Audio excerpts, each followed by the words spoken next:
This sports update is brought to you by the Reynolds and Power Home Team, Keller Williams Realty. Huge win for the Nats last night, 9-3 victory, thanks to a franchise record-setting 7-run 10th inning. Yep, that is the most runs in an extra inning ever scored by this franchise. Josh Bell smacked his second homer in as many days, breaking this one open for Washington. Over in the NBA, Jalen Brunson scored 32 points, and Karl Anthony Towns added 24 points and 13 rebounds, all while playing with a bruised left knee, and the Knicks stayed alive, beating the Pacers 111-94. The Pacers offense just really never got going. Their starting five combined for 37 points, the second fewest for a team in a game this postseason, and the Pacers had 20 turnovers, their most in a game these playoffs. Over in the NHL, Connor McDavid had a breakaway goal that swung the momentum back towards the Oilers. Corey Perry scored again, and the Oilers are going to their second Stanley Cup final in a row after beating the Dallas Stars 6-3. Now, last year, if you remember, McDavid refused to touch the Clarence S. Campbell Bowl, which is the Western Conference Champion trophy. This year, he happily grabbed it. His explanation, quote, "It's pretty obvious, I think. I didn't touch it last year, and we didn't win. So I touched it this year. Hopefully, we're going to win." From the Crop MedCap 5-Star Sports Desk, Savannah McCann on the Fan.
am in the District of Columbia.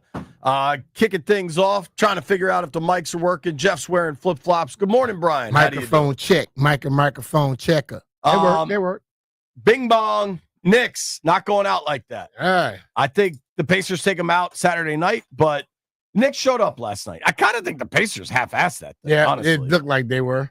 Like, they're like, all right, we can just win back in Indy. Well, you know what? If you think like that sometimes, that can get you. You mess around, you be in Game 7 back in New York.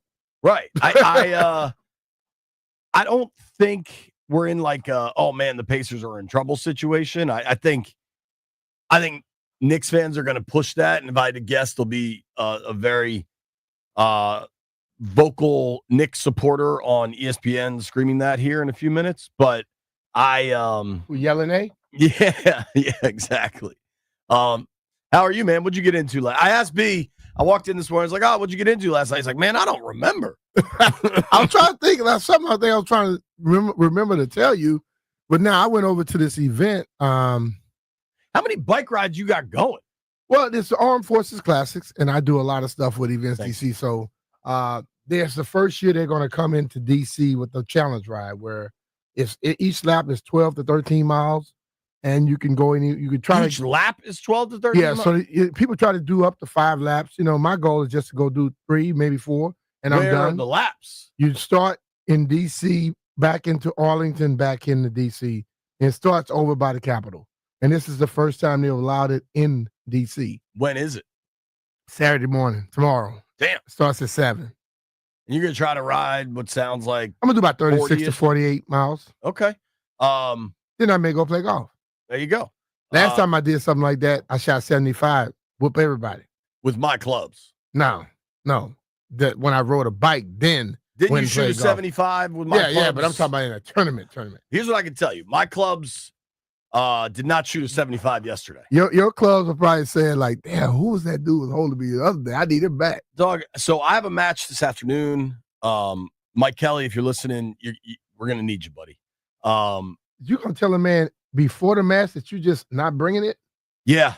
I'm in a bad headspace. You got to figure it out, dog, man. Anybody out there that play golf, I'm asking you a question. Is your driver the best club in your bag? Because for JP, it seems to be. You want to know what's crazy? Welcome to Crazy Town. You hit it bad. I'm hitting it okay. But I'm hitting the wedges good. You normally hit the driver 240, 250 in the fairway. Dog, and then you have a 140-yard shot, and he'll shank it. I'm aware of what normally happens. Hold on. Yes, Jeff? There is no way you could clown me for shooting a 130, and this is your confidence going out to the golf course. Jeff, if I shot a 130, I'd kill myself. Well, I'll get the gun ready for you. Y'all play the blue course? Gold. Okay, because you're playing the blue after those conditions. What is it now? You might. Yeah. Jeff, especially shooting a 130. What is the big course at Haynes? White? Yeah. No, the blue. The white is white is 68. It's like 5,900 yards. Red, white, blue? Yeah. Okay. Well, the blue is the big one, white's the middle, and red is. I shot we didn't really play 9 because we ran into some traffic and then we like went around. So I played like 9 holes, but not 9 consecutive. Yeah. And I ended up, it was just kind of like all over. Like it wasn't the holes we played would have been like a par 38, probably. You know what I'm saying? Yeah, I got you. The driver's okay. I'm hitting the wedges well, which you know me is not normal. Yeah. I don't, dude, like I was fine, but I had like 3 triples on. Because you got to the green late? No. Or did you just pre-jack it? The first hole, groove a drive, top a second shot. Put it to the fringe on the third, 3-jack double. It's just, but then like on 18 gold, the par 3 over the water, I hit a really nice 5-iron to like the fringe, 13 feet, 3-jack bogey. Wait, 3-jack from 13 feet? Maybe it was like 18 feet, but yes. Still. I put it to like, my first putt was pretty good. I put it to, in a very casual game, I might have picked it up, but I just wanted the par, and I missed that. And you didn't pay attention. Correct. You got to focus on those. Like I tell people, short putts are like fair catches. When you have the short putt, I'm just hit it. It's going to go straight. Now, if some of those greens at Congressional, that 1-foot putt, 2-foot putt will break 7-8 inches. See, you think I need to focus. Landfill, I think I need drugs. Are there drugs for that? No, they may help you focus, but the problem is you sometimes play golf and you get to a point where I go too fast. Well, that's my problem. I know I need to slow down. But you start off, you get a few holes in, and if you're hitting it good, you just relax and you go to our friend, And then all of a sudden, yesterday, all of a sudden, I had a couple surf sides working. Oh Lord! You started off early. By the time I was out there, it was like 3:30. Is that early? No, I'm saying you started off early with the drink. Does the first hole count? Yeah, that's early. Yeah. Also, a warm up might not hurt. I go car to the first tee. I normally do that all the time. That's why I tell people, if you don't get me in the first 2 holes, 3 holes, your ass in trouble. You ready for the wildest part of this thing I got going today? Go with it. So it's this tournament my boy Ben Roth runs. And you think I can fill in as you?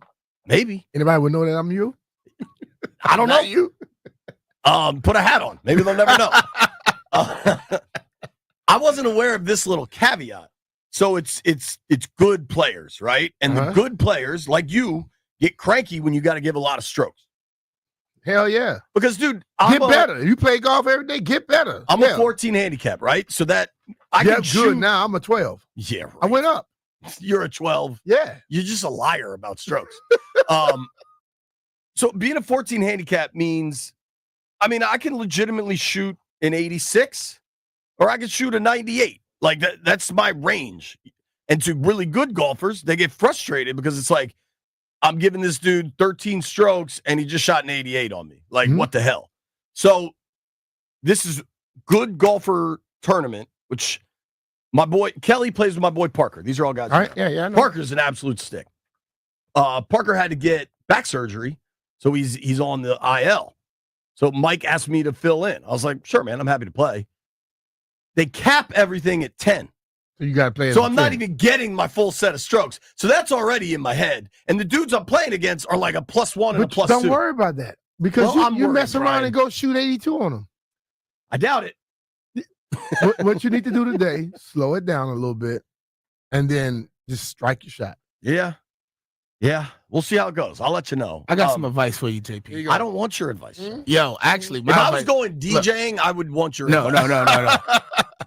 If Take I it from needed somebody to go to who- the NBA, I would ask for your Take it advice. from somebody who completely sucks at golf. Okay. Don't worry about their game. I'd be out there with B Mitch. I don't be like, man, I got to shoot like B. Just worry about your game, bro. You'll be all right. You'll be fine. Thanks, bud. That is a good, because like a lot of times when you see another person stripe a shot or whatever, you naturally swing harder. When, hell, why swing harder? Just swing it smooth. And if you swing it smooth, you'll find it in the short grass most times. A friend of ours just sent us a text. He said, Jay, you need to smoke a joint and play. It'll change your golf game. I know who that friend is without even looking. Damn, Jeff putting people on Front Street, man. Soon as you said joint, I knew who it was. Landfill, can you look into drugs for me? Just let me know what you can do with that. I think there's got to be something to, maybe I need that in all facets of my life. Just calm my head, make it make more sense. It's actually a good medicine these days. You know, people use it to calm people down and all that. You know, instead of getting ashwagandha, you get ashwa-weed. Maybe I need some ashwagandha. I need one of those drinks. They make like ashwagandha drinks. Well, ashwagandha normally just makes you like be less stressed and focused. You know, you may need that. You know who put me on to ashwagandha actually? Who? Was I don't want to put her out there. Our friend that used to work at MGM that moved to North Carolina. Okay. She's like, you got to try this. Yeah, ashwagandha is good. Somebody deliver us some ashwagandha. The Stanley Cup Finals are set. Mm-hmm. Can we all? I've been an Edmonton fan. I've been on the Oilers for a while now. I know Lanford not going for anybody from Canada. That's messed up. One vote Edmonton. Who you voting for? I'm going Florida. I'm going Florida. Florida. Jeffrey? Florida. Why you hate Edmonton? I don't hate Edmonton. It seems like it. It's just I've seen Florida play. I just think they're going to win it. How many Panthers games have you watched? I don't watch them, bro. It's just like you they come you've seen across. them play. They come across. I watch a little bit of it, and I be like, man, they really dominate. And then I just switch the channel. Who's my guy that's a Panthers fan? Kodak Black, I think. Yeah. Remember Your boy. we got to talk to him. That was a hell of a conversation. Landfill, Team Edmonton, Florida all the way. White Brian. If your name is White Brian, you got to root for the Canadian team. No, Florida, Kachuk. Yeah, man. Matthew. What do you know? I'm Zach. Hey, what is Jeff? Jeff, what you say Kachuk name was? Because it had the T first? Tickachuk. Yeah. Oh, boy. I Scared. still don't understand it. Silent T, dog. Yeah. It's probably like Slavic. I don't know the country of origin, as the spelling Yeah, bee kids 'cause would say. They just thought, we're going to put a silent T right here, and it's just going to say Kachuk. Yeah. That's crazy. Yep. I mean, language is interesting, Jeff. It I don't know what to tell is you. very. Scared Terrence wants to know Chapatulas. When you go to New Orleans, that T is solid. where is the bike ride? He wants to come root for you and possibly heckle you. Scared Terrence want to do that? Yeah. It's in New Jersey. Nah, it starts right here at the Capitol. There you go. You know, and I think we go across the bridge out into somewhere out in Arlington and back. What, Memorial Bridge, probably? I think you stand on guess. Eastern Avenue. Nah, that's a different. That's where it's at, Scary. Scared. Be on Eastern Avenue about 9 a.m. Yeah, I passed by and said, "What up?" No, at 9 a.m., everyone's going to be in the house because they're going to think he's undercover. I don't know. The videos you post seem like broad daylight with working folks, working ladies everywhere. But not Scary Terrence just standing on the corner. They're going to think something Hey, up. man. What would happen if I just came over there? They would say the narcs are on the block. Messed up, Jeff. Stanley Cup Finals are set. A rematch of last year, Panthers Oilers. You know what will be fun is if AD decided we need to go to a Stanley Cup game, shoot down to Florida, or hell, I'll go to Edmonton, but that's a much farther flight. Yeah, I don't care. I'll go to either. I would also, I would consider something. how far do we think it is to Edmonton on a bus? I'm not even trying to think about it because I'm not doing it. GoFundMe for the Rooster. He's the biggest hockey fan in the world. Man, Rooster not doing that. Apparently, Rooster like to just say he's the biggest stuff and he don't like stuff because he just think it's the thing to do. Do you know what Edmonton from here by a car is? From here by car to Edmonton, I'm going to say 3 days. 36 hours. That'll take you more than 3 days because nobody's driving it. Well, it may take about 3 days. You're not driving straight through, so you're going to have to stop, take a rest. So basically, going to Edmonton is probably a little farther than going straight to L.A., right? I don't know. That's a good question My because it's son not drove. as far My west, but son it's way drove further from San Fran to Louisiana, and then Louisiana to North Carolina. north. That's a haul. Yeah, he drove from San Francisco to Louisiana, and he stayed there for about 3 weeks before I don't blame him. the next ride. Unfortunately for Chris Russell, a direct bus route from Edmonton to D.C. is not available. To travel by bus, you would need to take several connecting buses, possibly including a bus to a Canadian border crossing, a bus to Chicago, and then a final bus to D.C. Apparently, it takes 81 hours to bus to Edmonton. I got $100 towards Rooster taking a bus to Edmonton. Yeah, I got 100 too. All right, that's $200. That'll probably cover round trip bus fare. I don't know how much a bus costs, but Rooster, should you be interested? There you go. Game 1 is not till next Tuesday, I believe, or maybe it's next Wednesday. He can get that by then. Chris, if you want to go, we'll pay for it, dude. Done deal. I'm sure Cluster Buster will happily cover your hotel and board expenses. Do you think the Pacers knock out the Knicks Saturday night? I think I'm leaning that way, but the Knicks showed some fight last night, and Big Cat, even with an injured knee, was balling. I think it's going to be the Pacers, even though I was the only one to believe in my Knicks last night. Bing bong. I think the Pacers take them out Saturday night. You know who's playing some good baseball? Nats. Took 2 out of 3 in Seattle. Another big win last night. James Wood had 2 RBIs. Josh Bell hitting a little not bit. going to cover off the ball, man. Josh Bell had a home run last night. Hassel had a hit. I think he was like 1 for 5, maybe 1 for 4. It was Gore had 8 strikeouts, 6 strong innings. It was good outing for the Nats, man. Good stuff. Yeah, it was good. I think as we inch closer and closer to kind of figuring out what this Nats team is, I think I don't know. The sky ain't falling, despite what whoever is trying to put pressure on the front office in Natstown. Yeah. They just keep chugging along. People want to hate on them. Fine. I know we had somebody walk in here yesterday talking about their sources. I don't know. They have no damn sources. Please. They need to get off that leash before you go talk to some sources. They have one of the lowest payrolls. They're bottom 10 in payroll. They're 4 games under 500. Your bottom 10 in payroll, you're probably not supposed to be very good, right? And if my man Ken Rosenthal wants to compare them to the Rockies again, the Rockies are 9-47. That's horrible. Nats are 26-30. Horrible. So I think you're missing something there. All right, I want to get into some NFL stuff. We had a really good discussion yesterday, kind of talking about Terry McLaurin and what should happen next. We'll do that. We're going to open the phones at noon today. We're also checking in with Kansas City, the Chiefs. Captain Bob. We got to hang out with Captain Bob at the Super Bowl down in New Orleans. It was fun. Fun dude, man.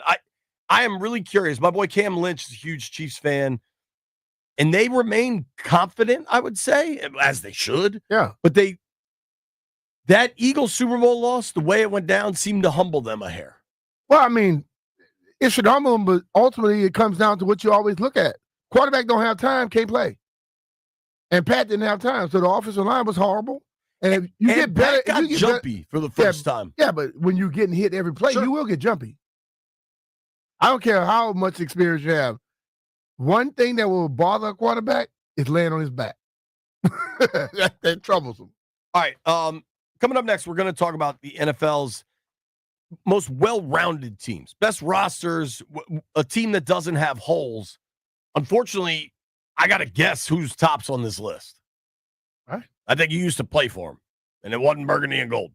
I don't know, But we're going to find out together. Nobody go anywhere. It's B Mitch and Finley. Hey, it's B Mitch here. Summer is here, and I'm kicking it off the right way. As an avid cyclist, I want you to join my team for Bike to the Beach on June 20th. We're riding to support autism and disability inclusion. And trust me, this ride is a blast. We're going to ride like 100 miles, so get yourself ready. It all ends with a beachside festival at the Beach House Hotel in Dewey Beach, which is just a block away from the ocean, right in the heart of the action. So let's ride together and make a difference and kick off summer in style. You can join my team today at biketothebeach.org. And that team name is Riding 30, RIDIN apostrophe 30. That's biketothebeach.org. Go out there, join the day. Let's get together and make some money for a great cause.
One of college basketball's highest paid players last season, Cooper Flagg's estimated NIL contracts were staggering. That much we knew.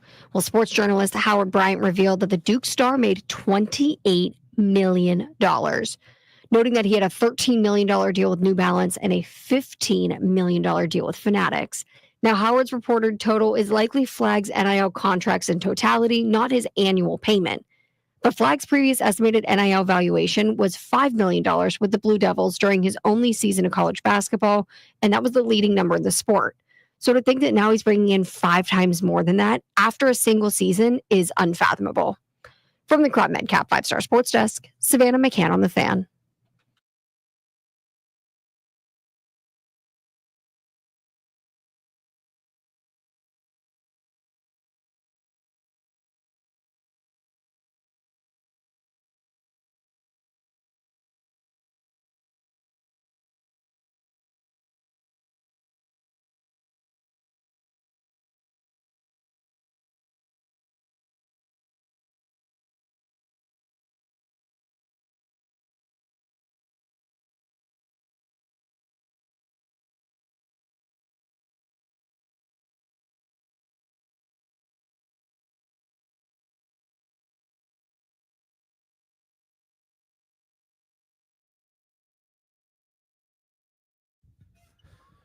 B Mitch and Finley.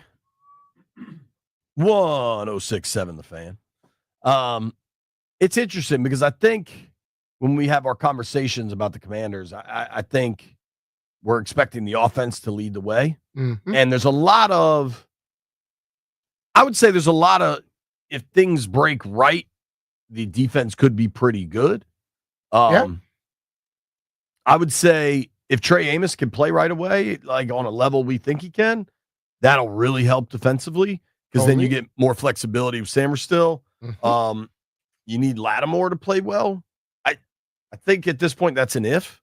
I think, you need Will Harris. I mean, Jeremy Chin played a ton of snaps for this football team. Totally. You need Will Harris to be as good as Chin was. Yeah. Or a combination. Sure. Or Percy steps up. Or I feel like defensively, guys I know I can count on. Samerstill, Quan, Luvu, Wagner, Payne. Mm-hmm. I think Johnny Newton's poised to have a really big year. He's finally healthy. Totally. Hasn't been healthy for 2 years, his last year at Illinois or his first year in pros. There's a lot of ifs, right? Yep. I think offensively, there's a lot of things you can count on. I think Jaden's the top of the list. Hell yeah. Terry, Ertz, Eckler, Robinson. Mm-hmm. You need health. Better O-line. You need health, but that's every football team in the NFL. Everybody needs that. I think you can count on their special teams. I think there's a commitment to special teams. I think you can count on that. There is a great one. But when you talk about the most well-rounded teams in the NFL, NFL.com listed the top 10 most complete NFL teams for this fall. Who comes to mind? The Eagles. Yeah. Unfortunately, the Eagles. Yep. Not much of a surprise. NFL.com ranked the Eagles the most complete team in the NFL. I wonder how that would have looked if they lost Zach Bond in free agency. He was such a huge piece for them, but they didn't. Mm-hmm. They re-signed him. They drafted the kid, Jahad Campbell. So they've got, if depending on Nakobe Dean's health, they've got another presumably really good linebacker in the fold. And then offensively, you got that O-line, you got Saquon, Brown, Devontae, Hurts. Yep. Goddard asked for a trade and then didn't. But I like who's the Calcaterra? Is that number 2 tight end? I like him too. Eagles are loaded, man. It's not a secret. But the thing that makes it go, though, their O-line and D-line. You listen, when those 2 positions are top-notch, you can relatively put anybody behind them. Sure. Who would you say is the second most well-rounded team in the NFL? Second most well-rounded team. Bills. So, NFL.com said the Ravens. Ravens? I'll go Ravens next. Ravens are pretty damn good. They are. But, I mean, their offense seems to be far better than their defense of old was always dominant. They haven't been dominant over the last few years. No. Offensively, though, they can really control a game between honestly Lamar and Derrick I think Henry. that right there helps their defense out because their defense go on the field fresh. Because Lamar and Derrick Henry eats up time, eats up clock. And they go out there rested, and the other team is forced to be one-dimensional, and they can pin their ears back. Offensively, the Ravens last year ranked first in yards gained, third in points scored, ninth in points allowed, and 10th in yards allowed. And then they dominate time of possession. Ravens are pretty loaded. I really like Kyle Hamilton. He's a great player. Yeah. They added Malachi Starks, Mike Green. Little thing, and he wasn't, frankly, that good last year. Obviously, the off-field stuff has completely changed the conversation. What do you think happens the first time they have a high-pressure kick and everybody looks around and is like, oh, we don't have Tucker anymore? Nothing's going to happen. I mean, they better make sure that the guy that they got now can kick it. Do we know this dude's name? I'm just looking it up. It's the first time I've heard it. Tyler Loop. I'll say this, though. John Harbaugh knows how to find kickers. Doug, I've always... He had David Akers and he had Tucker. Well, and the Ravens, just because typically, unless they're playing in the regular season, the Commanders and the Ravens always have a preseason game. And at least twice in the last 4 years or whatever, they've had joint practices with the Ravens also. So we've seen kind of these Ravens guys. Mm-hmm. Usually in camp, I'd say at least like the last 5-6 years, they would have another kicker in camp. Yeah. Just to kind of take some of the wear and tear off Tucker's leg. And that dude always looked good. Yeah. That's what John is about, man. Like, what he does, he gets the guys, he keep them around a while, and then he understands, he knows exactly where to go. Ravens are loaded too. It's remarkable for how good the Ravens are in the regular season. They have not had playoff success. And for Lamar and for Josh Allen, they're now in that zone where until they break through that, that's all anybody's going to talk about. And like, see, the thing about it too, in the playoffs with Lamar and Josh, defenses adjust. And there's no counter. And that's not left solely on Lamar or Josh Allen. Sure. Their offensive coordinators need to get off their ass and find something different too, because what happens every time, when they get in the playoffs, the defensive coordinators are playing chess, they're playing checkers. They just say, okay, we know what y'all dominant at. We're going to make you do something else. And when a team can make you do something else, dictate to you what you have to do, you're losing that game. And that has happened. They got rid of the old offensive coordinator, brought a new guy in. Same thing happened to him again. So you thought the Bills roster might rank second in most complete. Their defense is not as good. No, they go. I just thought about it. Eagles, Ravens, Lions. They lost a lot of people. The Lions, if they're healthy, because last year they were depleted. They got so beat up late in the year. And I think the thing about that you have to look at too, they were in an NFC Championship game. The divisional game. Yeah. Right before the NFC Championship game with all those injuries. Yeah. I mean, they were really taking on water. They're a well-coached team. Year. Yeah. I've read a couple things out of Detroit. I think considering the suspensions and the stuff, there's been some stuff with Jameson Williams. But he's an electric talent. I've been reading some things out of Detroit that he seems really, really locked in at a level he hasn't. Now it's like the old spring training story. Every baseball player says they're in the best shape of their life when they get to Florida for spring training. Mm-hmm. Like if you're reading stories right now where the guy doesn't appear to be locked in, you probably got a bigger problem. That said, with Williams, there are some like interesting kind of facets here. He's eligible for a contract extension. Now, I doubt there's been much talks about that. I assume.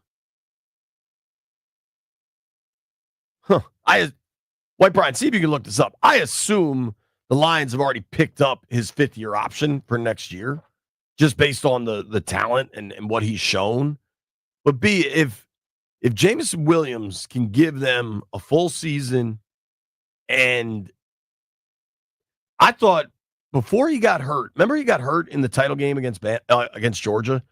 I thought he was going to be like a top 5 pick. Okay, the Lions have picked up his option. But it's time for him. Now, last year was his best season so far. He was able to play 15 games. He did get over 1,000 yards. He had 1,001 yards, 7 touchdowns. Remember, in the playoffs against Washington, he had that. I mean, it was like an end around that he took 60 for a touchdown. Yeah, he can fly.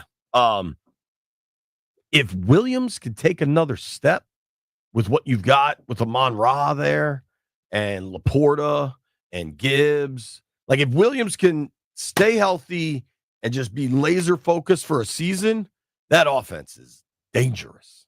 Yeah, but that's the whole thing. That's a big old if. What do you think happens with Ben Johnson going to the Lions? When we talk about a well-rounded team, they lost. We're going to find out whether or not Ben Johnson was that guy that people claim he was back when when the people were trying to get him here.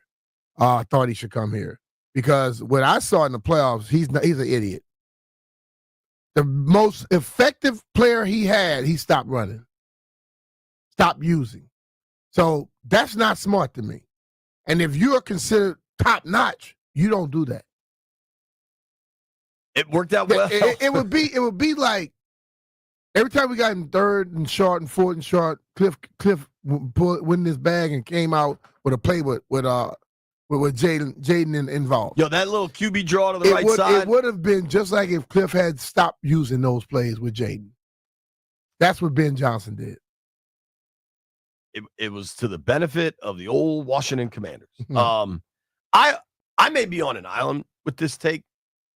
I think that team is far more Dan Campbell driven than people give Dan Campbell credit for.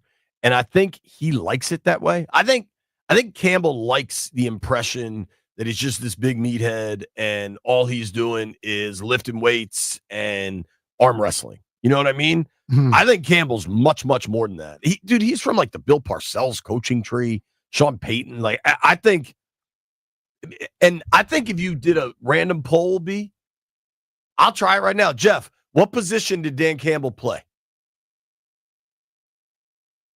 You said what? Linebacker? You would guess that, right? Tight end? Yeah. Tight end. You know what tight ends are? In a lot of offenses, the most complex position because you got to be a lineman and a skill position guy. Yeah. Like I just losing both coordinators is tough. I'm not saying it's not. But he set the tone. I think he sets the tone, and I think he's really, really football smart. For the Lions, dude, I think a lot will depend on Aiden Hutchinson, his health. Mm-hmm. I mean, that injury was ugly. And as much as we talk about Trey Hendrickson in this town, people in Detroit are talking about Trey Hendrickson. If the Lions are able to pull off a move, since he's actually willing to move him, if you get Hutchinson and Hendrickson, that's a pair of H's, H and H. Mm-hmm. That's a lot of pressure off the edges, man. Yeah, but I don't think they're gonna be able to pull that one off, Jay. Because I don't think Cincy's gonna move him. They gotta do something offensively as well, dog. Dude, we'll see. I haven't looked at the full list. Do you think the Commanders make the top 10 most well-rounded teams in the NFL? I'm gonna say no. We'll find out together. Nobody go anywhere.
Listen, we encourage responsibility on this program, so it's not quite Scotty's Vodka Rebel Friday. Scotty's Vodka Rebel Friday, of course, starts at 11 a.m. Right now, 5 o'clock somewhere. That's true. It is 5 o'clock somewhere. Mm-hmm. I don't know. 5 o'clock right now. I believe Madrid is 6 hours ahead. It's You ready to do a radio show? 5 and 6 hours ahead, dog. How you think the radio is going to go from 4 to 8 p.m.? Interesting. That's siesta time. That's sangria time. Well, I think interesting is a good word. It's going to be it. It's going to be sangria time, man. Right now, we're looking at the most well-rounded teams in the NFL. I don't think it's a real surprise the Eagles are at the tops of the list. NFL.com did these. It shouldn't be a surprise. I mean, they're also defending Super Bowl champions. Defending Super Bowl champs that we talked about very much last year, and we always gave credit to the O-line and the D-line. When you give credit to O-line, D-line, and then you have the talent behind them like they do, you have to say they're the most well-rounded. So NFL.com went Eagles, Ravens, Lions, then the Chiefs. We're going to talk to Captain Bob here in a few minutes about the Chiefs. I just wonder.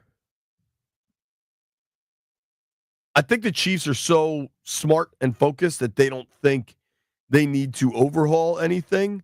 They know they need to overhaul the offensive line. They already started doing that, dude. And they're honestly really good defensively.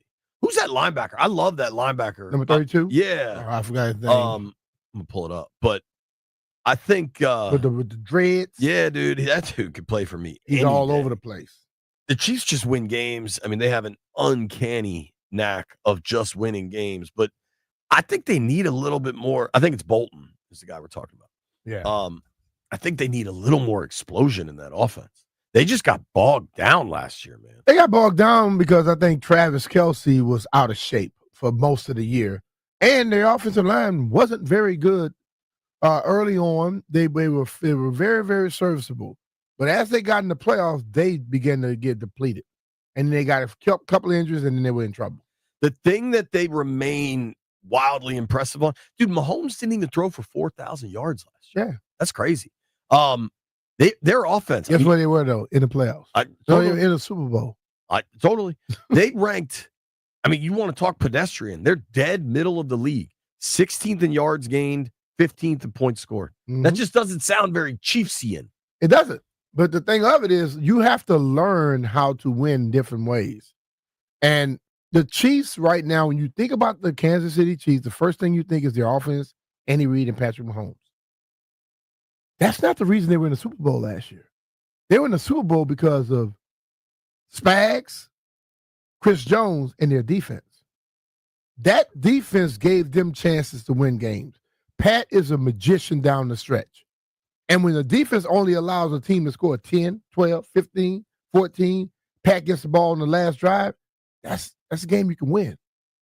And they won a lot of close games like that because they didn't have a lot of teams scoring a lot of points against them. The Chiefs' superpower to me offensively, even though they literally, the stats will tell you they were not an explosive offense. Yeah.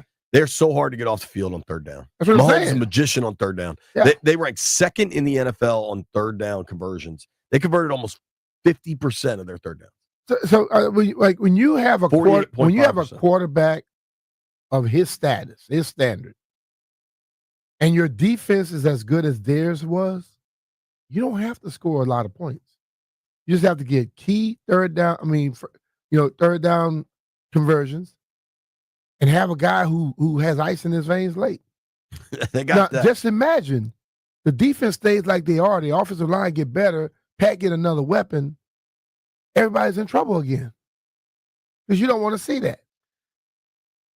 I have now scrolled through the whole list, and maybe we circle back to this. Commanders do not make. I didn't figure 10. they would give it to them. Because right now, when you start thinking about everything people discuss nationally, it's about the offense. And we understand we have Bobby and things of that nature, but you don't have enough stars at each position, at each level for the national pundits to jump on it yet. I mean, one thing I find fascinating is, But you like it like that sometimes. sure, the analysts continue to ride the Niners. Niners number 9 on this list. Now, the Niners are loaded. But think about it.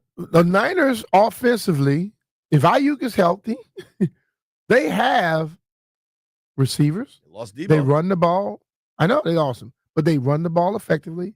Their offensive line is good. I like Juwan Their Jennings. D line is good. They have linebackers, and they have the third level as well.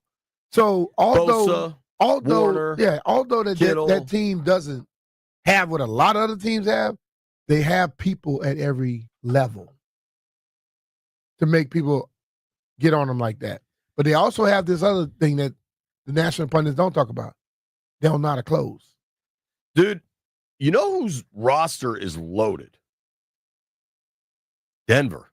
Yeah. Dude, the Broncos are putting something together there. And because they have to compete with the Chiefs and the Chargers in that division. They better put something that together. division is loaded, but Denver is loaded, man. I mean, you talk defensively, you have Surtain, that dude Benito gets after the passer, Cooper.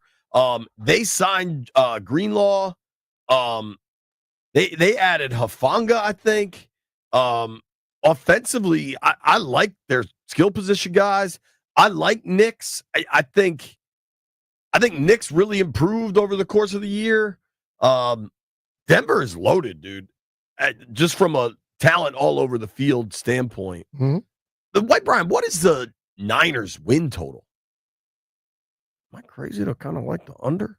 They just seem so inflated, man. Packers have a lot of talent. I would say some of that underachieves historically. Really curious what Golden does for that offense right away. Yeah. I recognize he's a rookie, but he can play. He can run. They've got the Bucks on here who have really good defensive team. I really like Bucky Irving. Yeah. I like Baker. Vita Vea is just a bad, bad man.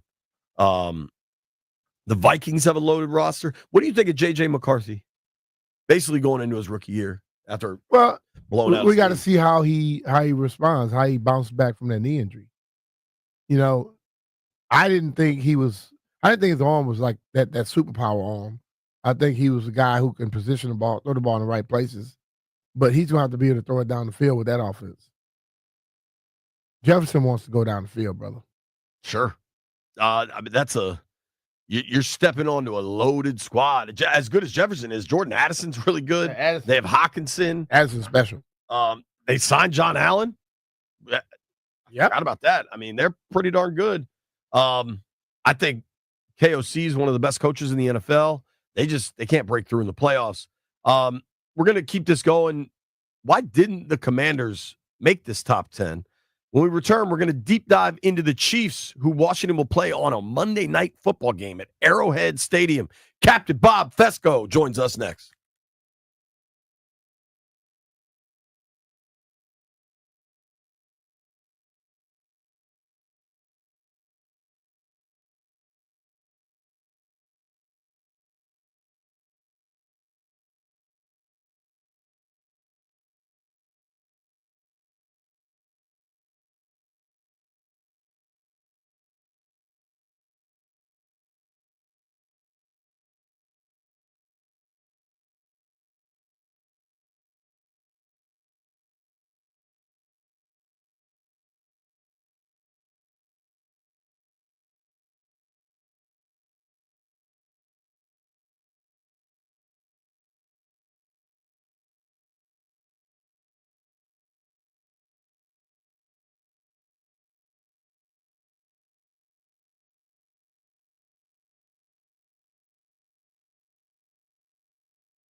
There's no better company to keep in the NBA than Michael Jordan and LeBron James. Entering the 2025 postseason, they were the only two players to reach 30 points and 5 assists in 10 different games in a single playoff run. Well, on Wednesday, as the Thunder crushed the Timberwolves, Shai Gilgeous-Alexander wrapped up 34 points and 8 assists. In doing so, he notched his 10th game in the postseason with at least 30 points and 5 assists. So welcome to the Jordan James Club, Shai. But wait, there's more. Jalen Brunson kept the New York Knicks alive last night in their 111-94 Game 5 victory over the Pacers. To earn that victory, he scored 32 points and dished out exactly 5 assists. Like Gilgeous-Alexander, that took him to 10 such games this postseason. So in 2 days, the size of the club has doubled from 2 members to 4. From the Crop Medcap 5-Star Sports Desk, Savannah McCann on The Fan.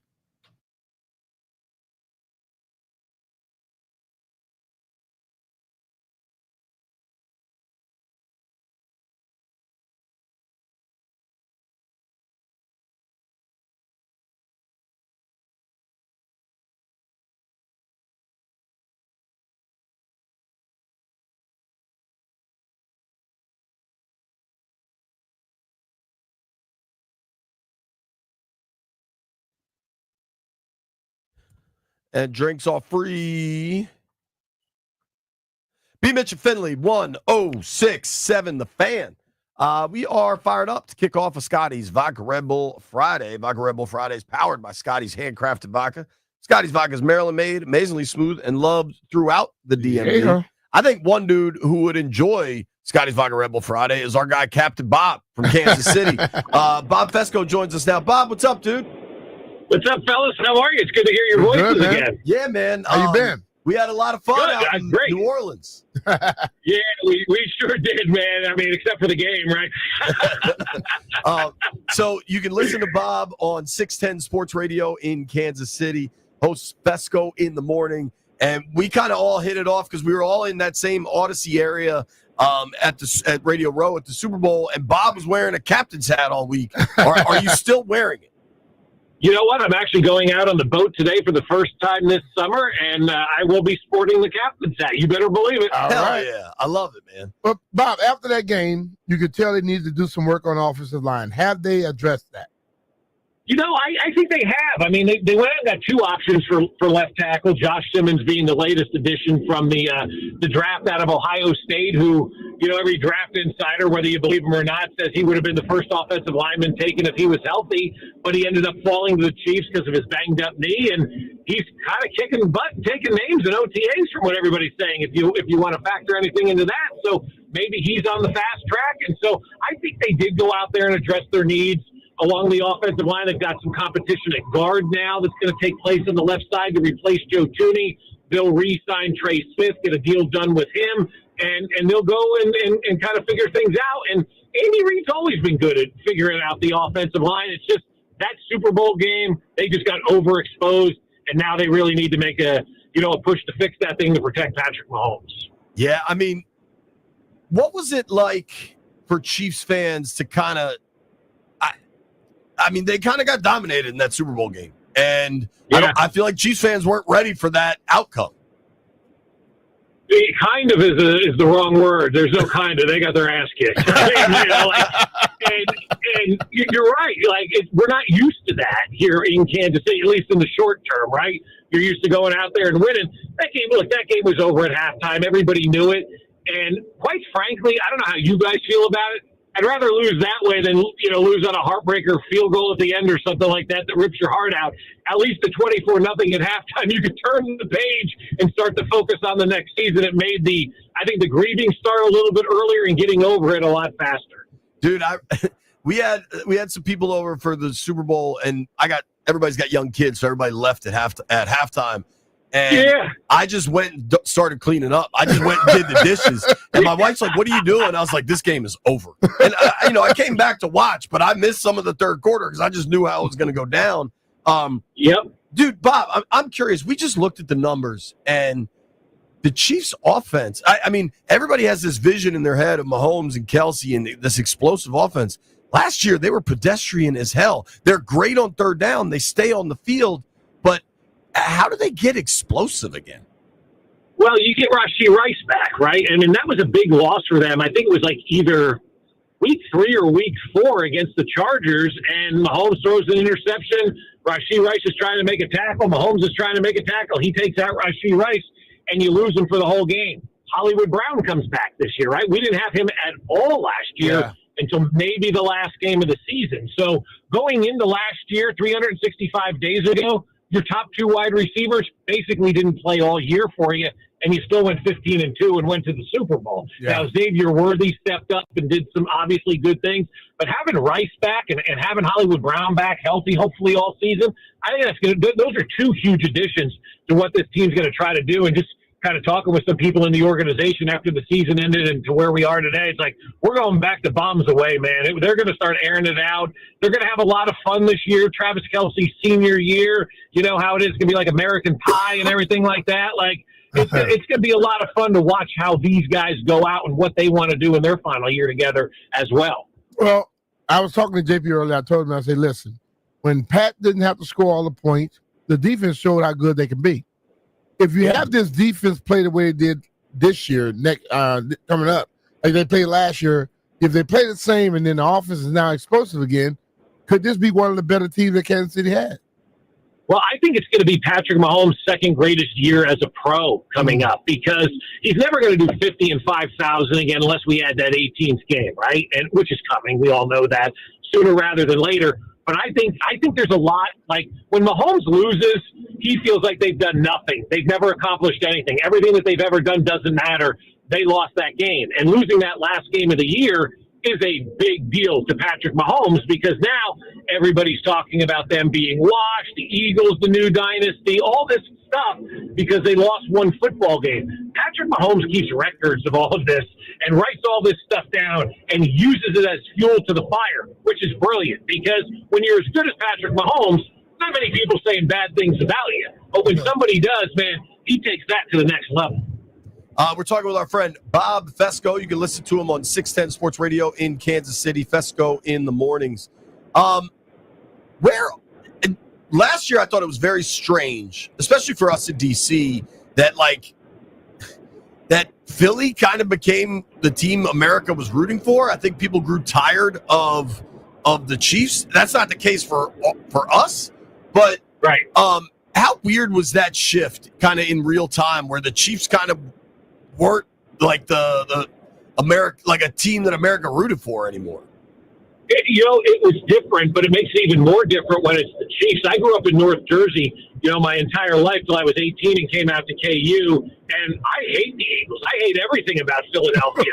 I can't believe anybody was embracing them as the America's team. But it is that Chiefs fatigue. And I think you guys in D.C. are that team this year, man. I think the Commanders are the team that everybody's fallen in love with and wants to be America's team. Is there anybody on more of a heater than the Commanders organization right now? Nope.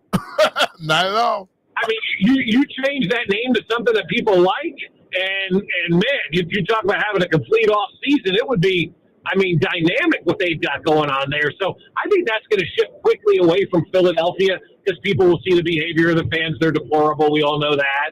And they'll start to say, all right, I'm tired of them. Washington had a great year last year, dynamic quarterback, fun coach. Like, let's get this thing moving. But, yeah, it was kind of weird to see people go all of a sudden from loving Mahomes to like, I want to see him lose. But it just goes to show you, the sports fan, right, in this country, we want something good for a brief period of time, but if it gets to be too much, out, and we want something new.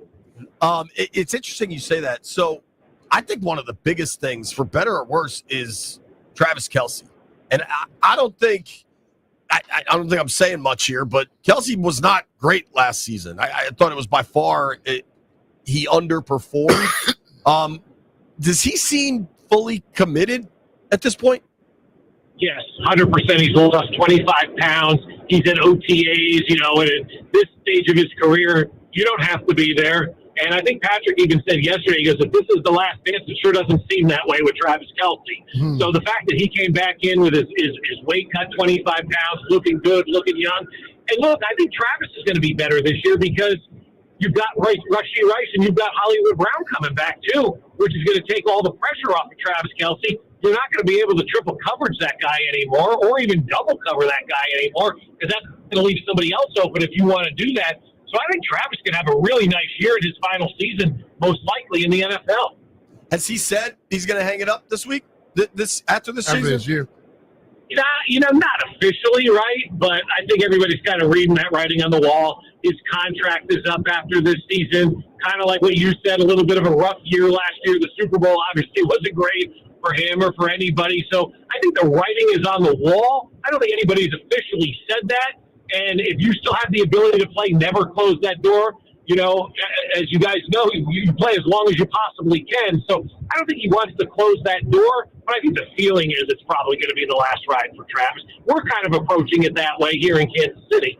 Everybody's still intrigued and loving my man, Big Red, Andy Reid, right? Oh, yeah. I mean, you think about the career in Philadelphia, obviously you being there with him, Brian, it felt like it was probably time to go and time for a new kind of outlook on life for both parties involved. And I don't know that we've ever seen in the NFL at this point in time a better marriage between Andy Reid and the Kansas City Chiefs. Yes. I mean, obviously Belichick and, what went on in New England, but this, Andy Reid is Big Red. The Chiefs are red. Dick Vermeil told him to come here because the Hunts are great. He came here. It's storybook, man. It really is. And to see this guy who got so close for so many years in Philadelphia not get over the top, to come here and add cherry on top of what is the greatest coaching career in NFL history, it's awesome. I love it. Yeah, he's a good dude, man. He is a good dude, man. And that's the other thing. You can be proud rooting for this guy, Sure. What about Chris Jones? Where's his? That dude is just a dominant player. I can't wait to watch him this year. They drafted 2 guys on the defensive line, which I think is going to take some pressure off of Chris Jones. They got younger, they got faster, they got bigger, along the defensive line. And I think that's going to help Chris Jones. He's got a good supporting cast down there right now. Charles Omena, who's a good football player. George Karlaftis, everybody knows. Yeah. He's kind of underrated. They've got a lot of good players on that defensive line. For sure. They certainly do. And then, Bob, that AFC West is such a gauntlet, man. We are talking with our friend Bob Fescoe from Kansas City 610 Sports Radio. You can listen to his show every morning. You can give him a follow at Bob Fescoe, Fescoe. Bob's joining us via the Rude guest hotline. Rude is the most reliable heating and air conditioning products in the DMV. The Chiefs have won that division, 9 years in a row? 9 straight. That's crazy. Yeah, 9 straight. Do you feel like, the Chargers and the Broncos look good. Do you feel like this could be the year somebody else finally takes down KC in the division? No. I don't mean to sound so flippant about that, but every year we hear about the Chargers, right? Every year the Chargers are going to be good, and then they're 9-7. Every year we hear, this is somebody else's year, and the Chiefs just seemingly figure it out and know how to do it. Am I a little more scared than I've been in the last decade? Yeah. But am I worried they're not going to win the division? No, because you still have Patrick Mahomes and Andy Reid, and that trumps any quarterback combination with head coach in the NFL, let alone the AFC West. Got a point there. You really do, man. But you think about it, though. The Chiefs' offense was not very good, was not great last year. They went 15-2. Right. 15-2, and really 15-1. They didn't play the last game of the season, That's great. Did they keep Wentz as Mahomes' backup? No, we got Gardner Minshew or Gardner Jean Shorts or whatever that guy's name is that's been around the block and drives the RV along the interstate. I love that guy, right? Perfect backup for Patrick Mahomes. So Minshew's in now, the former Raider, and, he's here being the backup guy. I kind of like him as a backup. I think I don't mind it. It's fun. Yeah, he's the right vibe, dude. Right, as long as he doesn't have to play, I'm fine with it. So, it seems like, what is the mindset out there? Is it Super Bowl or bust? Yeah, it is. I look, as long as Patrick Mahomes and Andy Reid are at the top of their games, it has to be Super Bowl or bust for this organization, and they'll tell you that as well. I know fans kind of roll their eyes when I say last year was a disappointment, but we start every year saying if they don't get to and win the Super Bowl, it's a disappointing season. And I always say that's not me saying that. That's them saying that. That's their mindset. Anything short of Lombardi is a failed year. That's what they made people to expect the way that they play. Yeah, I mean, that's exactly right. You've been somewhere around the they've been Super to Bowl for the last in 5-6 years. 6 years or something. 4 in the last 6. Yes, they've been to. Gosh, it's so weird, and I sound so spoiled saying it. Like, was that the first San Francisco Super Bowl or the second San Francisco Super Bowl? You know, like we're in that mindset. So 2020 was their first one. They went back, then they missed, then they went back 3 in a row. So whatever that is, 5 of the last 7. That's crazy. Damn, that's success. that's unbelievable. Hey, Bob, last thing, we're talking with our friend Bob Fesco from KC 610 Sports Radio. You can give him a follow at Bob Fesco, FESCOE. Bob joining us via the Rude Guest Hotline. What's the deal with the stadium? Forgive me, I don't know enough, but I know there's talk of like moving out of Arrowhead. I don't know if it's downtown or somewhere else. How real is all that? I mean, Arrowhead's iconic. They're not actually going to move out of there, are they?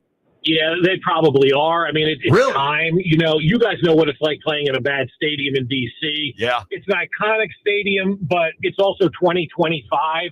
And anymore in sports, when you're trying to make money, it's not really about those TV deals that much anymore, right? It's all about that local development around the stadiums and putting that dome up and getting the concerts and the Super Bowl and all of that kind of stuff. And look, Arrowhead's a great place. It has become an antiquated place. It doesn't generate the revenue either that these teams need to do. And you're at a point right now with Patrick Mahomes, like, if you drive by our downtown airport, which is the secondary airport in town, doesn't have commercial flights, but it's like where the rich people fly in with their private jets. Nice. On any Sunday game day with Patrick Mahomes, there's 40 or 50 jets lined up out there, right? People are flying in from all over the country. I think when they said they had the last AFC championship game, not this past one, but the one before that, there were, I think, 800 combined takeoff and departures from the downtown airport of private planes. Now that's obviously 400 different planes coming. So people are flying here to spend their money from all over the country to watch Patrick Mahomes. We don't have enough suites for that. Like, I think that right now their waiting list for suites is double from the amount of suites that they can offer. The premium stuff isn't there. And to keep these teams moving in the right direction, you got to have that 365-day-a-year way to generate revenue. And Arrowhead just doesn't do that right now. And, you know, the Royals are getting ready to move across the state line as well to the state of Kansas. I think the Chiefs are probably going to end up following. Not 100% sure on all that because Clark Hunt's father essentially built Arrowhead Stadium. And so it's like moving out of your childhood home. You know it's time, but that sentimental value is still there.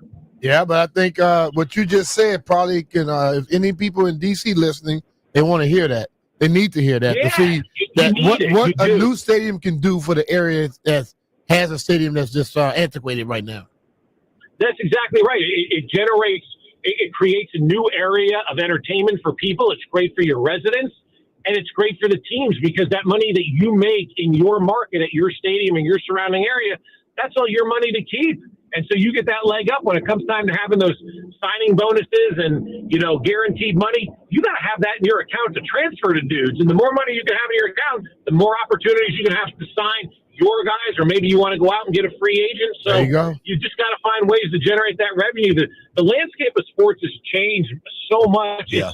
I think fans are starting to realize how much of a business sports really is over the actual games that take place.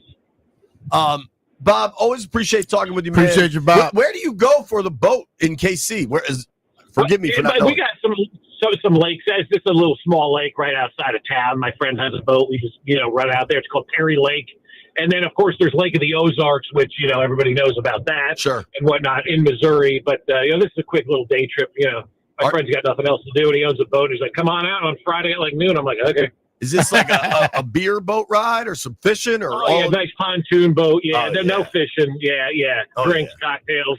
There you go. Enjoy it, man. Hopefully, have fun, man. Hopefully, where's the Super Bowl this year? San Francisco? Hopefully we see you there, dude. Yeah, Santa Clara. Well, it's out west, so we're out this year because we're not getting up at 3 a.m. to do, That's true. Did we think about that, B? Thank you, Bob. Appreciate the time, man. You got it, guys. Always fun to be on with you. Stay in touch, man. All right, bro. Take care, man. Take care. Bob Can you Fesco. imagine that? Have to get up that damn early? That's early. I mean, I guess if we're out west, we're 7 to 11. Yeah, but then I have the rest of the day. Remember that? Golfing. Yeah, get some golf. Remember Vegas, though? Those were some early mornings, yeah. B. Ooh, boy. Those were some early mornings. There were some rough nights, too. I simply say no to Landfill's next question. What is it? You'll find out next.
This sports update is brought to you by Coach Wooten's basketball camp. CoachWooten.com, that's 2 O's and 2 T's.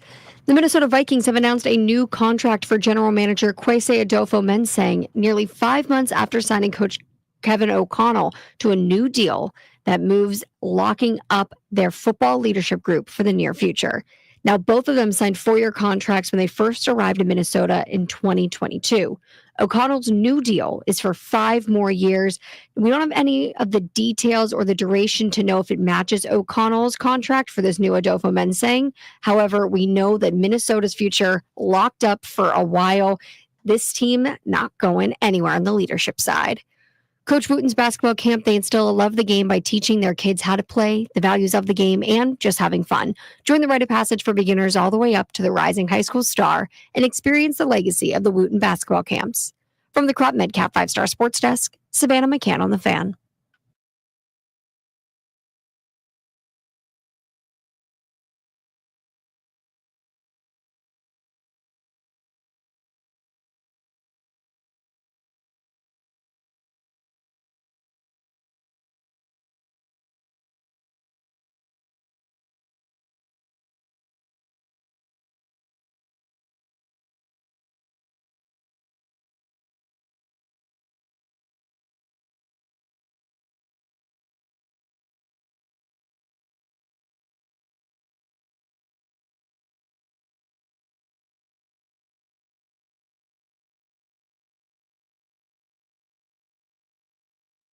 Girl, look at that body.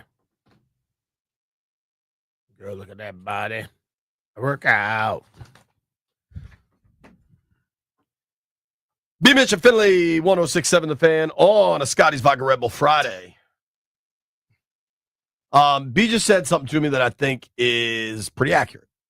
Yeah. I don't want your life, landfill. It's funny. I was listening to Grant and Danny, but it was Danny and Toby yesterday, and Danny made a reference to Billy Bob, a freaking tan. Toby had no idea. Do you know what that reference is, B? You're not a big movie guy. Nah. Landfill, you know that, right? Jeff, you know that? A freaking tan. White Brian? No idea. You guys never saw Varsity Blues? Never even heard of it. You never heard of Varsity Blues? I've heard of it, never seen it. No. Landfill, obviously. Allie Larder, whipped cream bikini. Great movie. Honestly, Fantastic movie. it's fantastic. Now, I even think B Mitch would like it. And B Mitch doesn't like many movies. I don't like them because they take up too much of my time. I like doing stuff. But like on a rainy day at 8 p.m. in the summer, there's no hoops gonna be over soon. Like a rainy day at 8 p.m. in the summer, I don't want to be in no damn movie. I want to be somewhere else with some excitement. This movie has excitement. Yeah, man, somebody else having fun. You would like it. It's about football. Texas high school It's a football. rainy day. You could be having your own fun, Jay. All right. B's not going to watch it. Jeff, will you watch it? I think you'll like it. If I remember it, I don't think I'm going to remember that movie. Like, all White Brian does is watch movies. Will you watch it, White Brian? You could watch it with Rose. You might wear your pink sweater the next day. Maybe. I don't know. Landfill, they're missing out. I'm gonna go home and watch it tonight. I think at one point, Y'all got a lot of time on y'all hands. I don't have all the time. At one point, I owned Varsity Blues. I think on VHS. You guys should go watch it. All right, that's all I have to say about that. All right. maybe. Paul Walker was in this movie. Yo, yes, he's going to Florida State till he gets hurt. I don't want to give it away, but This You movie, can tell me the whole movie. I won't remember you said it. I'm telling you, dog. this movie was released in 99. Yeah, I was 5. we went and I saw was it. listening to Prince at the time. We went and saw it in high school, and you could just hear beer cans rolling down the rows because we were getting wrecked watching it. It was awesome. But somebody brought a backpack full of Milwaukee's best. Jeff, go ahead and Lord. read the plot to Varsity Blues for the people. Milwaukee's best. It's awful. God. I mean, that is truly awful beer. Yeah. Jeff, go ahead and tell the people what it's about. From what I'm seeing on IMDb, it just says a backup quarterback is chosen to lead a Texas football team to victory after the star quarterback is injured. Well, they also have to overthrow the tyrannical coach. There's racism gets overcome. There's just smoking hot chicks all over the place. They go see their teacher. They're hot for teacher. You guys aren't going to watch it. The movie is what, 26 years old? I think I can give some spoilers. Great film.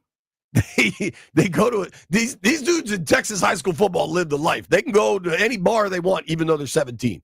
There's this dude named Tweeter that's just has chicks for days. Scott Conn, apparently. Ocean's Johnny 11. Moxon. Jeff, you never heard "I Don't Want Your Life"? No. Give it to me, landfill. I don't want your life. They go to a strip club, and their biology teacher is stripping. Oh boy. I'm telling you, this movie is a banger. If I would have seen that when I was young, I'd be like, wow, the teacher. But now, having some friends that are teachers, I don't put it past them. Yeah. It's a lot you can learn. B, I feel like Teachers don't get paid I was that in high much. school at one point. I feel like you would watch this movie and connect with it. Nah, I bet your high school career It's had probably, some of these I'll watch elements. it and be like, oh, I've done that. Been there, done that. I encourage everyone to go watch Varsity Blues. I mean that in all senses. What's this dude? Is this dude calling about Varsity It's not Blues? that I stuff? don't like, I wouldn't like the movie. I just don't like sitting still that long. I hear you. Yeah. I hear you. But this goes quick. And you know, every time we break, I get up. The Okay, football see? scenes are strong too. AC/DC playing. Varsity Blues is a banger. It's a freaking tan. This is 10. calling. It's a 10, Is Jeff. Brad- It's a 10. Chris. All right, Chris is calling about Varsity Blues. Chris, tell these guys how good of a movie Varsity Blues is. Well, the movie's a 10. A 10. Yes. A freaking 10. Exactly. JP, they're literally putting their wieners on the glass of the Atlanta Club. Okay? That's what they're doing right now. These guys, you have no idea how good that movie is. That was pop culture for me in the late 90s, early 2000s. Yes. Graduated in 01. We were blazing bowls and watching that movie on the weekend, Yes. living the dream, guys. Yes. That Yeah. was, I'm it telling was you. so awesome. It was Yes. so Thank you, awesome. Brad. Thank you. It's a 10. Yep. Jeff, check line It's 2. a- Who knew? People are just calling in about I Varsity can Blues. just tell y'all, when you live the movie, it's kind of hard to be caring about the movie. I'm telling you, B, you would I enjoy it. lived the movie, Jeff. I mean, JP. I mean, they were in high school. Like Varsity Blues and American Pie came out, I think, my senior year American of high Pie. school. I've So seen this that was one. a book first. I No. saw American Pie. Friday Night Lights was a book. Varsity Blue. I'm looking at it right now and saying now a major motion picture from Paramount Pictures and MTV Films. Right, but there's a book about Varsity Blues, or it's loose. So Friday Night Lights is like a real dramatic movie. Varsity Blues is another entity, I would say. You find me the book on Varsity Blues. I don't know. You reading it? I'm getting tweets. Frank Nitty, Varsity Blues is a classic. Can I just take line 1 hot? I guarantee this dude's calling in about Varsity Blues. How do we feel about this? All right, Mike. Go for it. Mike, is that you? Hey, What's up, Hey. Mike? talk about Varsity Blues. Mike, Yeah. you're on the air. Yeah. Mike, you're on the air. Don't say anything dumb. JP, I want a second that we used to watch this before every high school football game. Hell yeah. Get pumped up, listen to Thunderstruck, and then after the game, slamming shotgun and beers. Dude, It was great. Varsity I Blues. don't want y'all alive. Exactly, dude. I Exactly. give it a 10. A 10. A 10. All right. Thank Hey, you, that's y'all. I'm going to just take these other two dudes because I think everybody's talking about Varsity Blues. Jason, you are on the air. Don't say anything dumb. Are you calling about Varsity Blues? Yep. What do you think? Hey, that movie was banging.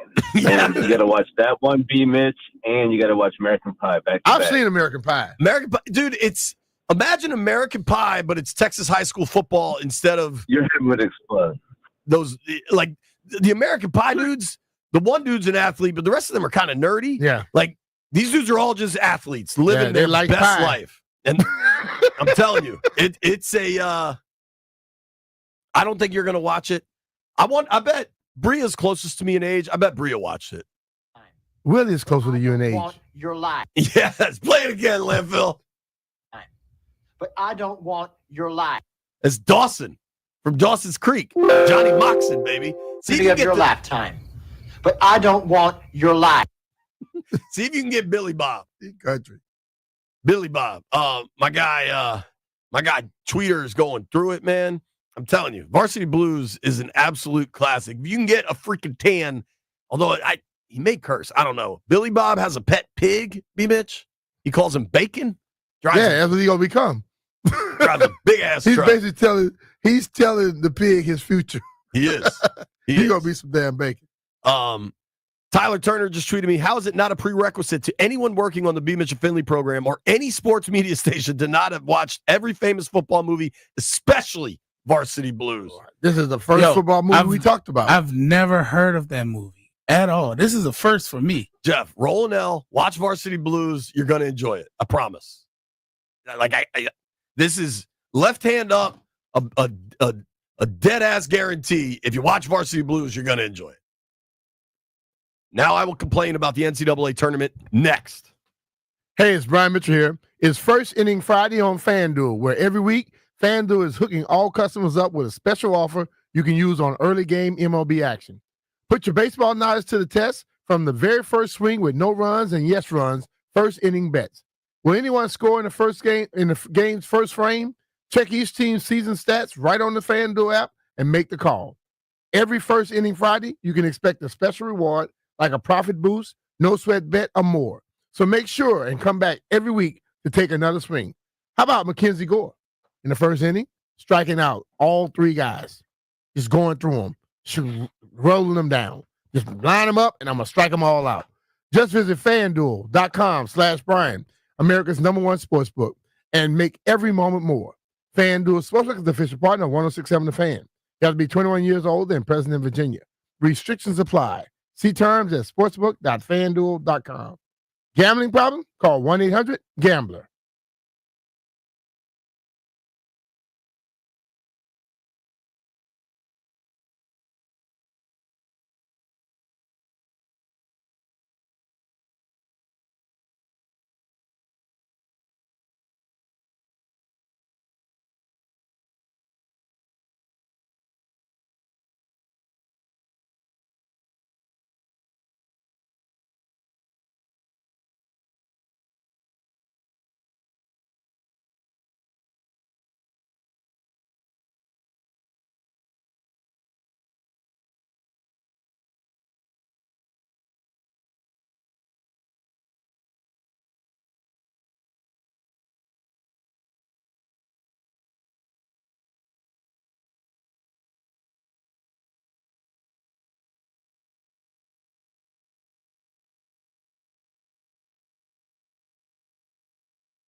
Party rock. Shout out to the stream. Everybody checking us out. They scammed my cat. Party rock is in the Tweeter, house do you think you'll tonight. like prison? Ronald Prendergast dropping lines, baby. All right, B. I don't want them to expand the NCAA tournament. I didn't want them to go to 68. Here's all else. What? How long ago they went to 68, Jay? You wouldn't even caring about no damn sports, did No, you? they only did that like within the last 5 years or so. 68? No, 64. The little four people, Yeah. the little four. Yeah. I didn't care about all that. So what I don't like is all this is it's a cash grab. I understand how the world works. It's about cash. I mean, it's about money. They're gonna make their money. And as the NCAA is completely losing control of football, their only real revenue drivers is the basketball tournament. So they're just going to try to make it bigger. So I like this isn't a lack of understanding of why they're doing it. It's about cash. But the little teams end up getting screwed. And the little teams are already getting screwed by the transfer portal and NIL. And what they do in that first four is they make 4 of the 16 seeds play each other. So they don't get, at least 2 of them don't get a shot at taking down a 1 seed, which is something we've now seen happen with UMBC. Mm-hmm. But and I think they're don't- going to screw the little teams even more if they go to Bro. 72 or 76, whatever it is. These people have sat here and they watch every league expand.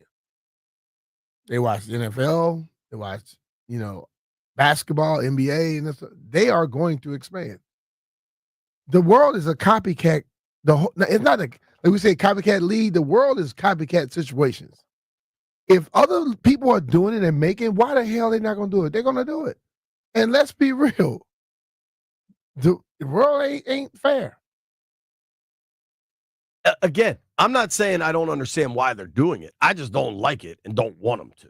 Is there anybody that wants them to expand? I bet coaches do, so they can say they got to a tournament. Yeah. White Brian, you're the biggest hoops head here. Do you want them to expand the tournament? It depends. If it's to put in more mid-majors, yeah, but that's not what they're doing. No chance it's for more mid-majors. It just, how many SEC teams got in last year? More Like 10? mid-majors making more 14. Financially feasible. How many SEC teams got in last year? 14. And who got left out? Anybody that, like, of merit? In the SEC? Yeah. 13's a lot. Not really. South Carolina didn't make it. Should they have? No. No. They sucked. But what's going to happen is they'll get in now. And they'll probably get their ass 14 kicked. of the 16 made it out of the SEC. You know what happens when you expand it? They all get in. Okay. The Big Ten got 11. That's going to be 13, 14. Like, this is not going to be more Belmonts and Bryants and Woffords. It's going to be, Iowa State went 19 and 16 and gets into the tournament. Because you know what Iowa State will do? Have more butts in the seat and more money overall. And that's what the end result is, dog. I get that. I just don't like it. Do you like but it? So yeah, I mean, I think everywhere is trying to make more money. So what you want them to do? Go put more mid-majors in it and you have nobody in the seats? Dude, you watch those first round games, nobody's in the seats anyway. But It's about television. You know what It's not about seats. It ain't just television. It's sponsorships. It's more sponsorship is inventory for them to sell. And Yeah. sponsorships, That- TV, that- all that's that. what I'm saying. And sponsorship is going to go by teams that they feel have bigger backings and things like that. The people may not show up, but they are going to pay it based off of that. You just like you've said it, and other people said it. If they end up with Oklahoma City and in Indiana in the finals, the TV is not going to like it. You said that, right? It's the exact same thing when it comes down to this NCAA. No, this is just about getting more games to sell ads for. I understand, but you still want, even if you're selling more games, you want the better teams in it. Because you're saying about mid-majors, more mid-majors not getting into it. Well, I'm going to go with the teams with the bigger fan bases. I understand why they're doing it. I understand the why. I just don't like it. Do you actually like it? Bro, I really don't care. Because I understand that's what life is. See, when things are a certain way and it's going to happen that way, you realize it and you keep moving. You fight what's going to automatically happen anyway, that's a waste of time. I just wonder if this is obviously a cash grab. I wonder, what was the one Fox put together? You sound in like Vegas? Rooster right now. What Rooster say about the Crown. NFL? What you sound like? I wonder if this is a reaction to the Crown, the NIT. Like, it's just they see, okay, there's these other tournaments people are watching. I think a lot of this is driven by gambling. Yeah. And I'm not. There's zero lack of understanding. I understand the how and the why. I don't have to like it. No, you don't have to like it. I told you about other stuff. It's going to happen. Landville, do you like that they're going to expand? You kind of hate college hoops anyway. They hate everything. I'm not a huge fan. I think that, two 16 seeds have ever won a game in the tournament in like 40 years. I think just one. No, it happened twice. Fairleigh Dickinson. Oh, they were. Yeah. Okay. No. I'm a firm no on it. I recognize it's going to happen, and the coaches like it. I just think the coaches like it because it's job security. We talk about the NFL as a self-preservation league. Every head coach in Division I basketball is also in the self-preservation. Oh, hell yeah. And so they get to tell the boosters, hey, we made the tournament. Even if we're the 75th best team, we made the tournament. Exactly. Maybe it's good for the sport that more kids will get that exposure. More kids get an opportunity.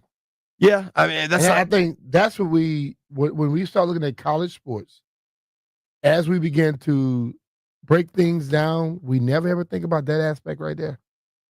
In the long run, you have more kids having something to discuss when they leave college that they're very thrilled about. Or you can leave it how it is and have people go and say, man, I was there 4 years and I thought we had a good team. We never made the damn tournament. Who was like on the bubble that got left out last year? I remember everybody was yelling about Carolina. Carolina got in, won their first 4 game, and then got smoked in the second round. Mm-hmm. Indiana should have been in. Indiana butts in the seats, man. Like, that's go. what the Hoosiers will do. There you go. I guess there's you know what I'm excited about? I am just an optimist, B. What's that? Buzz Williams put together a hell of a roster at Maryland. Did you see Carolina and Georgetown just announced they're going to play a home and home? UNC? Yeah, that's pretty cool. Boy, that's cool. Georgetown, they get it together. dude. How was Georgetown's recruiting, White Brian? They get anybody? Nothing of note. That is not going great for my man over there. That doesn't Cooley. sound good at all. Like it. Are they projected to be a turn? Like, how long does Cooley get to turn that thing around? This will be year 3, right? Yeah, I think it is. I don't know. There's some people with big cash over in Georgetown. Maybe they don't chip enough in. I don't know. But how did Villanova's recruiting end up? Is recruiting finally over now? Almost over, yeah. I think recruiting A lot never of kids stops are these withdrawing days. from the draft, so this is kind of the last. Yeah, I saw that. A couple guys went back to college. The one kid, the Florida kid, did that. How did Villanova end up? I don't know. I think they missed out on a lot of the Maryland kids, which they expected to get. I don't. Not great. Of the 2 big ones, the DeMatha kid I think went to USC, and Gillespie went to Tennessee. So That's who left Maryland, right? Yeah, they were I think Gillespie he's from Tennessee. I think he was going to Tennessee regardless. Like even if Willard had stayed. But I think he got $3 million is the number I heard. Well, that's why he was going to Tennessee. Sure. I mean, if Willard had stayed and he had 3.4 here, he wouldn't have gone to Tennessee. It's gonna be a really interesting year in college hoops, man. Here's what we're gonna do. Phone lines are open. 800-636-1067. 800-636-1067. He's an NFL legend that did a little bit of coaching this week. His name's Brian Mitchell. You get to ask him anything you want. Hit us up.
This Sports Update is brought to you by Paul Henry's Window Installation, your clear home improvement choice. Last night, McKenzie Gore did what he does best, and that's striking guys out. He fanned 8 in the Nats' 9-3 win. He became the first pitcher to reach 100 strikeouts so far this season. Only 3 other players are even in the 90s, and those names are 2024 Cy Young runner-up Zach Wheeler, 2024 Cy Young winner Tariq Skubal, and 2-time top 10 finisher in the Cy Young voting, Carlos Rodon. So that's pretty good company for McKenzie Gore. He now has 101 strikeouts after last night's outing. And the SEC just really does not know what it wants. The other 9 leagues across the country favor one of 2 formats for the new college football playoff. The SEC, though, is no closer after their spring meetings. The Big Ten wants a 4+4+2+2+1 model that rewards it and the SEC 4 automatic qualifiers. 2 go to the ACC and the Big 12, and the highest ranked group of 6 champion gets an at-large berth. But most SEC athletic directors want that Big 10 model, but now some coaches are saying they want a 5-11 model, saying the SEC gets 5 automatic bids. They have no idea what they want, and they're making it very difficult for everybody else in college football. From the Crop Medcap 5-Star Sports Desk, Savannah McCann on the Fan.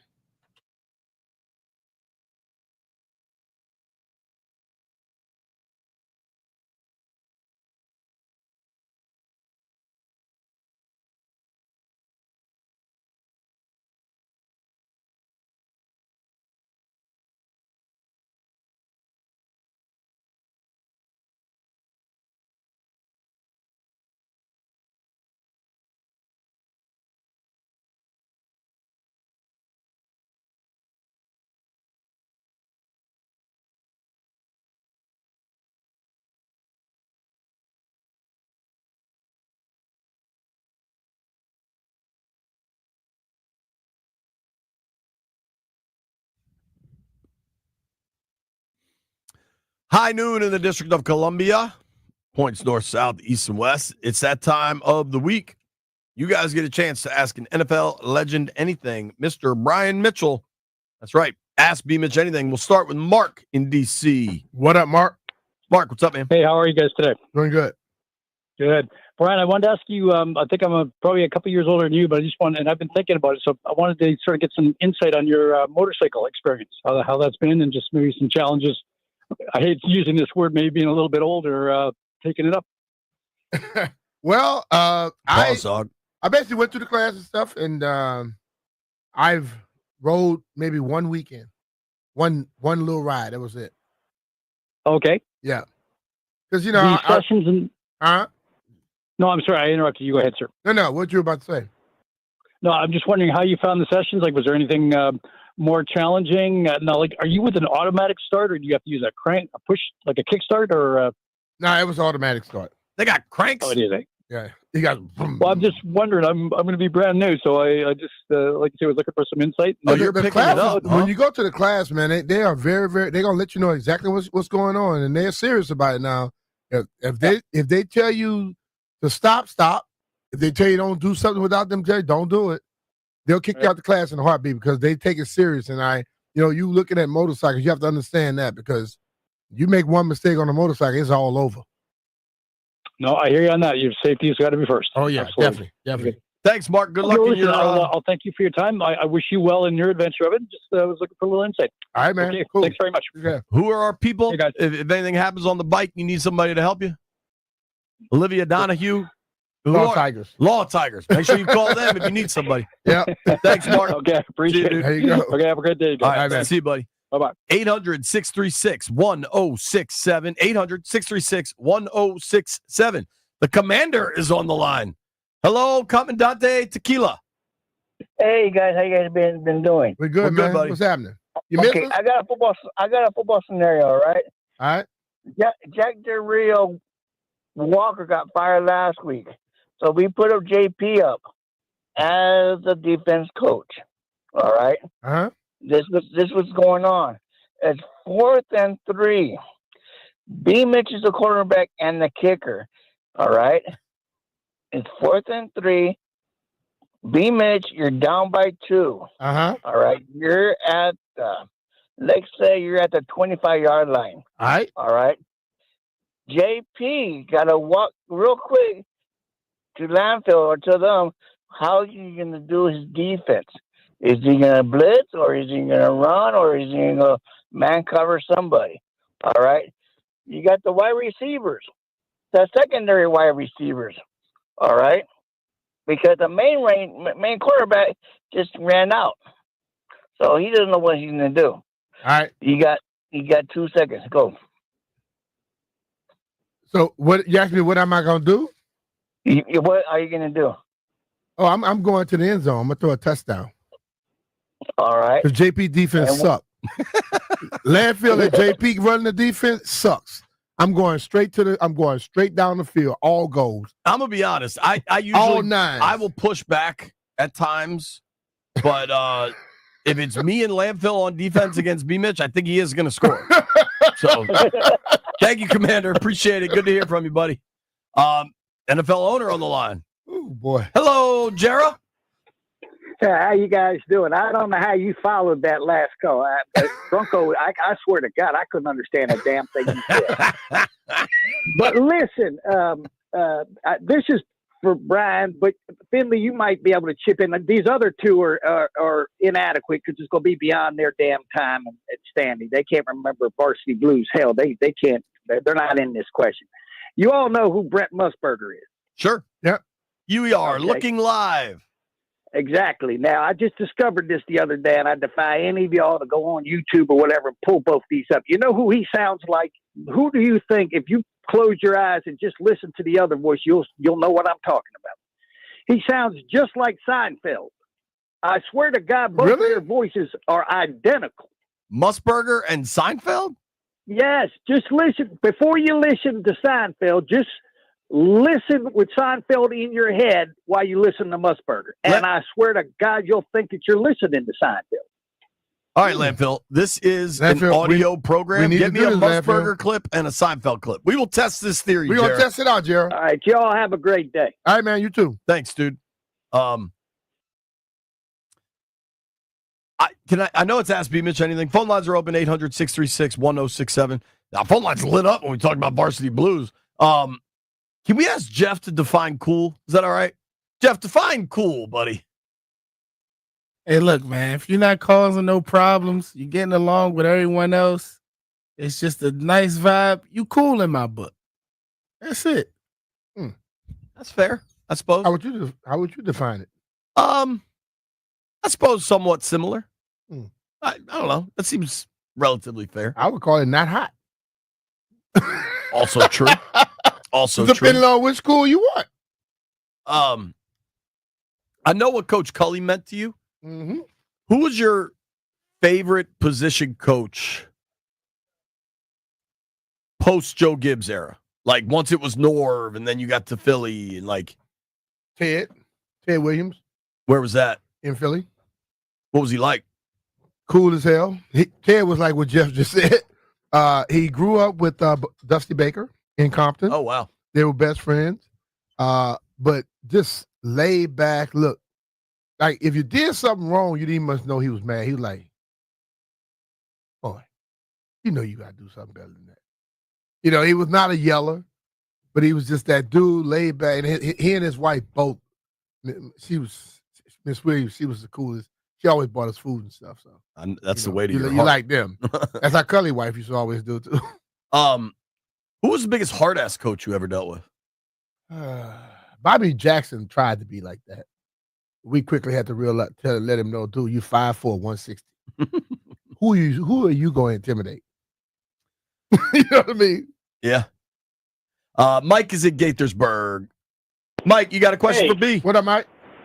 Yeah. Hey, guys. Good to hear you. I want to know, Brian, who do you predict will be the top three running backs this year?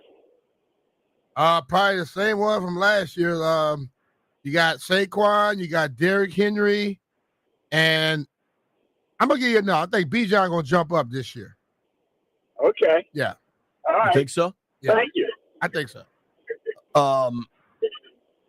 Why do you think Bijan? Because I think Bijan does more than just run the ball. So and now he has a quarterback who also moves around, who doesn't just sit in the pocket. And I think that's going to change up the way he'll have like more opportunities. Bijan certainly has the talent, right? I think that Atlanta situation is very interesting. If Penix is the dude that a lot of people think he could be, I think Bijan could be in for a big year. Yeah. Which second-year quarterback do you think will have the biggest jump this year? Out of Jaden, Nix, Caleb, May. The biggest jump is going to be McCarthy because he had nothing last year. I think, yeah. You think Caleb makes a big jump? If he starts doing stuff on time and not try to make everything be ad-lib, yes, he will. But if he keeps doing what he's been doing, no. That's an interesting discussion with this. I don't think it'll be Jaden because Jaden already played so well. I think Jaden can be better, but there is room for other guys to make a big jump. If he has a big jump, boy, we may be in the show. If he has a big jump, it's hard to think we're not. You know what I mean? There we go. All right, Landfill's prepared the investigation. Jera, one of our all-time callers, claims that Jerry Seinfeld and Brent Musburger sound exactly alike. I don't know that I believe this, but I'm all ears. Let's go for it. All right, Landy, what do we got first? Are you not telling us? How does this work? Ohio Stadium in Columbus, Ohio. You are looking live at the Georgia Dome in Atlanta. You are looking live at the Los Angeles Coliseum. Okay, that was obviously Musburger. I was in London about a month ago. The World Cup was going on. I enjoy any sporting event where nations get involved. I find that the most exciting. The Olympics is really my favorite sporting event. I can see what he's talking about. Just that it's like a vibration. They just both sound like they're talking into microphones from the late 80s. That's all that sounded like. I don't think they sound alike at all. Yeah, I didn't think so either. I understand what he's saying. They're not identical, no. But I would have loved to hear Seinfeld say you're looking live and see what goes on. Yeah, that'd be good. I got something I never would have known. How tall do you think Brent Musburger is? Over, under 6 foot? Under. Brent Musburger is 6'2". He is? Yeah. Never looked like he's slouched a little bit. Well, and he was always like sitting down in all but my memories. And even when he stood up, he kind of has a slouch. And apparently his middle name is Woody. Pause, Landfill. I'm gonna leave that one alone. Let's go to the phone. Zeke is in Southeast. Zeke. What up, Zeke? Hey, what's up, guys? How you doing? Love your show. We're good. Thank you, man. Hey, question for Brian. Brian, I want to start getting into doing some biking. I just wanted advice from you, like how did you get started? What's a good bike to buy? But remember now, I'm not a former athlete. I'm a working Joe. And also, how did you get started? Because I want to get into something that's non-contact. I used to play ball a lot, but I think biking might be the answer. So what would you suggest to someone who's just starting, how to get started, the type of bike to buy? Give me some ideas. The type of bike, I think you're going to have to go and see what fits in your budget. But first thing I'm going to tell you to do is get fitted for your bike.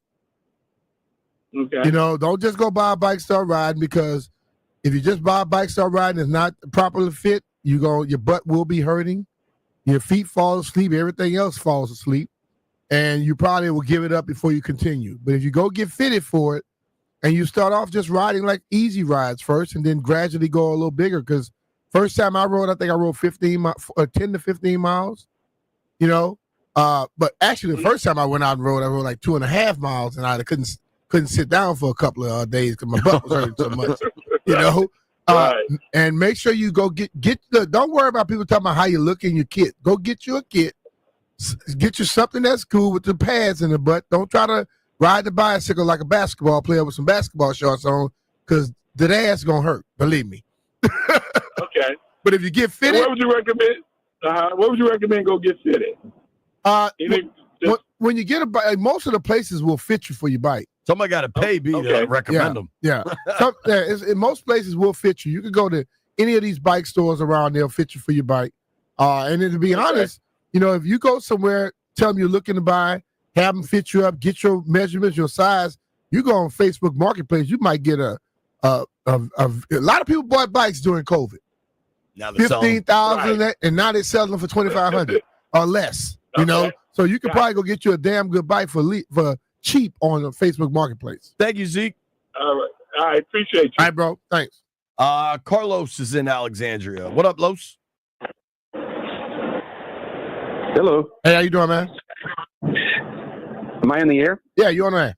Oh, okay, great. I just lost the cell for a minute. The question is to B Mitch. Yeah. There's a lot of hype about McCarthy in Minnesota with all that offense. Do you buy it? I said, he's going to have to show me that he's completely healed from the injury. But I think the kid is a damn good quarterback. I like JJ. He may not have the biggest arm, but he's accurate, and I think he's smart.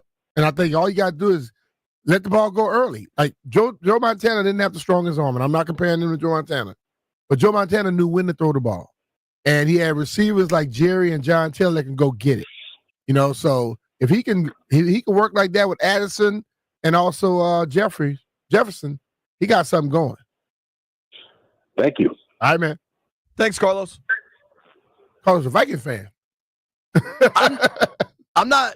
I have no animosity towards the Vikings. Like, how there's some teams you just don't like? Vikings aren't on that list. I'm cool with the Vikings. I loved Randy.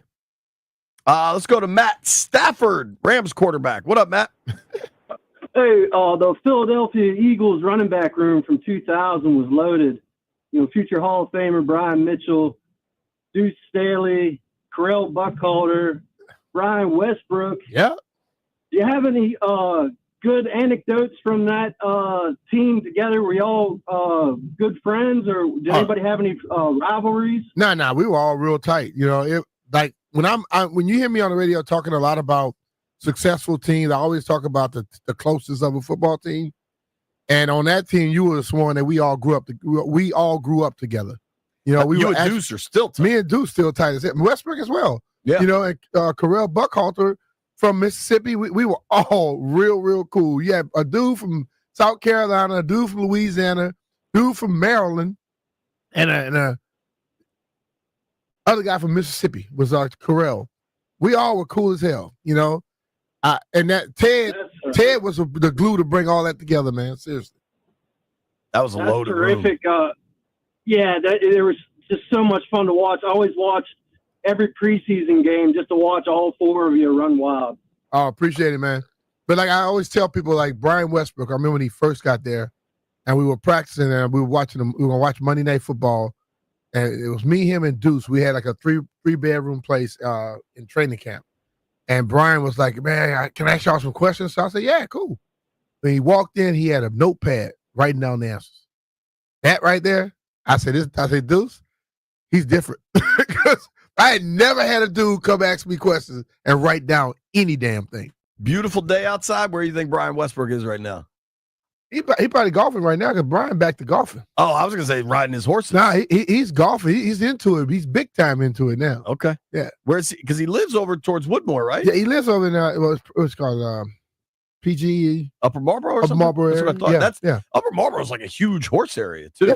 There's some big, beautiful farms over there. Yeah, some horses. I'm going to make a decision. You all right with that? I'm going to make an executive decision. Hey. We're going to continue. Ask B Mitch anything. We got, if Camp PJ, stay on hold. We'll talk to all of them. Well, B, are you ready for this? What? Rev T is on the line. Oh, shucks. You will hear from Rev T when we return. It's B Mitch and Finley.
The Nationals open a 3-game set versus the D-backs tonight, 9:40 p.m. You can listen to that live right here on 106.7 The Fan for some late-night baseball.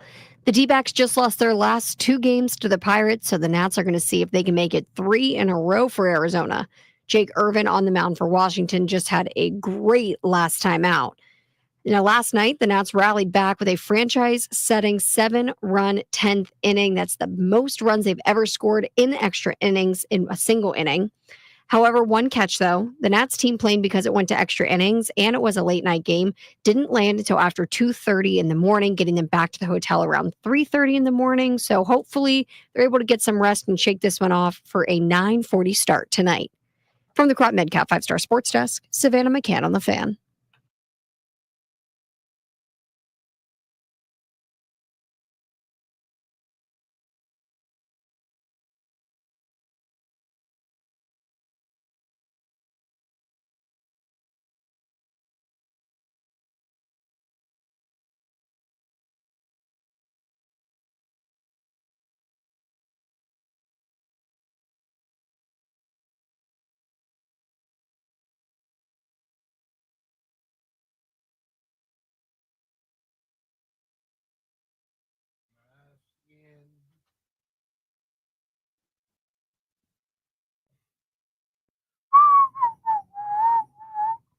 B Mitch and Finley and the phone lines are open. It's Ask B Mitch Anything time. And folks, this is the moment we've all been waiting for. I don't believe we've heard from the good Reverend in some time. Yeah. I was starting to worry about him. And when I had to drive down to Raleigh, I drove by the new casino down there, and I thought of him. Thought of popping in, but I something tells me if I hung out with Reverend for a while, I wouldn't have continued to drive to Raleigh. It's time to speak to a man of the cloth. Hello, Rev T. How do you do? Your eyes may shine and your teeth may grit, but Jerry Jones, you need to stop smoking that. I ain't gonna say it because we on the air. Man, what the hell is Jerry talking about? That man, Jerry he must have been binging on Jerry Seinfeld all this week and then messed around and then went on the Twitters or whatever they call it, the X or the O or the Z, whatever the hell they call it, the W, and he saw an old clip of Brent Musburger. So, Jerry Jones, stop stealing them pills from the old women at the old folks' home and just keep freaking them behind their depends and stuff. But what's going on, B Mitch? What's up, Jay, boy? I miss y'all, Jeff Lansfield. And where the hell you been? Where have you been? Out the site. Where you been, man? I'm good. I've been chilling. Y'all need to come see me down at that playbook, down at the Rose, down there over 234 in Dumfries, man. Come see me. I done got that thing jumping. I got karaoke on Tuesday and Wednesday night. I got a live DJ on Friday. And every Saturday, I got a live band up in there, man, starting at 9 o'clock. That's Rev T doing up in there. I appreciate all the people, man, that be coming through, man, showing me. Look, it be amazing. Sometimes I got to ask you, they be like, you Rev T? I be like, oh, no, that's my car. You better make sure they ain't trying to whip my head. Rev, do you wear your robe at work? No, I'm going to say that for the season when 106.7 Fan go ahead and put that request in the book, so I can hook y'all up and make sure y'all got a nice buffet spread and stuff out there when y'all come down. Trust me, I got you. I got you. If somebody will drive, I will go to Rev T's casino for an evening. Man, it ain't nothing but damn 25 minutes off the. Man, don't think Dumfries far, man. Dog, nothing on 95 South is 25 minutes, man. Rev. Come on, man. From your way, you take the back road. It's 66, 234, man. You'll be here in about 30 minutes. You ain't talking about me. I drive. I don't worry about driving. JP don't like to go nowhere. I told him he's pompous. Maryland pompous ass. It's not pompous. This is more about, I assume if we're going down to Dumfries to hang out with Reverend, we're going to be drinking a good clip. We need a room. Rev, you got rooms. Man, hey, man, hit me off the air, man. Hey, I got the hook up. Ray work with me. And you know when Ray work with me, you know we all good. Thank you, Rev. Good to hear from you, man. Hey, man, I love y'all, man. Be cool, brother. See you, buddy. Let's go to PJ and Reston. PJ, what up, man? PJ, you there, bud? PJ, are you okay, man? Sound like you're having some labored breathing. I'm here. Right. I'm here. You sound like you're in a submarine. All right, what's going on, man? I'm here. There it is. Oh man, first of all, huge credit. Like, you guys would have been well within your rights just to hang up on me right away because you got to be ready when you're on the radio. Uh-huh. I got home and ran upstairs, heard you guys on the speaker because I thought Rev T was going to speak for more time. Well, he normally does. I ran down the steps. Did y'all hear me run this? I ran down the step. My poor cat looked at me like, what the hell? But anyways, so a question I wanted to ask Brian Mitchell. By the way, that running back from the Philly, man, wow, 4 like 1A running backs. I don't think I've ever even seen that before. But the Wizards, we got the 6th pick and the 18th pick, right? I know that who is it? Dallas is dead. They're not going to trade that number 1 pick, right? Mm-hmm. My question is this: Dylan Harper seems to be pretty solid at 2. Ace Bailey, a little bit less solid at the 3rd position. And then like 4 through 12 can kind of go in any order for the draft lottery. Do y'all think it's worth it to trade the 6th and 18th pick to move up to the 2nd or 3rd, or maybe just for the 2nd or just for the 3rd? And like we could do something where, like we do the 6th and the 18th, and then maybe throw in either like Brogdon or Middleton, like a good veteran player that doesn't really kind of go with our team. But what's the guy with that? Dawkins? Will Dawkins. What if you're watching right now what Oklahoma City is doing and the amount of talent they have on that team, he had hands in that. And I think if he gets 6 and 18, he's gonna find some guys that could be legitimate parts. And if you when you watch Oklahoma City right now, those dudes play. They made some trades too. They traded for SGA. They made some trades and things like that, but they also have depth. I mean, dude, as disappointing as getting the 6th pick is, thanks for the call, PJ. You can stay on. Yeah, I have faith in Will. Dude, as disappointing as getting the 6th pick is, right? And it just feels like the curse of Le Boulay continues, right? To quote Tony Kornheiser. But like, I like the picks they've made. I like Bilal. I like Sarr. I like Bub. I like the kid Keyshawn as a shooter. Like, I like what they're building. Is there anybody you Sarr like? Is underrated. 6? Thank you, PJ. All right, man. I hadn't. My whole thing is like, when I have faith in the people that you have picking, I stop looking. So just like with the NFL right this year, at 29, I saw a lot of guys and stuff, but I'm like, whoever Adam picked, I'm gonna be happy with it. At 6, DA, and I think Chris Miles said it the other day too. They like the big kid out of Duke, Moloch. I hope I'm saying that right. Yeah, how do you say that, White Brian? I bet you know. Moloch. White Brian's asleep. No, he's not. He's just not paying. He don't have his ears on. Brian, how you pronounce the big dude name from Duke? Malawak. Malawak. You know who I like at 6 though, and I'll get clowned for this. My boy's a hardcore analytics guy and does very well in that capacity. Con Knipple. Give me the nipple, baby. That's the dude from Duke too, right? Yeah. The other white one kid that's from Duke. dirty. Like, yeah, I know you're talking about. I wouldn't say he's dirty. His mama play. I'd say he's dirty. He's just a grinder. He's dirty as hell. He's just like the other dude that left from Duke. His mom played like basketball Grayson. too. He does a little some Grayson Allen stuff. Are you now, sure? If he's on my team, I like him. His mom was a basketball player. That's what you talking about? Yeah. Yeah. I know. Yeah. White Brian, is Con Knipple considered dirty? I watched him in some games. He was dirty as hell. Y'all can think what you wish. But I watched the little things he was doing. The dude got some Larry Bird in him. All right, but I would not compare him to Grayson, who was just tripping dudes all the time. Grayson was a complete ass. This dude got some little dirtiness in him, too. But if he's on our team, I love it. Landfill wants the dirty nipple. But I don't think Knipple is going at 6.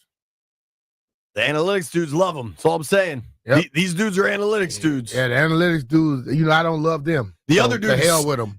Malawak, I think, is 7'2". You don't need analytics for that. That's what I need. Sarr is what?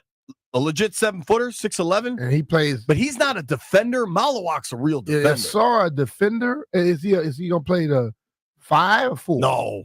Hell, he seems like he might want to play the 3. Well, but that's just basketball. If you have a 7'2" and a 6'11" on the court, go for it. I mean, you get the length like OKC. Yeah. My guy Kemp is on the line. Kemp, ask me something.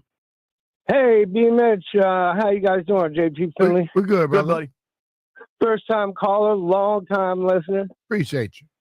Huge Redskins fan, and B Mitch all the way to the Hall of Fame. I got a question for you there, B Mitch. Mm-hmm. Who was the best blockers that you ever had when you were returning punts and kickoffs? Oh man, number one was Trey Thomas. No, not Trey Thomas. Trey Johnson was the big fella. He was a guard. We had to back there. Trey could run, dog. Right. William Bell was definitely another one. Mhm. Who else? What about Mike Sellers? Mike Sellers was my dog.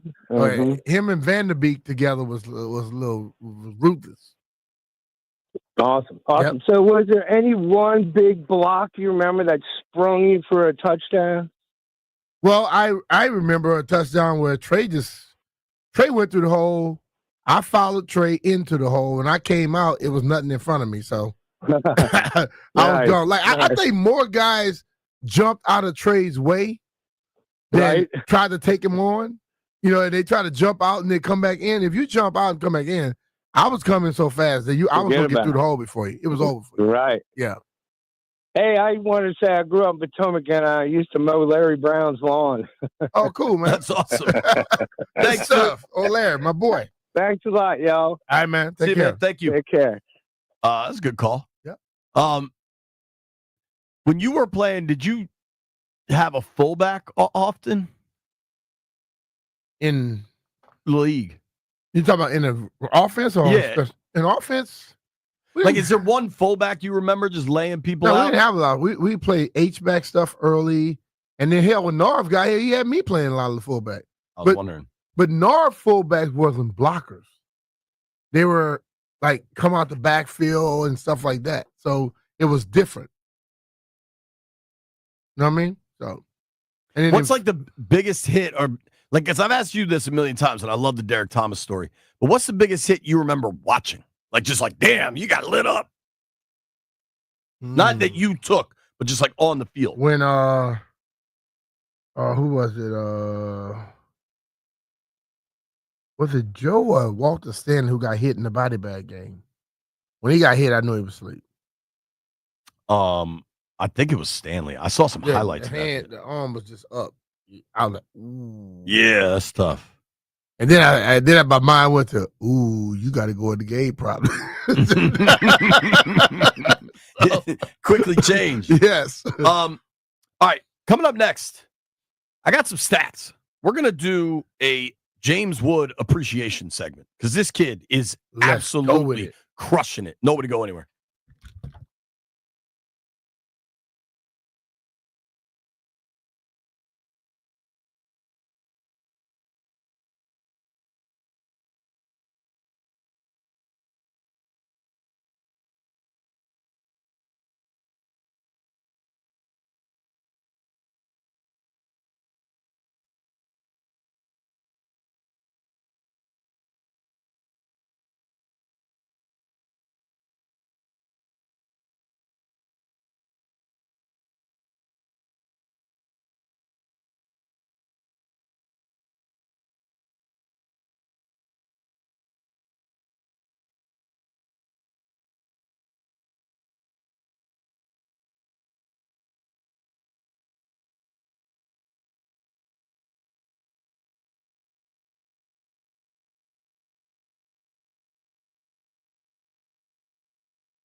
Mitch and Finley. We're going to postpone James Wood appreciation segment to 1:30. Don't worry, it's not going anywhere because we were able. It took a while. We had to talk to a bunch of people. A lot of hoops. We'll try. We had to jump through some hoops. Line up a sponsorship, but we got the Rooster. Hello, Chris. Hi, Gavin. How are you? Chris has just told me something else. Yeah. You see, you know why I called you Gavin, right? You're drinking a Diet Coke with the name Gavin on it. Yep. There you go. There you See, go. Hi, B. How are you? Can I tell you something? He's never gotten his own name. I mean this from the heart. Yeah. Unintentional comedy, your wheelhouse. Intentional comedy, not exactly where you do it. Okay. That's fair. That's fair. That's fair. I mean, listen, I am what I am. I'm a little bit of a freakazoid. So you're a freak. Well, freakazoid. There's a difference between a freak and a freakazoid. Is there? It's a weird. A freakazoid is kind of weirdish, right? I'm kind of weird, right? Yeah. Is that fair? For sure. I mean, and a freak is kind of weird. I appreciate. What's your I gotta favorite say. I position, gotta. Rooster? Slow down. Slow down. I like guard, tackle, center, linebacker. Well, in the press box, I'm like the guard, right? I mean, I'm the big.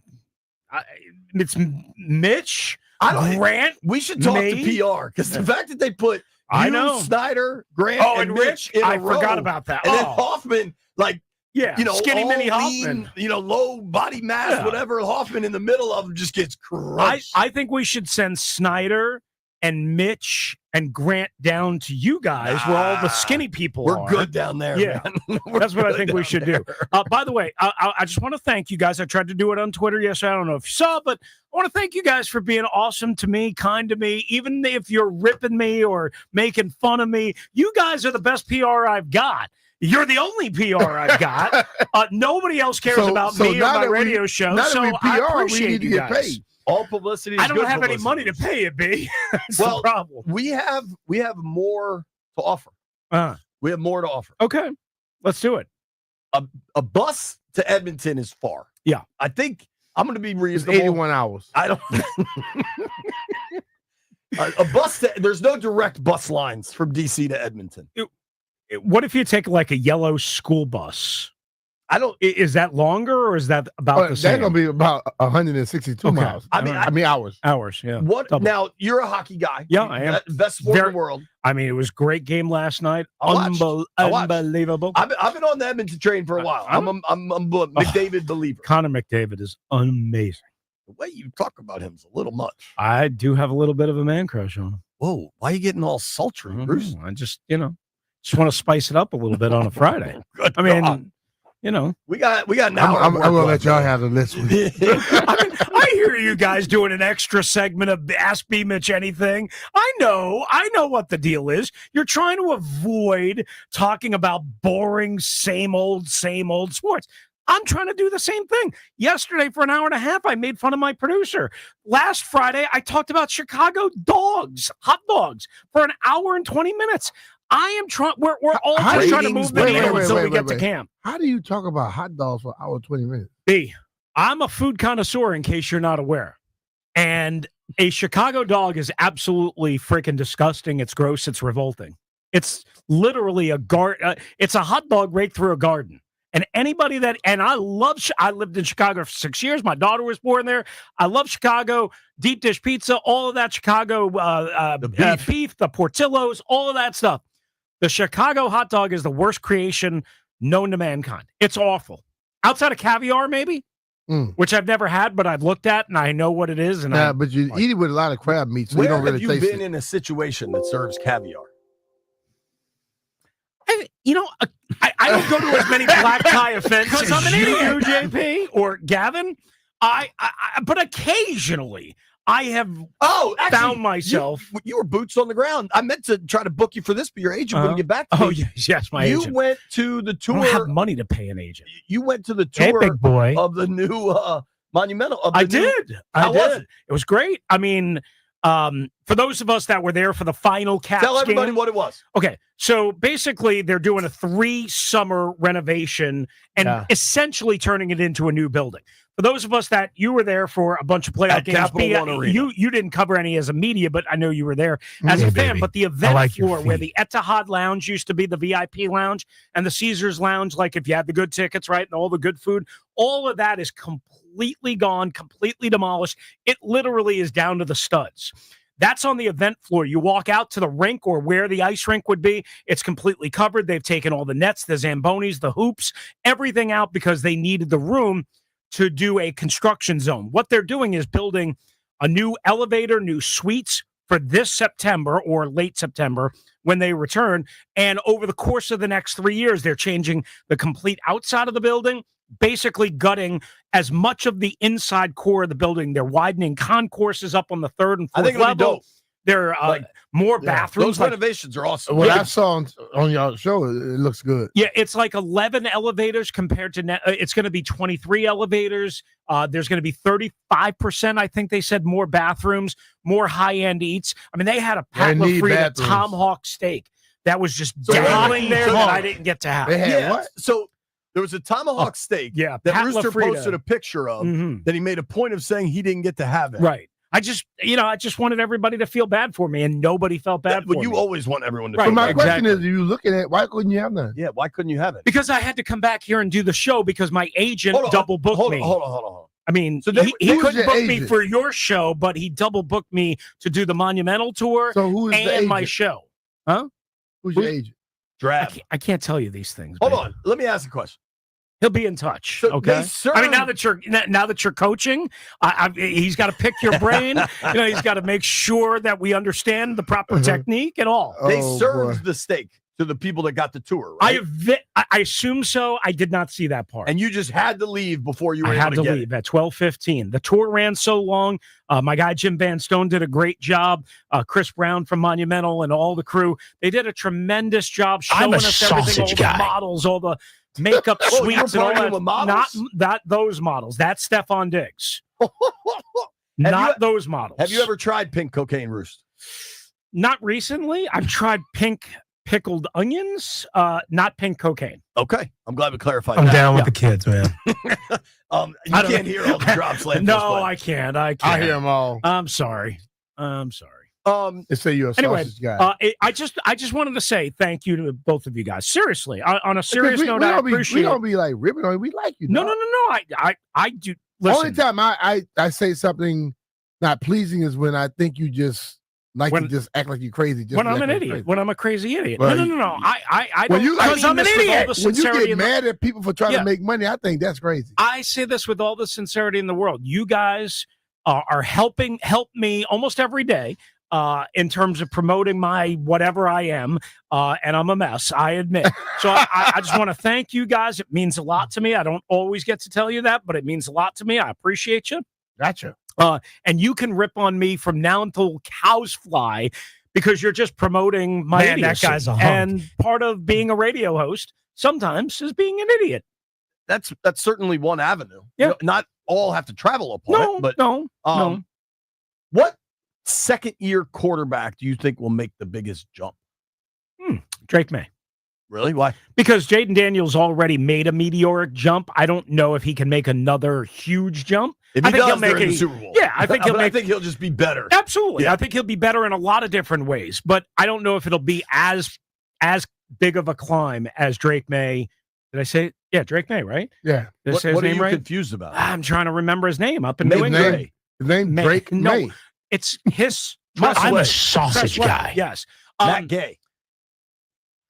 new But kicker. anyway, yes, I know. But Drake May will be, I think, because he showed signs of promise last year, but he's got the largest. Now, he's got that crazy person, Stephon Diggs. I wouldn't want that. I wouldn't want any part of that.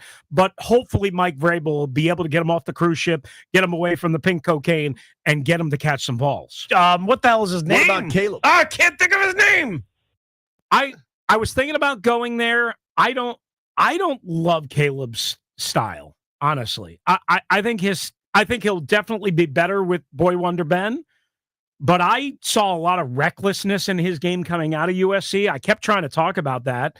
Nobody cared. We're talking about naked men with barrels I around them. wonder how much he's going to be able to harness that with a better offensive line.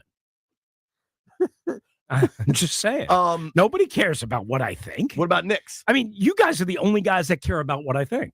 We're also trying to get you on a bus to Winnipeg. I know. No, Or it's Edmonton. Sorry, No, you Edmonton. said Florida during the break. So can we go to Florida? Would you take a bus to Florida? If CK and Drab would allow me to do the radio show from down in FLA, absolutely. As long as it's a luxury bus line or not a school bus. It's Greyhound, dog. Do you have a Comrade? Yeah. Just go As long as do you're it. doing the No, show. but I gotta ask permission, baby. Yo. No, you don't. Ask for forgiveness. Dog. No. Don't ask for permission. I'm not Dude, certain people, asking B. for permission is the wrong thing. They talk you out of it. You don't think just there's come probably back an and say, Odyssey hey, station in Hey, Florida. I might be going to Madrid, by the way, in Barcelona. Oh, I might hell. be joining you guys. We might have who's a paying little for that? That ain't cheap. Hold on. You can't be bringing that big suitcase into the little five place. Yo, how late will Rooster be to the Madrid press box? No, Police here's the deal. Cumpleaños Saturday night, and Prospero Madrid, on your way me for Felicidad. and the boys here. We are going hard. On you. We are going hard, baby. All on you. You footing the bill. Of Good. all the things we could do in Madrid, Saturday night with the Rooster, would you go to a bullfight? I gotta go. I Well, for love you what? guys, but I gotta go. Would you go to a bullfight? No, I am not getting speared by a bull, man. I'm not. Nah, I it's a don't think bull And he's I can't fighting. run. I can't run any. Oh, a bull fight. I thought you meant like Running Pamplona with and the running bulls? with the bulls. That's in July. Nah, Okay, you don't do I ain't that. doing that. I might go to a bullfight as long as none of them could get to me because What I was- can't run anymore. What was your favorite position? Pitcher. Pitch. That's Chris Russell. The show starts at 2:00. When we come back, Peter Rosenberg You're joins a the program. You've stripped my manhood.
Though it took a bit longer than expected, the Minnesota Vikings have locked up their general manager. The Vikings signed general manager Kwesi Adolfo-Mensah to a multi-year contract extension. While we don't know the exact terms of the deal, here's what we do know. The Vikings agreed to an extension with head coach Kevin O'Connell back in January. 4 months later, Adolfo-Mensah has his extension, which means this head coach GM union in Minnesota is locked up for the future. The two of them have been a package deal since they both arrived in Minnesota ahead of the 2022 season. The Vikings have the NFL's 6th best regular season win percentage since the two of them were hired, and they have 2 playoff appearances. And the Kyle Pitts saga took another turn when the Atlanta Falcons reportedly made the big-name tight end available via trade. This is just 4 years after spending the number 4 overall draft pick on him. The Falcons do prefer to keep the veteran, but apparently they are willing to listen to some offers, though it's going to start at a day 2 draft pick. From the Crop MedCap 5-Star Sports Desk, Savannah McCann on the Fan.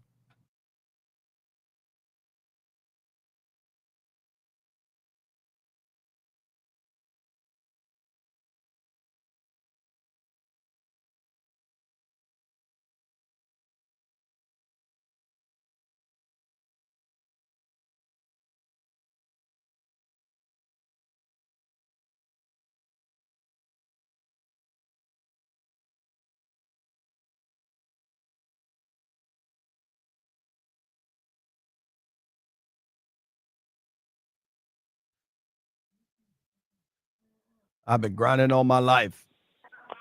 B Mitch and Finley, 1067 The Fan. Fired up to get on the Rude Guest Hotline, talk to our boy Peter Rosenberg from NYC. Peter, what's up, man? I know you were at the Knicks game last night. How wild was the Garden? I was in the building. It was an awesome experience, man. It was a really dope crowd, man. I have my I'll tell you what, though. We talked about my fraudulent fandom of this team last week, right? Dude, I've been seeing on Instagram. It feels like it's getting realer and realer. Listen, I remembered, though. Last night reminded me why I like rooting for my teams out of town. I don't like other fans. I forgot. There's a Redskins bar up here on the Upper East Side. I don't go there. I watch at home. Mm-hmm.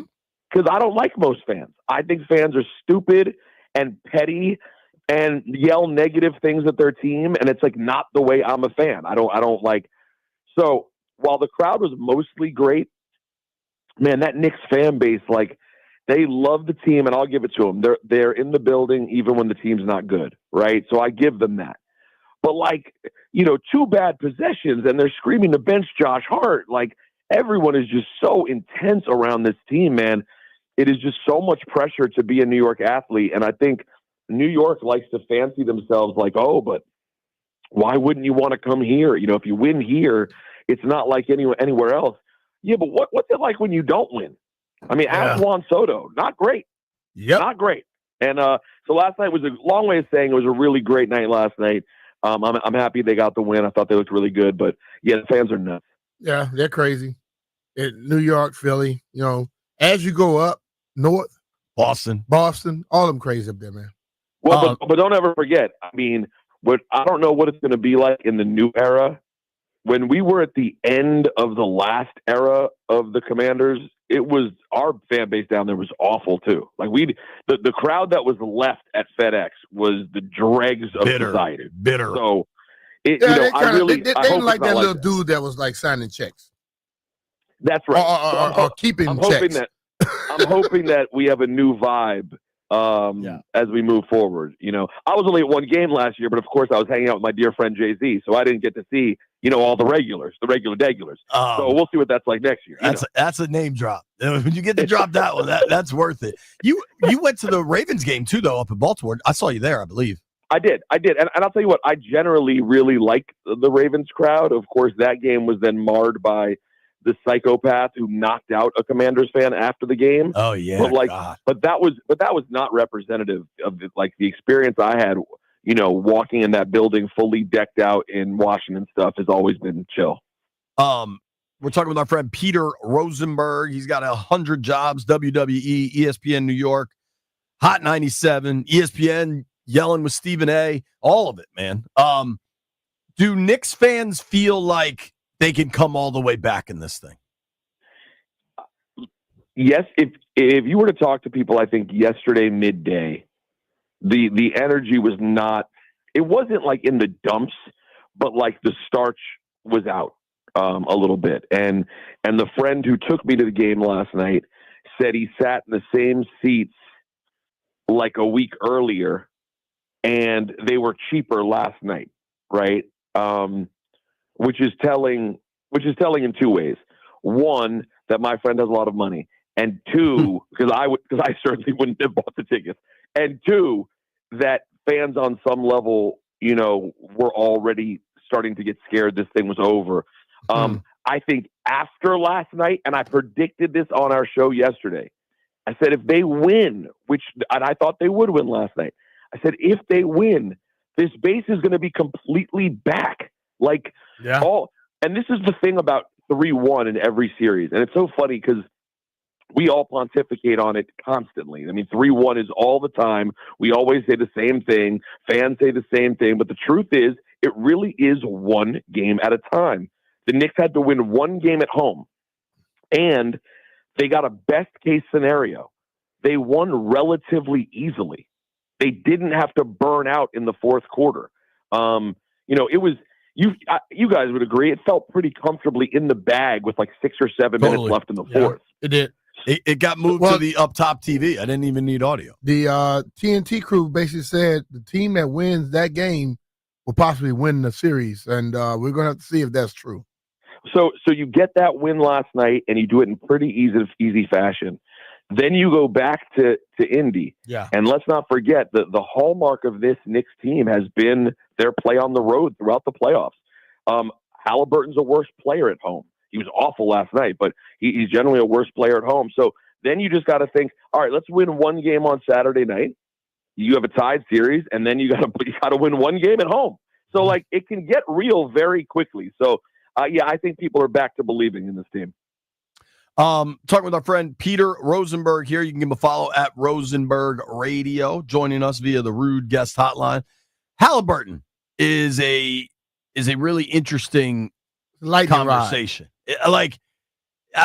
Going into the playoffs, I think The Athletic did a poll, and he was considered the most overrated player in the NBA. By the players. But 2-3 nights ago, he had an unheard of triple-double without a turnover. It was unbelievable. Where do you land on Halliburton? I think Halliburton's a stud. I did not understand. That poll to me said that other players must think that he's like corny and they don't like him. I've only seen him in WWE situations. And when I see him, he's really cool and really happy to be there. He's a legit, real super fan. And so he seems like a lovely guy. I don't know what his personality is like as an opposing player. I think maybe he has a little bit of that energy that people just find irritating. I can't. But his daddy leads the way with that. Seriously. Who does? His dad. Oh, exactly. And so maybe that's a big piece of it. But I don't know, guys. I'm not an expert, but I've been watching basketball for 40 years-ish now. He's a pretty damn good player. And it's not like he's the most hyped up player in the league.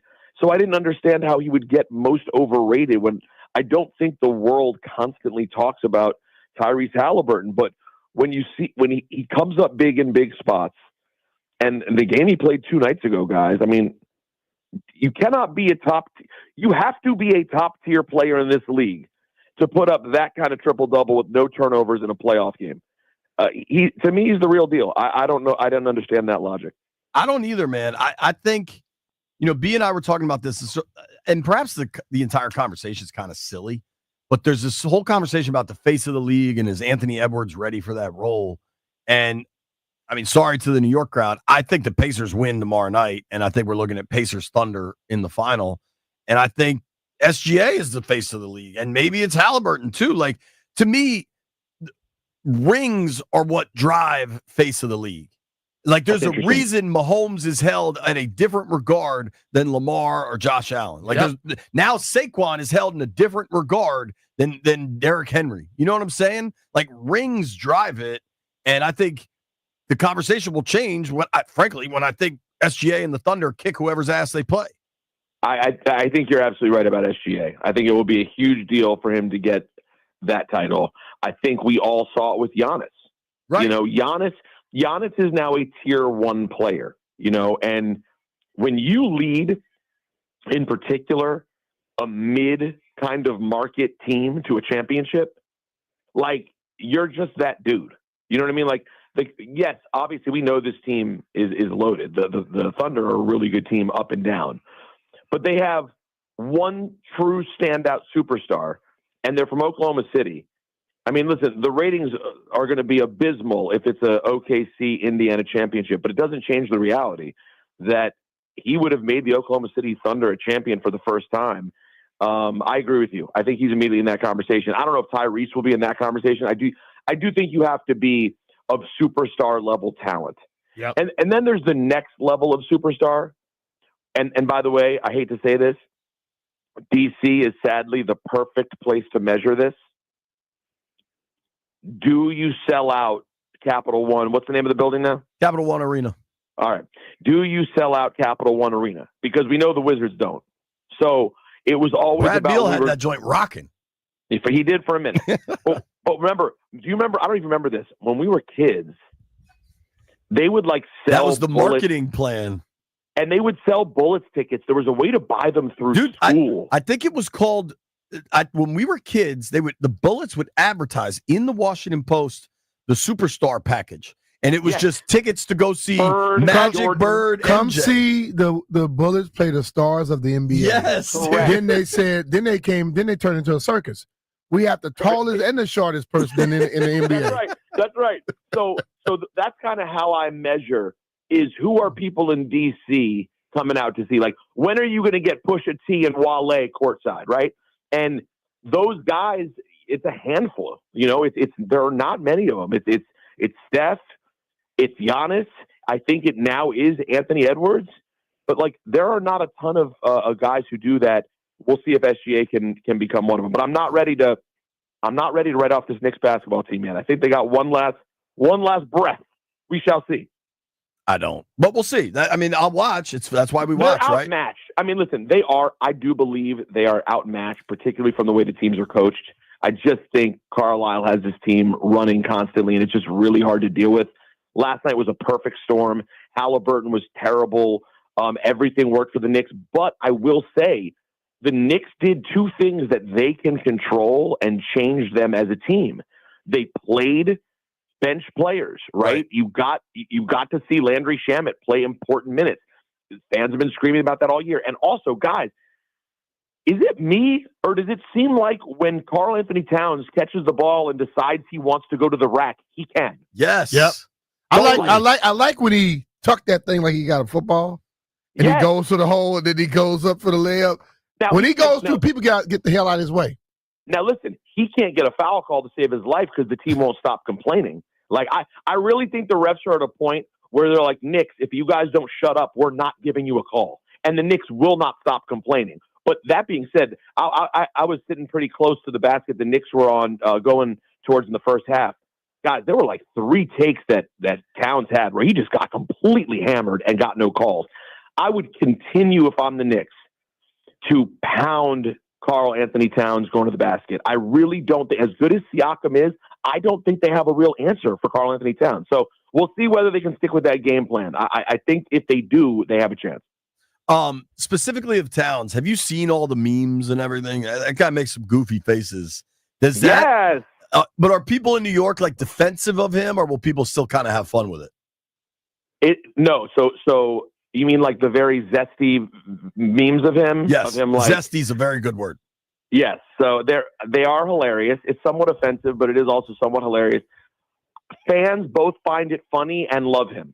Like, I don't think it's not mutually exclusive. It's like, yes, there are jokes about Towns, but everyone thinks he's the man. Like, I think particularly that 20-point fourth quarter to save the series in game 3 really kind of etched him in there. But also, he's a Dominican dude from Jersey. Like, he has real roots here. Mm-hmm. And I don't know if you guys could see, like, the vibe yesterday when he had big plays.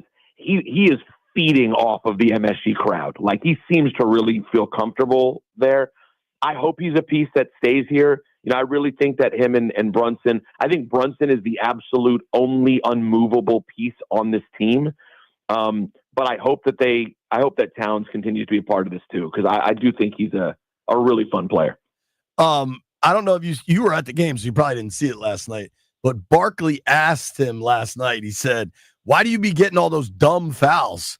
And Towns just goes, God only knows, which I thought was just a really good interaction. That is awesome. I did not know he said that because, man, some of those fouls are dumb. That is the only way to say it. Dude, I'll send you this tweet. I'm sure your producers are on it, but that's good fodder for you guys. But, dude, I don't know this, and obviously ESPN New York's a behemoth. Do you guys ever get Knicks players on? So funny that you say that. We've been the home of the Knicks since I've gotten there. We get almost no Knicks. Wow. This year we got none. Alan Hahn, who I do the show with in the afternoon. Yeah. He's the Knicks sideline reporter who fills in for Mike Breen. Like he does color commentary, play-by-play, and everything. He does everything you can do. And we still don't get players. Let me tell you something, guys. You want to hear the most Snyder-like thing of all time about Dolan, and I can't complain about it the way I want up here, because frankly, I would love for our show to end up on MSG one day. I don't know if you guys heard this. Did you hear that Dolan either did or threatened to sue Beyonce? No. About what? So this was like sort of off the radar, but tell me this. If this isn't the most Dan Snyder thing you've ever heard. So on Beyonce's current tour, which I went to, it's going to be in D.C. July 4th weekend. It's fantastic. I think you're going, right, B? Or your daughters are going? Yeah. I could not recommend it more. It's incredible. But during these big stadium tours, the artist changes outfits and they run like videos for 2 minutes or whatever, right? Mm-hmm. And in one of the videos they made, Beyonce is like 400 feet tall. She's like a King Kong Beyonce, right? And she's walking through cities. In New York, she picks up the Statue of Liberty and lifts her up and uses the light to light her cigarette, right? Like it's just like awesome. It's just like fun stuff. In Las Vegas, she picked up the Sphere, which is owned by MSG and Jim Dolan. Yeah. She picked up the Sphere and spun it on her finger as a basketball. And they threatened to sue her. And they took it out of the thing, and now she picks up Allegiant Stadium. What on what grounds? Why? I guess they didn't clear it, and I guess they just did it rogue. And when they heard about it, sued her or threatened to sue. But like, is that not the most Dan Snyder not seeing the forest through the trees? Yeah. Like I saw a special on him I saw a special on Dolan one day. Complete ass. Oh, Beyonce is the most famous person on the planet. Beyonce and Taylor Swift are kind of 1 and 1A, whatever. Like, right. You should want that, right?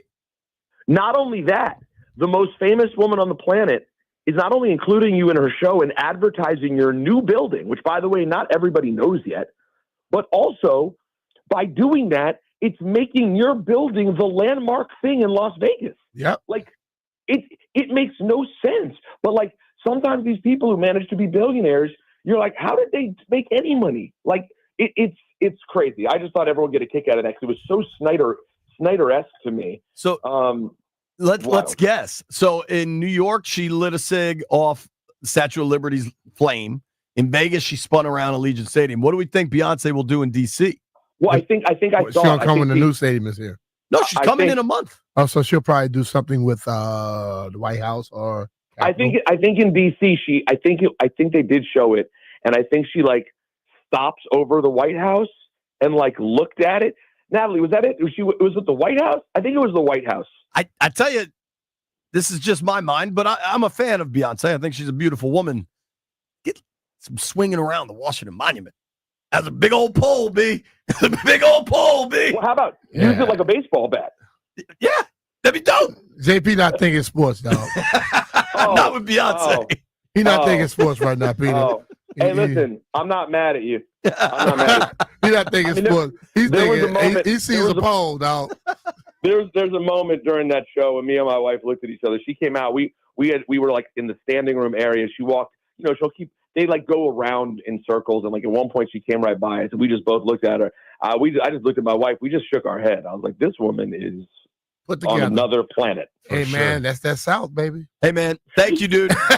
Houston, Texas, baby. Hey, I'm big congratulations to Ellie and Jake. I'm coming down there tomorrow for their wedding in DC. Awesome. I'll be there for 2 seconds, so big congrats to them. I won't be around long enough to spend time with you boys, but I love you all. I got a tea time Yeah, Sunday man. morning. All right, Peter. Thank you, buddy. We do? Later, guys. See We you, do, man. JP? We'll work on it. We do Um, good. We. Here's what we do. We work with Paul Henry's window installation. They are the absolute best, man. They made such a difference in my home. They're redoing B. You know B's fancy when he's got a pergola. Paul Henry's redoing his pergola. I like the barbecue, and I don't like rain or sun hitting me. Rain, Direct. sleet, snow, any of it. Yeah. We like to barbecue. Seriously, working with Paul Henry has changed my house. He can do the same for you. Windows, doors, whatever it is you need, hit them up. And all month long, June also, you get $125 off each window with a 5-window minimum and $600 off doors from Paul Henry's window installation. As JP said, you can reach out to Paul. He can do windows for you. He can do doors. He did every window in my house. He did every window in my detached garage. Now he's taking the pergola down that was connecting both my house and the detached garage, and he's going to be building a brand new one for me.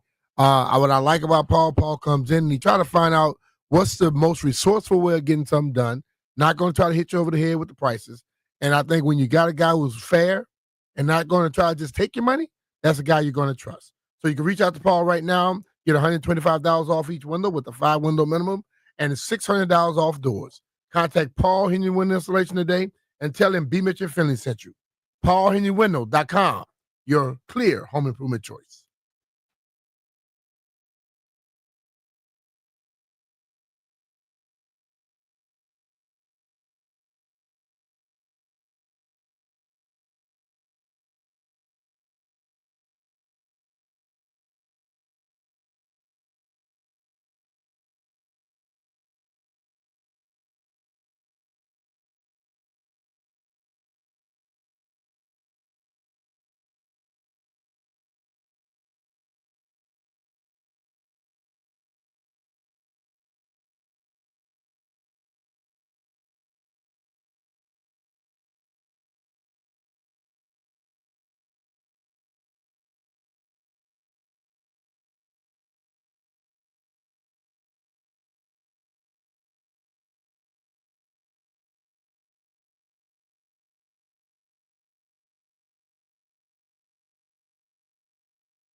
This sports update is brought to you by the Reynolds and Power home team, Keller Williams Realty.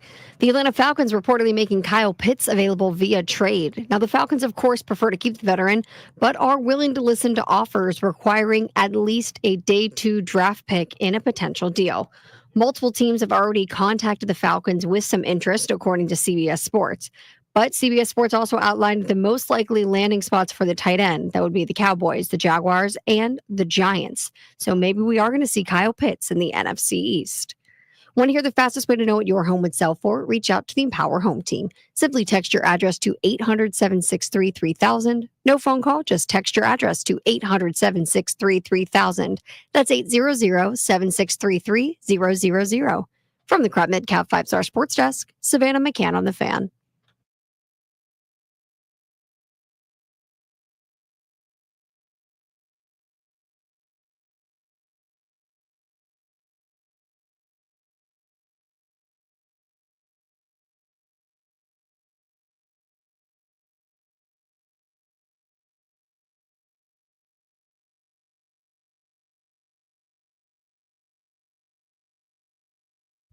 Nobody better to celebrate close to the conclusion of a Scotty's Vodka Red Bull Friday than a dude who doesn't drink, our guy Toby Altizer. What up, Tobo? What's going on, man? You texted me the other day. I was doing a nice vodka read on the one of my updates. Scotty's read, that's right. We want to do a James Wood appreciation segment because B and I watch. Some of these numbers are just getting ridiculous, and the Nats are playing good baseball. And Brian and 8-3, last 11. Yeah, man. They just took 2 out of 3 in Seattle. I think they're in Phoenix tonight. Is that ballpark still the Bob? No, now it's Chase Field, right? Yeah, Bob and Weave. Shucking and jiving. But James Wood is just playing incredibly. Brian and I made very clear our thoughts on any Mike Rizzo slander will not be tolerated from 10 to 2. I can tell you that much. Okay. But I want to just talk James Wood for a moment. And I have a series of statistics. Landfill, if you'd like, you could play lasers for these because they're all pretty damn awesome. From Codify Baseball? Yes. James Wood is the only player in Major League Baseball history to have a 380-plus OBP with 15 homers and 9-plus steals in his team's first 56 games before turning 23. Unreal. I mean, it's astounding. Unreal. Yeah. I mean, he's so good. My favorite thing to do, JP, is when he obviously in Seattle hits 2 nights of home runs. My favorite thing to do is listening to Charlie and Dave hearing their call is always awesome, but they get to watch this guy every night. Mm-hmm. I love going to the opposing team's broadcasts. The Miami one kind of went viral, right? Cliff Floyd was like, whoa, what did he just do? But he hit the second night in a row when he hit it off the facing of the second deck, and their TV broadcasts are like, ooh, that was annihilated. Yikes. Just hearing these dudes talk about the stuff that he can do, like he's kind of an anomaly. Like you look at dudes that you can compare to him, there's not a lot. Size-wise, the way he swings is a lot like Aaron Judge. You don't want to throw that, those expectations because Judge is so far and away the best player in baseball right now. But when you look at that size of 6'7", 6'8", which they both are, and then a short, compact swing that hits for power and specifically can look the other way. I mean, all those things can apply to Aaron Judge. All those things apply to James Wood. And just how good he can possibly be is incredible. If you were to give a analysis of his ceiling, is it something you can measure or you just say it's out there? Yeah, I think it's 99 Yeah. in the Bronx. I just think that every once in a while, like wow. I remember being young and people always tell me, oh, that'll never be broken. Every record I ever heard that about has been broken.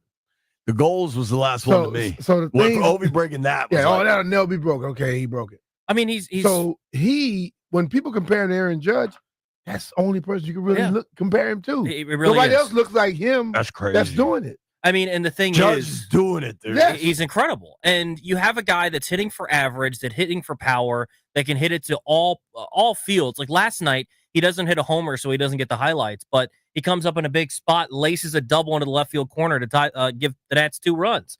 Like, just he does whatever's necessary, and just whenever he decides to turn on the ball and pull it, it goes a mile. Like, it's incredible to watch this guy hitting into places in ballparks that not many people do. B, what'd you just say their record is in the last 11?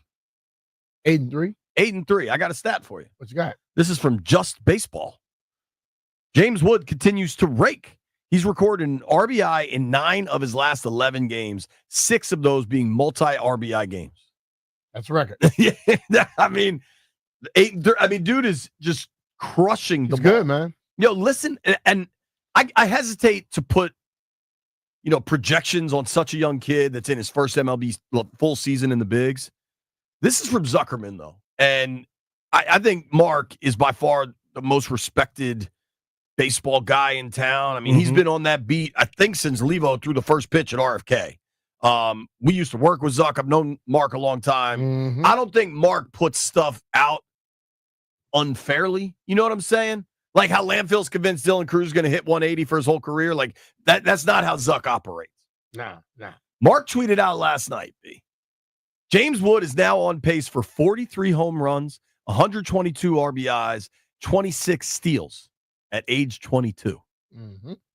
Like, that's bananas. Yeah, I mean, 40 plus homers at that age, and he's going to get better. I know we always put the age thing in there, but being around sports all my life, I forget about the age. There are people that come around that God has given talent to, no matter what their age, they just that damn good. You know what I'm saying? Yeah. And he seems to be one of those, just like when Bryce rolled in here and then Soto rolled in here, those guys are younger than him. You know what I mean? But when you have exceptional talent, the age throws out. I know it goes there for the records and all that type of stuff, but still, you got that exceptional talent, use it. My biggest takeaway from being down in spring training was anybody, and you know this, JP and B Mitch, being around teams, when somebody comes up and it's everybody, whether it's a PR guy, whether it's a coach, whether it's another player, if everybody's going out of their way to tell you about one dude, chances are that guy is usually going to be pretty good, right? Yeah. They're going out of their way to say, this guy's going to be special. That's how it was down there. Everybody was like, hey, you think James Wood's going to be good, right? He's going to be great. You think James Wood is going to be awesome? I think he's going to be an MVP candidate in a couple of years. And I think even this season has to be almost blowing their minds at how good he is already. And I think the crazy part about this is you can still look at his game and still find some flaws, some things that you want to tweak, some things that you think as time goes on, he's going to get better. And he's already on a 40 homer pace. Oh, I got another one. This is from Ops Baseball, running from the Ops, OPS. Major League Baseball hard hit percentage leaders. You ready, B? Shohei, number 1, 64.5% of his hits are hard hit. O'Neal Cruz, Pirates, 62%. Kyle Schwarber, another dude that used to be here and they refused to pay, 59.3%. Guess who's fourth? James Wood. 59.3% hard hit percentage. Like he's rocking the ball. His exit velocity is like over 100 all the time. One of my buddies just texted me. He said Hall of Famer Dave Winfield is a pretty good comp. Yeah, he was a big guy, big athlete. Yes. And I Wasn't think he? I think Dave Winfield was a first-round pick in all 3 major sports. I think football, basketball, and baseball. Yes. That's a bad maybe answer, hockey yeah. too. No offense to hockey. But Sorry, what I'm saying though is like, if you ask those players on the team about him, the way that those veteran players talk about him will tell you right then and there, they don't give a damn that he's 22, 23. You know, they just care about this dude can play. You know what I mean? Because once you show the other guys in that locker room that you can ball, they forget about your age. I bet you they're not saying, "Oh, he's only 22." Don't care if he do it. No, they like, "Yo, bro, we need this. Yeah, let's go get it." Yeah, I think when you're over at Nationals Park, if you get a chance to watch him this year, look up at the scoreboard right below where they have his name in the middle. They usually pop up the exit velo after the hit. And I don't even care if it's a grounder to second. Just look at the exit velo. Just rockets. It's 102, 105 to the shortstop. Even on a ground out, it's still like, holy smokes. Like, it looks so routine for Kinda him. like me and JP used to hit it. He just swings so easy, and the ball just explodes off his bat. It's incredible. I love it. Dog, Dave Winfield played 23 seasons in the majors. Holy damn. There's a lot of frustrations in being a Nats fan, obviously. The list starts with ownership not spending any money, but getting to watch James Wood is just so fun, man.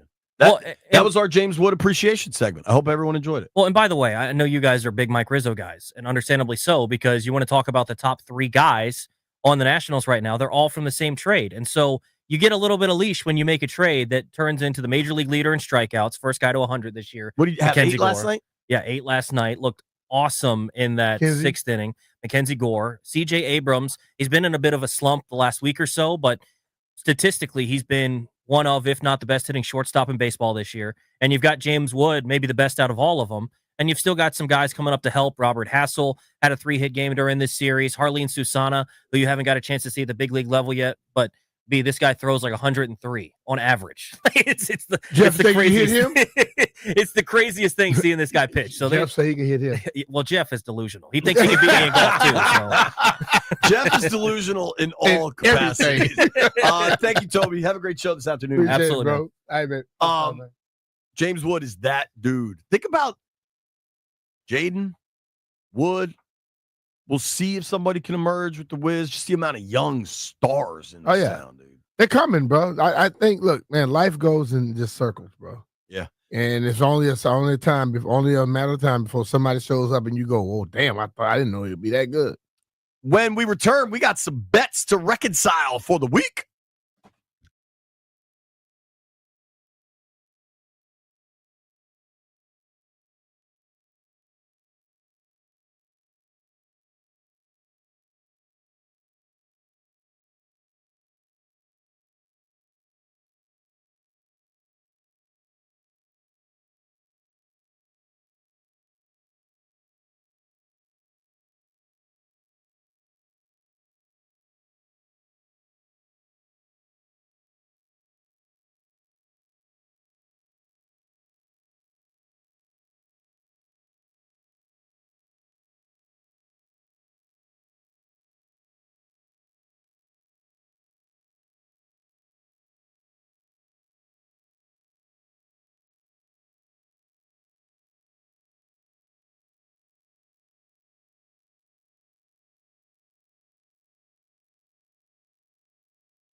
B Mitch and Finley, 1067 The Fan. Little news here.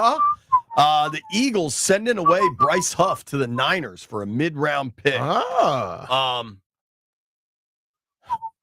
Philly didn't miss on much last year. They missed on Huff. He was a pretty big disappointment after a pretty big free agent signing. Remember, he was good 1 year with the Jets, then went to free agency, and then was bad.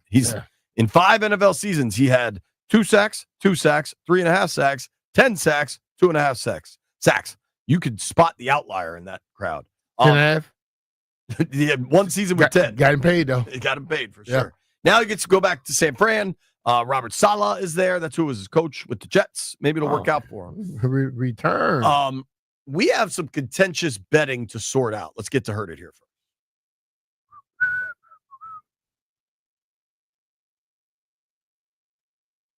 Heard it here first. Hello. Gather around. Heard it here first. I believe I won the week, White Brian. We tied. How? We both went 2-1. Haters. I was the only one with the Knicks last night. Bing bong. Tommy Paul. Not true. I had Knicks plus 14 and Brunson over 8. Not allowed. Not allowed, Landfill. We were just making up lines. Nope. Have you ever looked at the lines where, like, if somebody's at 32, alt lines, they will give What you you an mean, alt line where you could take it at 30, and guess what? You're still under whatever the stipulation is, minus 200, right? Yes. But I don't think we need to be getting into alt lines and Heard It here first. Why not? They bet on stuff that ain't nobody ever gonna see but them. You also originally said 28 points. Who? You did, B Mitch. I know what I said. Yeah. I'm just using examples. I know what I said, 28. Okay, I know what I said, but if you go look at it, there's an alt line there for 28. Yeah, but that would have been more than minus. That would have been like minus 400. With that and the what you call is under minus 200. Now you got to use your own parlay calculator. No, I know how the calculator works. Every time I put something in, I put it into the phone. Shout out to our guy Pete. Jeff bet on darts. Yeah, Jeff had the worst bet of the day. Landfill bet on Jeff bet on Jaden Daniels to throw a underwater touchdown. basket weaving, and we don't know where the hell is that. Landfill, who's your favorite underwater basket weaver? I bet on the Knicks. I don't know what you guys are talking about. You did not. You had the Pacers. You had the Pacers, Jeff. Jeff had Jaden Daniels. Yeah, I had the Pacers until I realized we could just make up our own lines. Then I took Knicks plus 14. No, that's not. But you could. But I guarantee if you took the Knicks plus 14, that would have been way over what we our stipulations are. All right.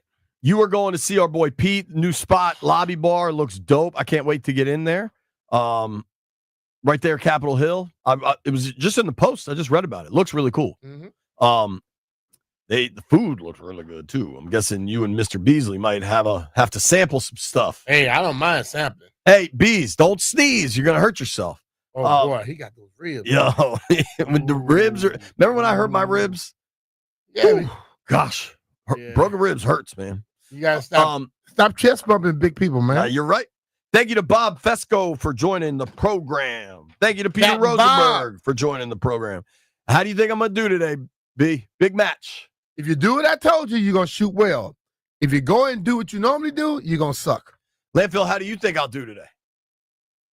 Landfill gave me thumbs down. Jeff, J-Dogs forever, right? Right, you're gonna be all right. My guy. You're gonna be all right. Knicks Pacers tomorrow night. When we are On back Jeff's here, scale of all right, that's not that good. when we're back here Monday, are we previewing the finals or are we previewing Game 7 of the Eastern Conference Finals? We're back here Tuesday. We're gonna preview something. That's Monday we ain't previewing nothing. That's a good point. The Pacers close this thing out tomorrow night. You heard it here first. Thanks everybody that called. Listen, it was a fun day on the program. Thanks to the boys in the aquarium. Danny and Toby coming your way next. You made it this far. Landfill owes you a beer.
This sports update is brought to you by the Ted Britt Automotive Group, home of Ted Britt for life.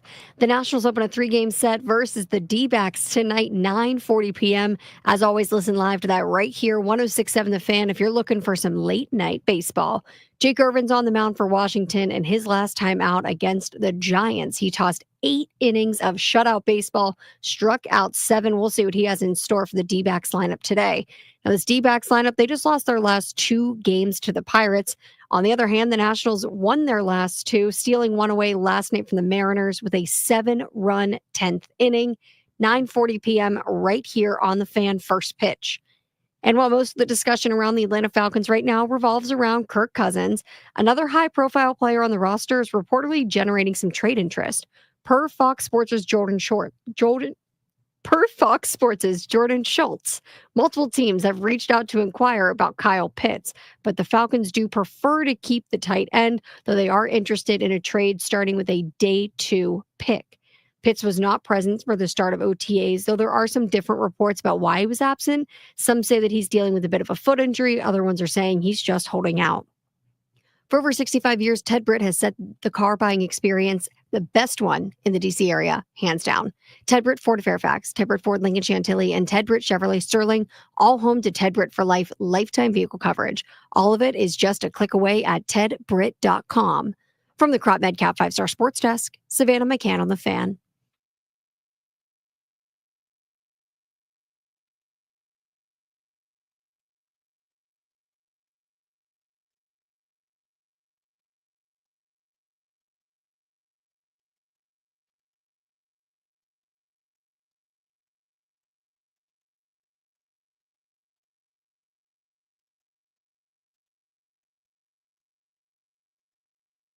You know you've been doing radio for a while, Topes, when you can time your final bite of your lunch and finish it just in time for the intro music. Nailed it.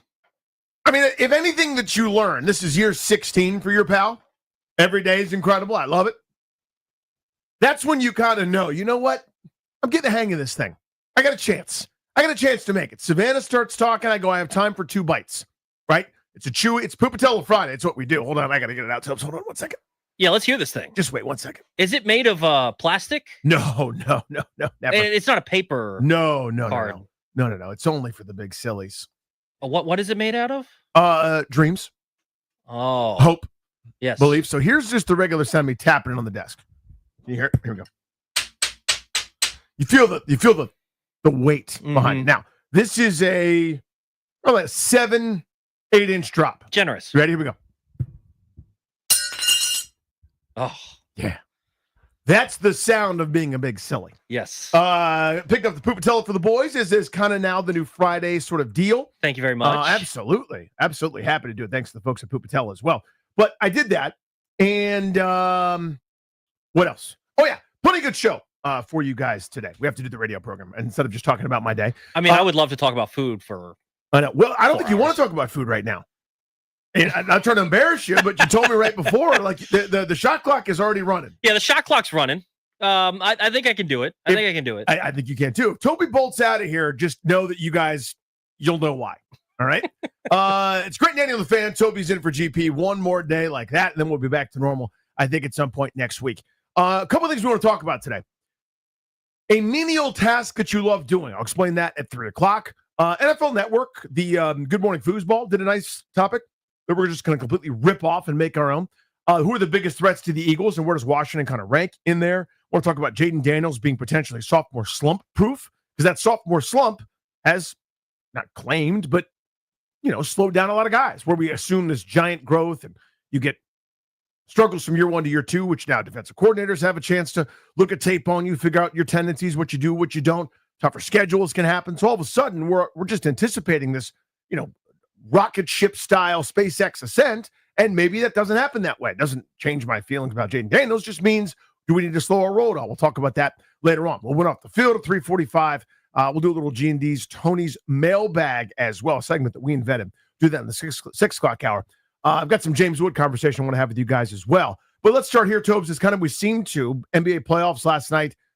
The Pacers did not look like a team that was interested in winning a championship. I understand that happens, but this might be Cowherdian. This might be the kind of take that I just can't stand when people make. But here it is. That's not what a champion does.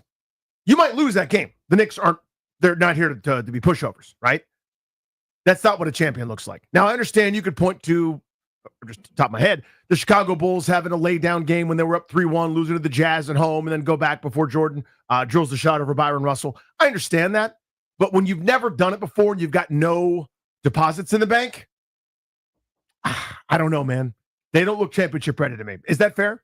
Yeah, I think it was a disappointing performance last night. I thought the TNT crew did a good job of breaking it down, that, there were some adjustments that Tom Thibodeau made. By the way, finally made some offensive adjustments. What's that? Is that when you change something? Yeah, like, where you actually try to, make something a little bit better that has been struggling. But you know what he did last night? You ever do this at a restaurant where they have one thing on the menu and you put something else in instead? What's that called? Is that a substitution? A substitution. Oh, okay. He substituted different players. He's allowed to do that. Yeah, he is allowed to do that. It's not like is really soccer where there's a limit. Yeah, and I thought they did a good job last night. The adjustment that he was talking about, Charles Barkley, your buddy, brought it up, just saying getting Brunson off the ball when Neesmith is on him and having him be able to work off the ball, get the ball in different situations, because Brunson just gets hounded by Neesmith all 94 feet. So I thought that was an interesting take, and it's something that you saw a difference with. But yeah, I mean, the Pacers just didn't look ready to go last night. And I hate to be the media shouty show talking head guy that's like,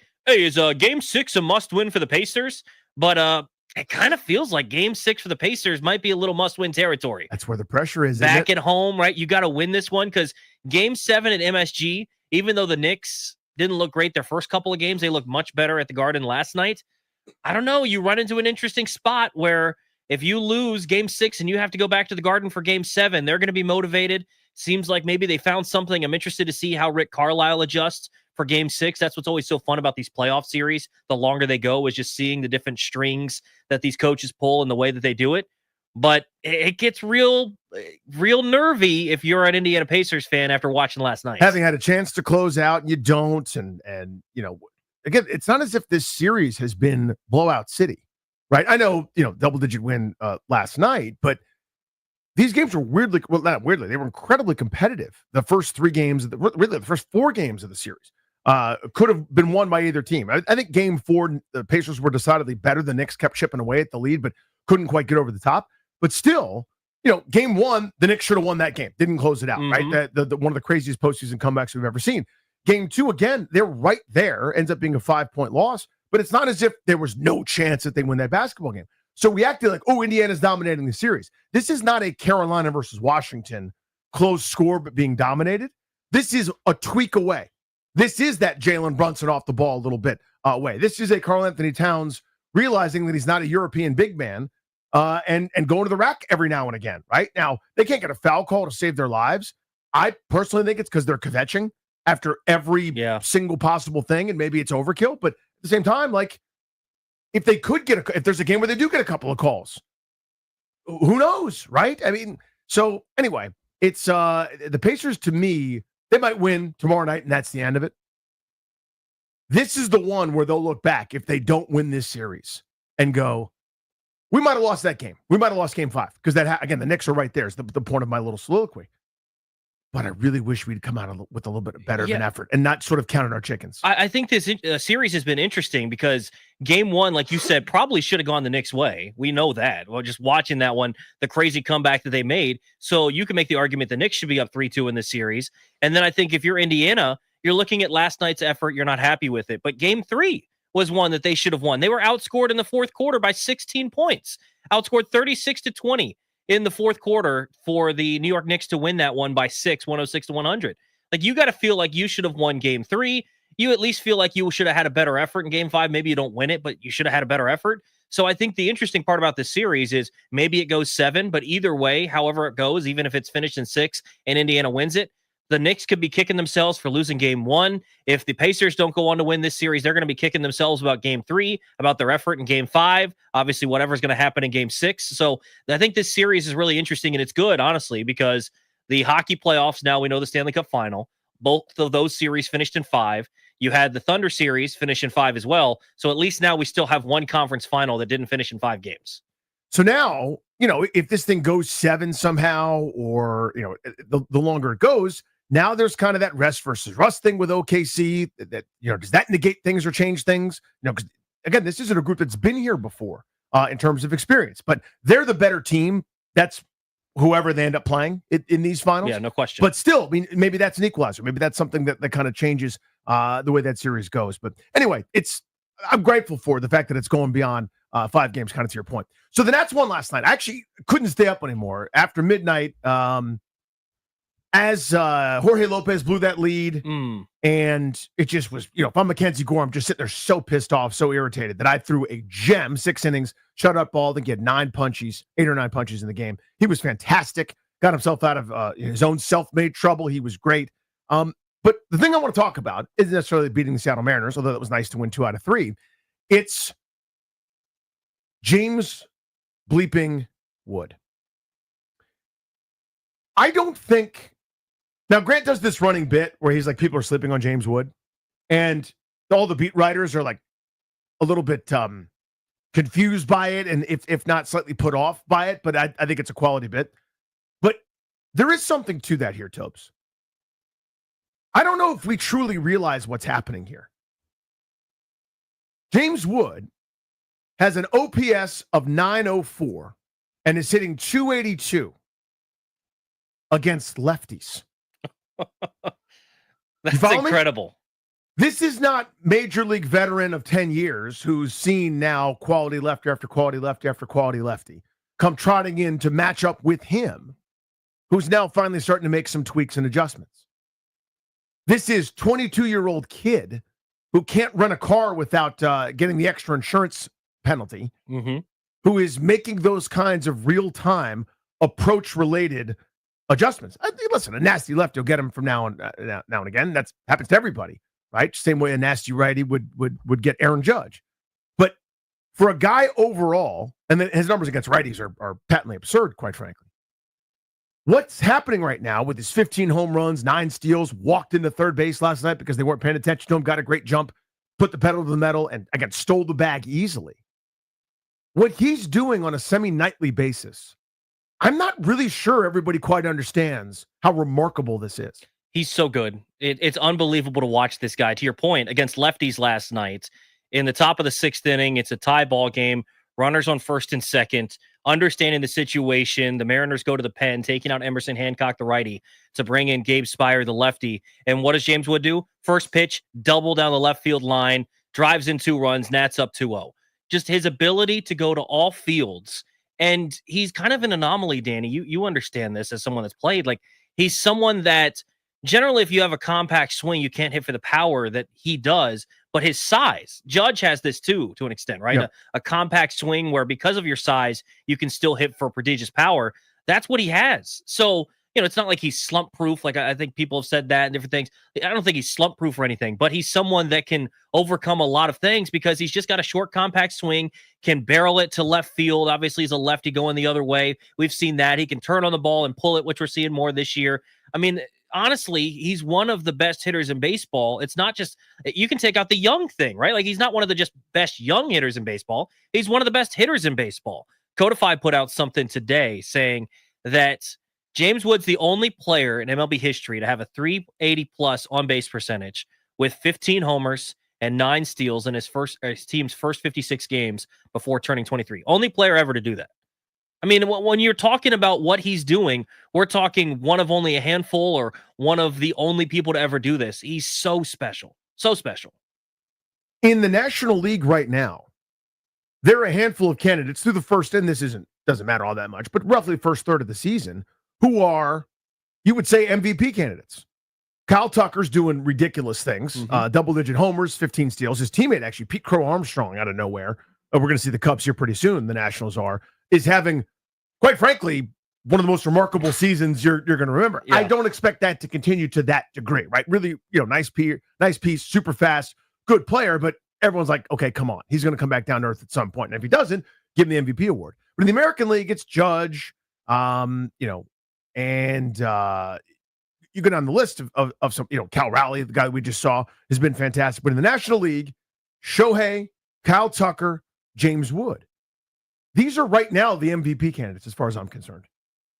At 22 years old, I don't think he wins it because, again, Shohei, the presence he has in that lineup is so good. He's got more protection than anybody you could ever imagine. But what's happening is that level. That's the conversation you are now in for James Wood. And he's finding his way as a left fielder, had kind of a kick last night, moving to his left, the ball that he should have fielded cleanly. He didn't. Ball not get stuck in his glove, ends up, granting a base runner an extra base. So those things are, I think, in progress. But offensively, he's so unbelievably advanced for his age and experience level. And remember, it's not that long ago. He was a toolsy guy in the Padres organization with a swing and miss problem, right? Like the scouting report read almost the same for Elijah Green and James Wood, right? Big, toolsy, athletic, strong, fast, swings and miss a little too much. We'll see. One is down at rookie ball, having Jason Worth fly down in between horse races to work some front toss with him. And the other is an MVP candidate here in Washington at 22 years old. This is kind of a James Wood hype up segment here. But I guess my question is, well, not even a question, my observation. And some Nats fans can call me names and tell me I'm wrong. But here's what I think happened. When they started 1-6, getting smacked around in the first 7 games of the season, really, I think a lot of people kind of checked out. Since then, they've basically been a 500 club. And since then, there have been a lot of things that have happened that are really damn good. Yes. Most specifically, James Wood, but C.J. Abrams is kind of the 1A there. Luis Garcia, guy that I always kind of beat the drum for, starting to come out of it. He's hitting a bunch of bad luck. Bummed about Dylan Cruz, who was starting to do the same thing as well. But James Wood is so unbelievably special that I don't quite think Nats fans have really woken up to it. I think the folks that are there on a Tuesday night when it's 58 degrees and kind of dreary, I think the folks that are there already coming to the games kind of get it and realize what's happening is so unbelievably special. This is Soto level. This is Bryce Harper winning the MVP here level when no one else hit 20 home runs in the lineup. Like, this is so extraordinary what he's doing that maybe it's our fault too. We're not spending enough time, banging on this drum. But my God, like every day there's something else where you go, you shouldn't be able to do that. And yet here we are. Yeah, I mean, this is a guy that's on pace for 40 plus homers, 120 RBIs. Someone that's only going to get better, by the way, Danny. Like someone that's going to show improvements, because I still think there's stuff that he can improve on. Like I think that stuff that you can see that he can improve on. Yet he's hitting almost 290 and one of the best hitters in the National League, like you were already laying out. And I don't know that we need to dive into this today, but we were kind of discussing this the other day just through text. Like you look at young players in this game right now, how many would you take over James Wood? And I think the list is 1 or 2. I think a Bobby Witt Jr., just because of how good he can play at shortstop, can be in that discussion and his impact at the plate. And if you want to consider a pitcher, maybe you go Paul Skeens. But generally, you're going to take the position player. So you probably would say you'd take Wood over Skeens. And I think Bobby Witt's the only guy then ahead of it. Because Gunnar Henderson, solid defender, not great, good hitter. I would take James Wood's bat. I would take I think Gunnar overall is a better defender than James, but not by a ton. But I just think that's the kind of stuff we're talking about here. Like you see these articles all the time written. Like we saw this year now with the Commanders, right? Mm-hmm. Where they're like, if you could start a team with one guy, who would it be? And everybody's like, Jaden Daniels. And that shows you how good he is, right? I think that's where James Wood is. I really do. And everybody that could tell us down in spring training was telling us how good this guy was going to be. They're telling us how hard he works, how much he grinds, how impressive an individual he is. And they're telling us this guy is going to be a superstar in the future. And you can take the future off because he's already a superstar. And people were saying, oh, he's going to get MVP votes in a couple of years. It might be this year the way he's going. Yeah, again, that's how good he's been. I don't think he wins it this year because the National League is stacked. I already mentioned Ohtani, Tucker, Corbin Carroll. If the Diamondbacks turn it around or a playoff team like they were last year, he could do it. Ellie De La Cruz is still lurking. Some of those power totals and the average picks up, even though they're a losing team. The point is, the National League is stacked with really, really good players. Wood is in the conversation. And again, that's kind of the level we're at. We're in that Soto conversation. We're in that Harper conversation. It's kind of these generational special type things. So the question here, and I've got another angle I want to play with it as well. We've got a basketball player at 245 that I want to toss the ball around with you on as to whether you like his game or not, because it's divisive. Mm-hmm. Something I want to do at 245. 3 o'clock, I've got a menial task that I actually love doing. I want to share that with you. But right now, Nats fans unite. 800-636-1067 is the phone number. 800-636-1067. You probably get it. If you're going to call us, you probably get that James Wood's good. Scratch that. The James Wood's incredible. Do your fellow fans get it? Do like the guys on the text chain get it? Does the homie chat get it?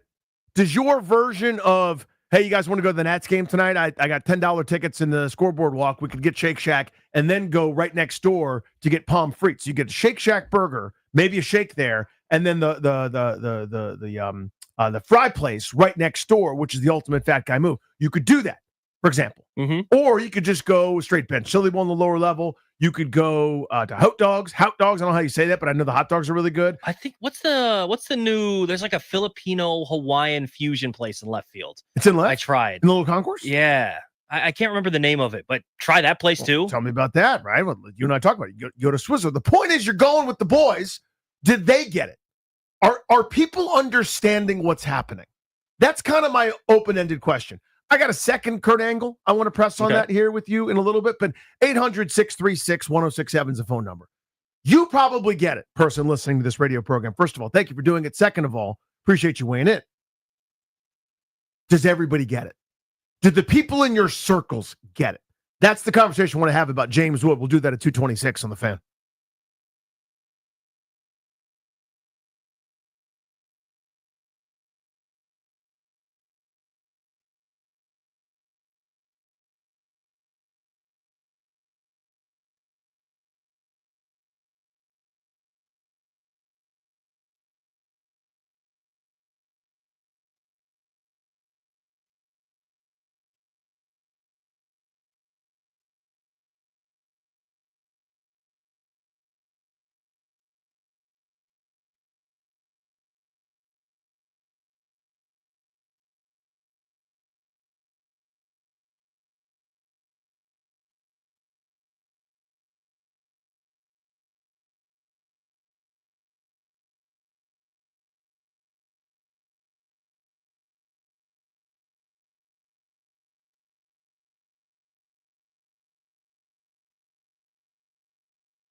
I'm Toby Altizer with your sports update on the Fan. This update is powered by Old Glory DC Rugby. Scrum together, glory forever.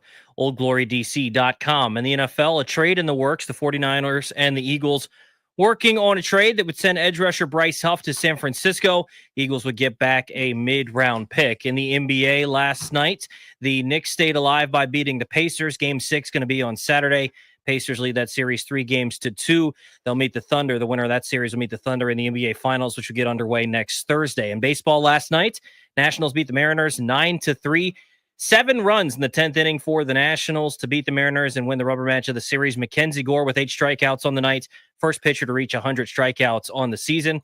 Nats and D-backs, first of 3 in Arizona tonight. 9:40 first pitch right here on the Fan. Jake Irvin takes on Merrill Kelly. Join Cakes and JP from the Junkies this Saturday at Old Glory DC's final home game of the season. Grab your $10 ticket now at oldglorydc.com using promo code Junkies. Be one of the first 100 with that ticket and score a special treat. Just stop by the Fan tent. More at oldglorydc.com. From the Crop Metcalf 5-Star Sports Desk, I'm Toby Altizer on the Fan.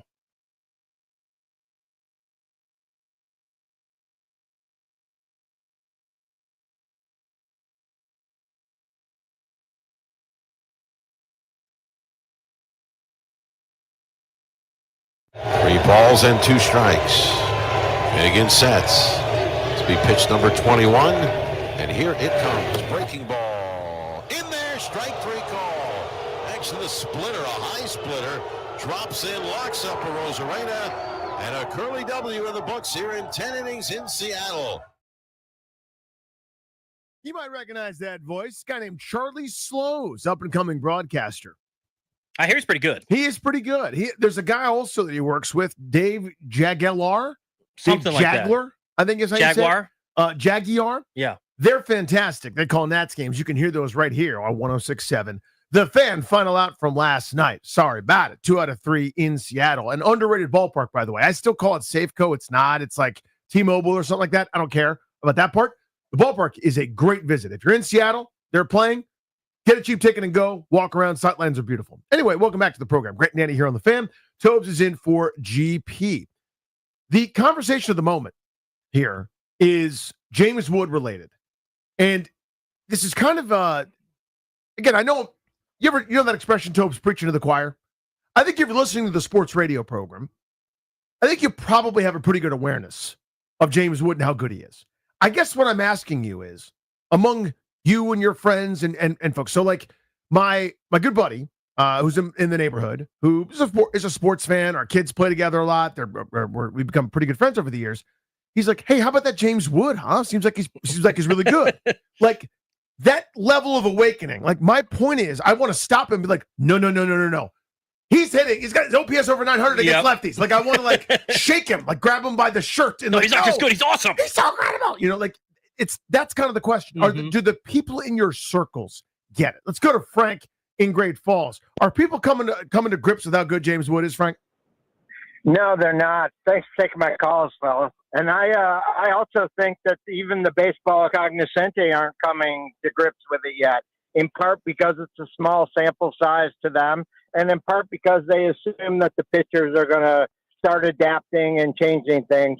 But what I saw just over the last couple of series is the managers are starting to get it because they're starting to give them a little Bonds treatment. You know, walk right on down to first base, son. Let's see what people behind you can do. Mm-hmm. I think you're going to see a lot more of that coming up.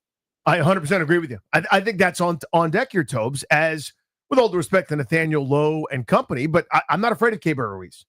You know, he crushed the ball last night that would have been out in almost every other ballpark, but, you know, at that time of night in Seattle, it's just a warning track fly out piece. But I don't think he's homered since the first series of the year. Yeah, he hasn't homered since March. Yeah, so, and again, I like Ruiz better. Everybody loves to beat up on Keibert Ruiz. That Rosenthal article certainly wasn't kind about Ruiz. He didn't have a great defensive sequence last night when Jorge Lopez was in the game. A pass ball, a couple that shouldn't have been. Yeah. One went as a wild pitch, but please just catch it. Should have been out of the inning with a easy catch and throw. Didn't happen. Anyway, point is, I'm not afraid of Lowe or Ruiz or Bell or Garcia. I am afraid of James Wood, so I think that treatment's coming. So a couple of things just as a fan or someone watching that you can tell when a guy's getting to that special status.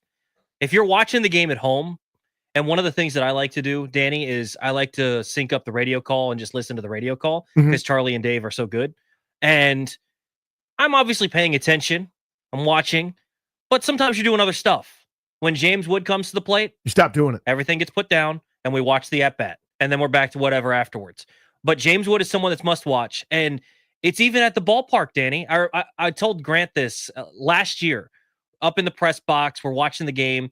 And you know how it is when you need to go get food or you need to go use the restroom or you're going to go grab a drink or something. You look who's coming up next inning, right? You're like, I don't care about 7, 8, 9. I'll get up and go.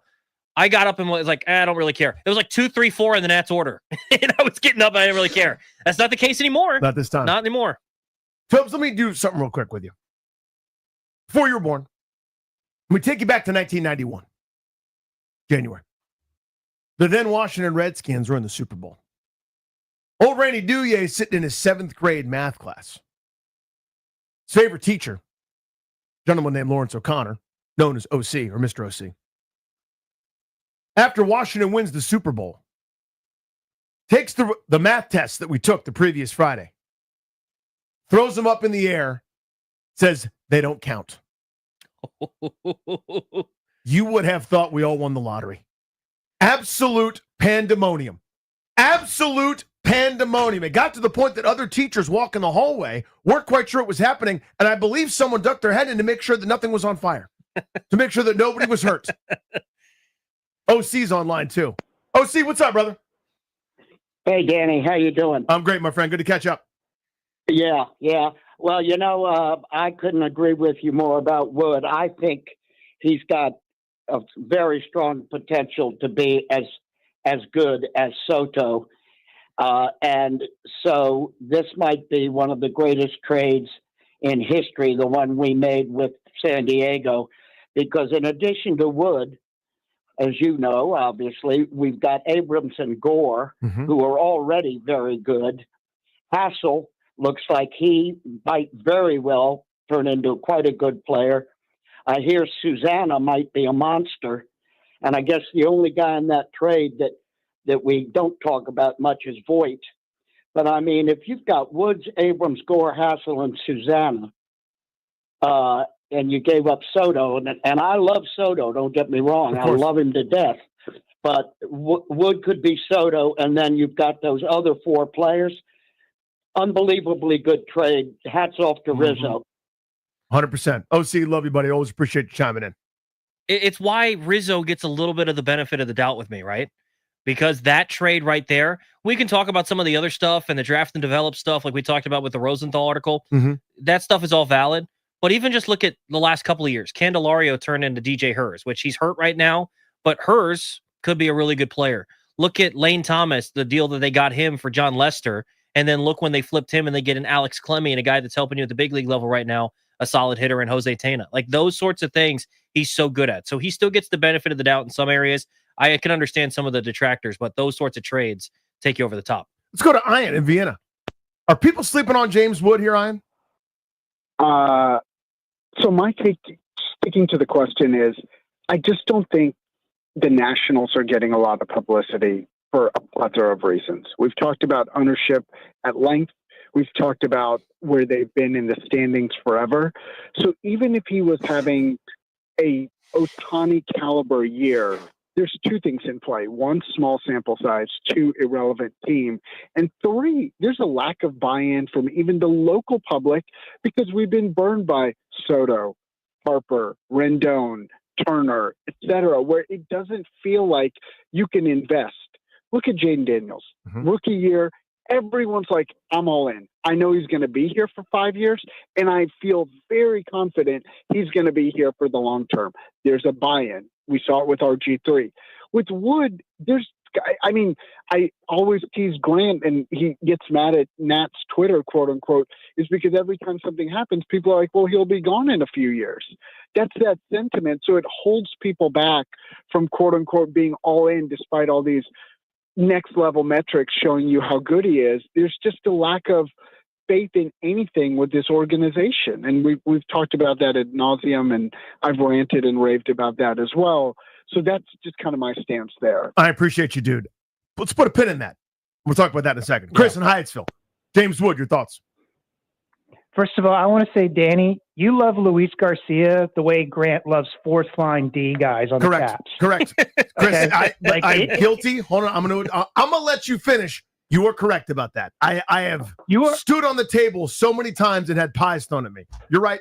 You are irrational about your, like, every time Dave or Charlie's, hey, what's going on with Luis Garcia? Why isn't he getting better stats? Like, I don't know what your infatuation is, but it's border on obsessive. It's neurotic. Anyway, I'm with you.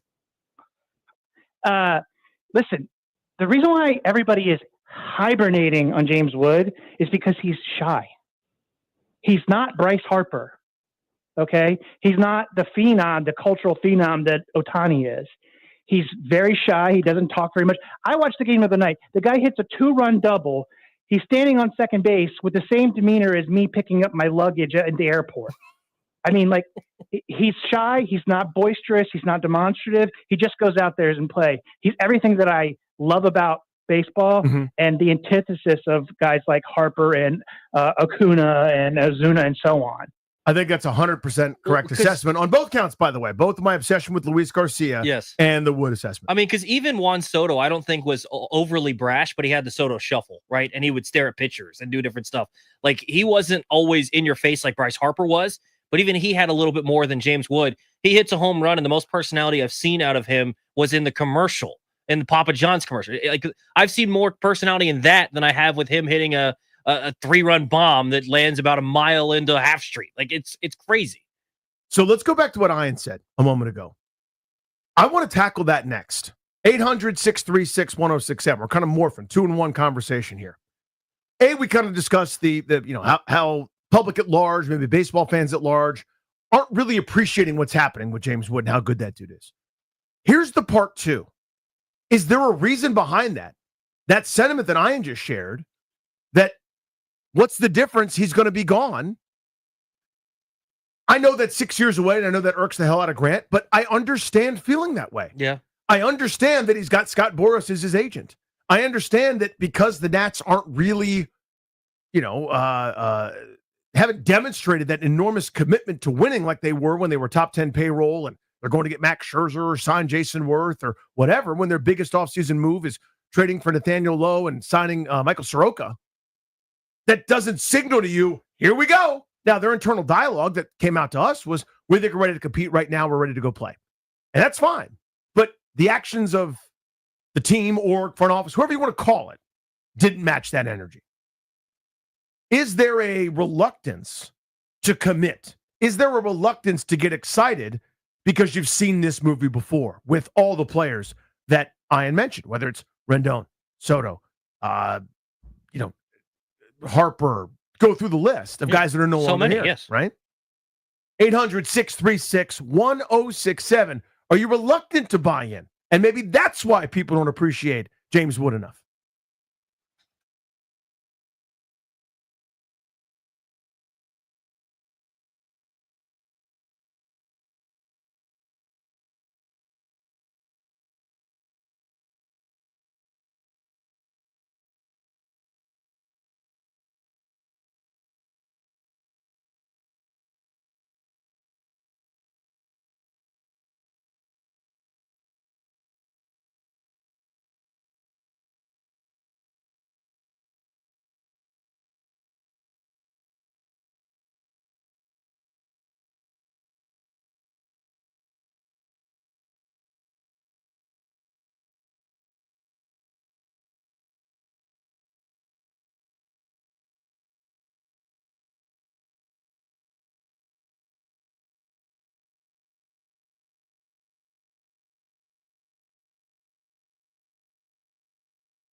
Spires worked 20 innings, allowed 14 hits.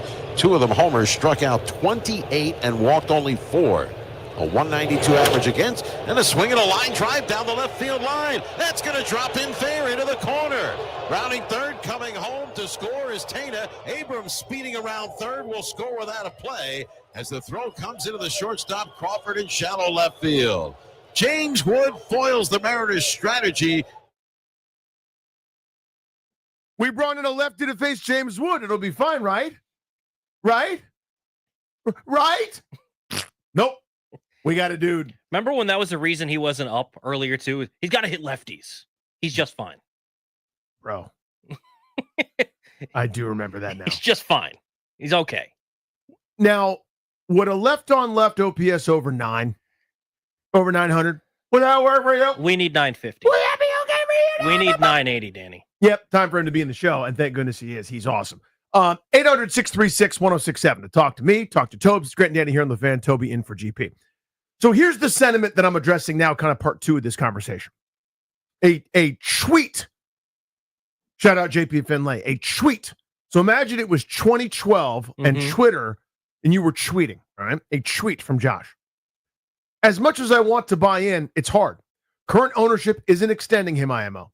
The lack of energy and initiative trickles down from the top at ownership and into the fan base. Tweet. Thanks, JP. Twitter. That's kind of what I'm talking about here. And, you know, I get there's a difference between feeling that to a degree and, you know, like trolling Grant every time James Wood gets a base hit. Like, he's gone in 6 years. Like, you can enjoy him hitting an opposite field double off a lefty last night to score the first 2 runs of the game. You can still have fun, but know in the back of your mind, yeah, this is the time I get. The clock has already started, right?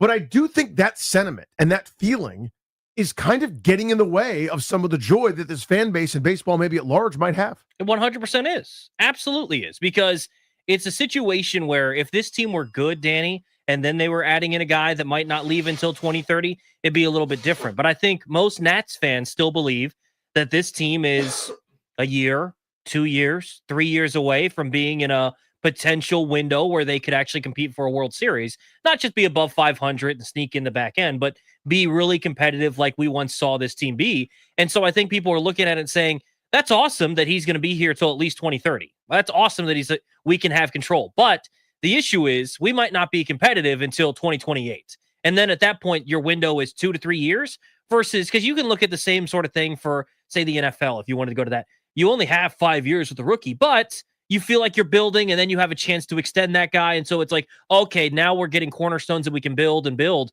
But when you have a guy for a 5-6 year window and you feel like you're not going to be able to continue to get to the level that you can win at until year 3, year 4, then you're like, like this guy's already at a level that he could be a championship level player. The rest of the team isn't there yet. So I do think that sentiment is understandable because we've also seen it where as much as we like to think that things have gone great in the past, and obviously winning the World Series in 19 covers up a lot, there have been just about every star that this team has had is now donning another uniform. And during their prime, by the way, it's not like they left when they were 37, 38, and then it's like, okay, adios. A lot of these guys left in their prime, and they're going to be remembered as athletes that played for another team, not a national. And the only guys that they've resigned are Ryan Zimmerman, different time when that happened, a couple different times over. And Zim would probably tell you he's the worst negotiator ever. And I'm not ripping him. I mean, that's my dude, my buddy. But like he basically said, yeah, I'm kind of probably giving away some stuff. I want to be here. And he made it happen as Mr. National. And they also signed Steven Strasburg. And that turned out to be one of the worst deals in sports history. Yeah, that's it. So I understand it's not always good business. I mean, for one case, thank God they didn't sign Anthony Rendon, who I advocated for, by the way. Again, post-World Series, I'm just so happy. I don't care what you do. Yeah, sign everybody. But I'm going, if I was going to pick one of those two dudes, as much as Strasburg was the MVP of that World Series and that run, they don't have it without him. They don't have it without Rendon either. But I would have re-signed Rendon. I thought he would age better. How funny is that to say now? That, neither contract is worth the piece of paper it was printed on. But I understand. You go, we're not going to be able to sign it's probably not smart to sign someone for $750 million in Juan Soto. You can be in last place with Juan Soto. Okay. It's probably not that smart to spend, I'm just making a number, $330 million on Trey Turner, a really good player, but not a franchise lead goose kind of guy. Again, a guy that I'd love to have. I'd rather have Trey Turner than not have Trey Turner. Correct. But I don't know that I would want to give him that money. Same thing kind of for Bryce Harper, where, again, an MVP player, a Hall of Fame kind of player. How well is he going to age? I don't know. We'll see. He was younger than a lot of guys when they hit for agency. So not every mega deal is great. But the point is, like, it's got to happen a little bit more frequently. And when you see the warning signs, if they offer him something, it's going to be deferred money or not at all. Boris, this org, you kind of go, I'm counting down the days. Yeah, and it's tough because maybe you could try to do situations like Jackson Churio signed a nice deal with the Brewers before he ever made his debut. Corbin Carroll did the same sort of thing, right? Where the guy is still going to hit free agency when he's around the age of 30. But instead of just that 6 years, it's 8, 9, 10. Feels like they're locked up a little bit longer. Yeah, buy out a couple and RBers, they're going to be there, right? So maybe you could do something like that, but then it's tough because, look, Boris guys are going to hit free agency. That's his MO. So Gore's going to hit free agency. Wood more than likely is going to hit free agency. So that's where it gets tough. But could you get something done where you could keep CJ here through the 2030 season, 2031, 2032? You know, could you consider something like that with, I know not tons of Nats fans are as big on this guy, but he's going to be here soon, hopefully, a Brady House, if that were somewhere you decided to go. So, yeah, it's an interesting thing where it's tough for Nats fans to really buy in sometimes because they've been bit by so many where look how many former jerseys people are wearing around the ballpark because they're other places now. Let's go to Dave in Raleigh. Dave, what's up, man? Well, just what your point was, I understand the ownership situation. I understand how Boris likes to operate and take his players to free agency. It's his job to get his players the most money. But I just wish the Nationals would be more proactive. Recognize you have elite talent. Offer the kid a bunch of money, 10 years under market value, kind of like they did with Churio and kind of like the Braves did with Acuna. Yep. Lock him up for 10 years. If he's a local kid, he's quiet. I mean, you may be able to sell him on it, man. It's worth a shot. I just wish we would do that more often. Well, 100% it's worth a shot, Dave. Gore. Yeah. Recognize your core. Lock these guys up. If they choose not to sign, okay. But just letting them get to free agency and walk and then undercut whatever the other team's going to give them is not going to ever work. I understand the learners want to sell. They're not going to give out fat contracts. But let's say you offer James, you have financial security now. You don't have to worry about getting hurt. You could be a $250 million man for the next 10 years, and he'll be a DC legend. Thanks for taking my call, boys. Thank you, Dave. Appreciate that. So it always takes two to tango, right? So when you offer somebody a legit contract and they say no, at least you get to say you did that. Yeah. Like you think back to how some of those things went with Trey Turner, for example, or Rendon at various points, right? Where there was an initial overture, an initial offer, and that this wasn't necessarily accepted, but that's how we start the process. And then the process wouldn't continue. And I remember, I can't remember the exact details of the story, Tobes, maybe you do, where they made an offer to Turner. At one point, they said no, and then that was it. It was never brought up again, never approached again, and it was sort of like, oh, well, I guess, good luck to you. Yeah. Rendon at an earlier point, when he was on his way to breaking out, I think he was a top 5 MVP finisher in kind of a down year for the award, but that was the time. Not in free agency, not when you're a month away from being able to sign a lucrative deal with anybody and get the bidding going, but when he's, when the debate is over whether he should hit second or not with Dusty Baker. That's the time to do it. And did they? You can't always say that they did. Yeah, and by the way, the other part too about this is you might have control through 2030 on James Wood, but by the same account of what happened with Juan Soto, you might not have him through 2030 is the issue that a lot of fans, I think, run into because you're probably going to trade him with a year and a half of control so that you can maximize a trade offer. And then we're running this vicious cycle again over and over. And that's what I think fans are worried about. Good conversation on that one. Appreciate you guys having it. Talking about a guy that at the end of the day is incredible. And it's awesome. While he's here, I'm going to have a grand old time. Just watch him. He's awesome. Yeah, I don't know how long it's going to be, but the point is it's happening right now. And James Wood is a superstar. Not going to be a superstar right now this minute. Good conversation. Let's move on here. Beltway Blitz at 4 o'clock. Chance to win Post Malone tickets at that time. Next, I have a menial, repetitive, boring task that I love doing. I'll tell you what that is and ask what yours might be. We'll do that at 3 o'clock on The Fan.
I'm Toby Altizer with your sports update on The Fan, and this update is driven by the Ted Britt Automotive Group, home of Ted Britt for life. In baseball last night, the Nationals beat the Mariners 9-3 in 10 innings to win the series 2-1. They scored 7 runs in the 10th inning. McKenzie Gore finished the day with 8 strikeouts. He's now at 101 strikeouts through his first 12 starts. He's the first pitcher this season in baseball to reach 100 strikeouts. Tonight, the Nationals begin a 3-game series in Arizona against the Diamondbacks. 9:40 first pitch. You can hear the game right here on The Fan.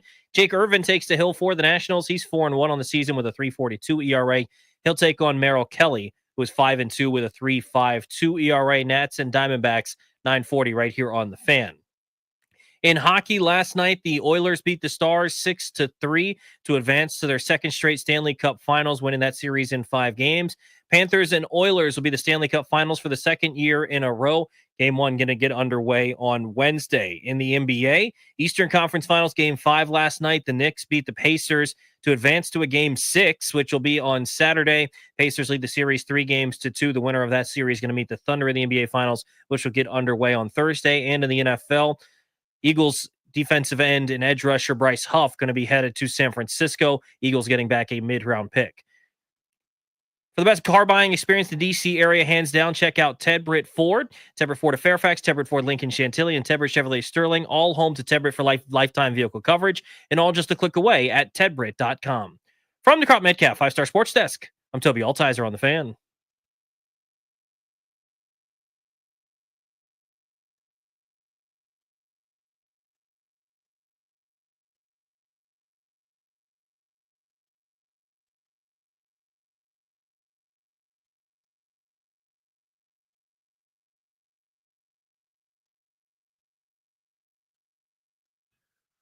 Welcome back to G&D here on The Fan. Sobes is in for Jeeps, and a special greeting salutations to the capital of the Commonwealth down there in Richmond, Virginia. 910 The Fan down in Richmond. Welcome. You can listen anytime, really, on the Odyssey app, locally here at 106.7 The Fan. We're on the YouTube page, 106.7 The Fan's YouTube. Hello to the chat, as always. So, we're giving away Post Malone tickets at 4 o'clock, 3:45, winning off the field. But right now, I want to do this with you guys. This occurred to me last night. My wife finally had to tell me, like, dude, you have to stop. Which happens a lot around these parts. But long and short, I bought a baseball glove for who was then my oldest son. Still my oldest son, I guess. That was a weird turn of phrase. Let me try that again. Years ago, when he was little, I bought him a glove. It Currently going to be, but maybe. now he'll be one of my younger sons. No, it's the same. Okay. I speak for a living, I swear. So I bought him a glove, and he wasn't sure. We weren't sure if he was right or left-handed. Oh. Turns out he uses his left hand more. So he's more lefty than he is righty, but he kicks right-footed, throws left-handed. It's kind of a pretty unusual combo, okay. right? So anyway, he's a lefty, left-handed thrower. So when he was playing baseball before he retired, I bought him a glove for a lefty. So the glove goes on his right hand, right? So I had this extra glove for a right-handed thrower, aka glove for the left hand. With me so far? Yeah. That then gets passed to my now 7-year-old, and he's used it for multiple years. So this glove has been around for, probably 7-8 years. It was like a cheap whatever starter glove for a little kid to play t-ball with, okay? It finally went kaput. It finally broke. The straps snapped instead of restringing it, and the thing got too frayed. It had its day. Again, for like a $38 glove, it's per use, it's years. We did great. RIP, right? So we go on the a sporting goods site. He picks out the color that he likes, get him a new glove. It's a little bit nicer, that's going to last a little bit longer. It's probably too big for him right now, but he'll grow into it. It'll be good. Yeah, nice right? glove. So it comes in the mail yesterday. He puts his hand in it and he goes, Dad, I can't really close it. Because he's a little kid and he doesn't have the dexterity to squeeze the glove. I said, I know, buddy, we got to break it in. And he's like, look at me like, what are you talking about? And so while he's asleep last night, I tuck him in, put him to bed, etc. I start breaking in the glove. And my oldest asleep, my 7-year-old asleep, little baby trying to sleep, and I'm downstairs by myself with a baseball going.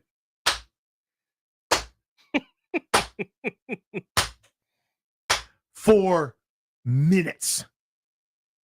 Not really thinking about it, but like, I'm stretching out. I've broken in a glove a time or two. Sure. Is the point of the dude's story. So this isn't the full, like, excellent leather where I'm going to go Dr. Glove. And you don't dunk it in water. First of all, that adds to the weight. Don't do that. It's a quicker way to break it in, but I'm not a believer in that. This needs to be a long-term sustainable thing. Best thing to do is play catch with it a million times. Get your oil done. Wrap it. The old school ways are still the best ways, in my opinion, right? You just got to work the leather. This isn't like the real leather. It's kind of a pleather, like, or a fake thing. Sure. But still a nicer glove than he had before. Anyway, the point is, it needs to break it in. And I'm sitting there doing it. Finally, my wife goes, stop. It's 11 o'clock at night as I'm watching the Nationals. Right? James Wood doubles to the left, and here's me.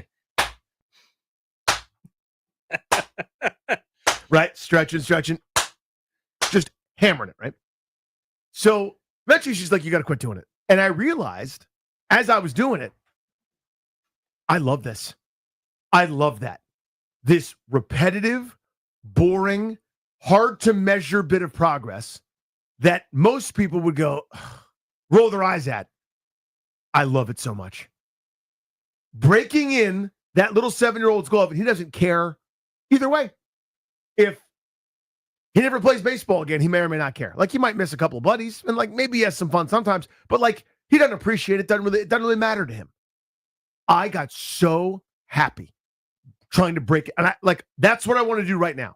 I want to go home. You're thinking about it. And I want to break in that glove some more. It's menial, it's repetitive, it's boring to most people, but I can't wait to do it. So my question at 800-636-1067. 800-636-1067. We'll go around to Darius, Rhino, Tobias Funke, a.k.a. Toblerone. What's your version of that? A menial, repetitive task that a lot of people don't like that you love. You love doing it, and you don't get sick of it. Yeah, so I've been trying to come up with one. That's a good one. I don't have anything that on the top of my head immediately comes to mind. So I'm going to throw a couple by you, and you let me know. Because there are certain parts of it that I enjoy, other parts of it that I don't. I enjoy cooking. I don't know if that counts. That does count. I enjoy cooking, but I hate cleaning up. Yep. Which usually goes with it. But I don't mind cooking some salmon, some steak, some chicken, whatever it is. I don't mind fooling around with that a little bit. I think it'd be a little bit different so I'm by myself. So generally I'm just like, I'll just pick something up or something simple. But if I was cooking for people, I think I'd enjoy it a little bit more.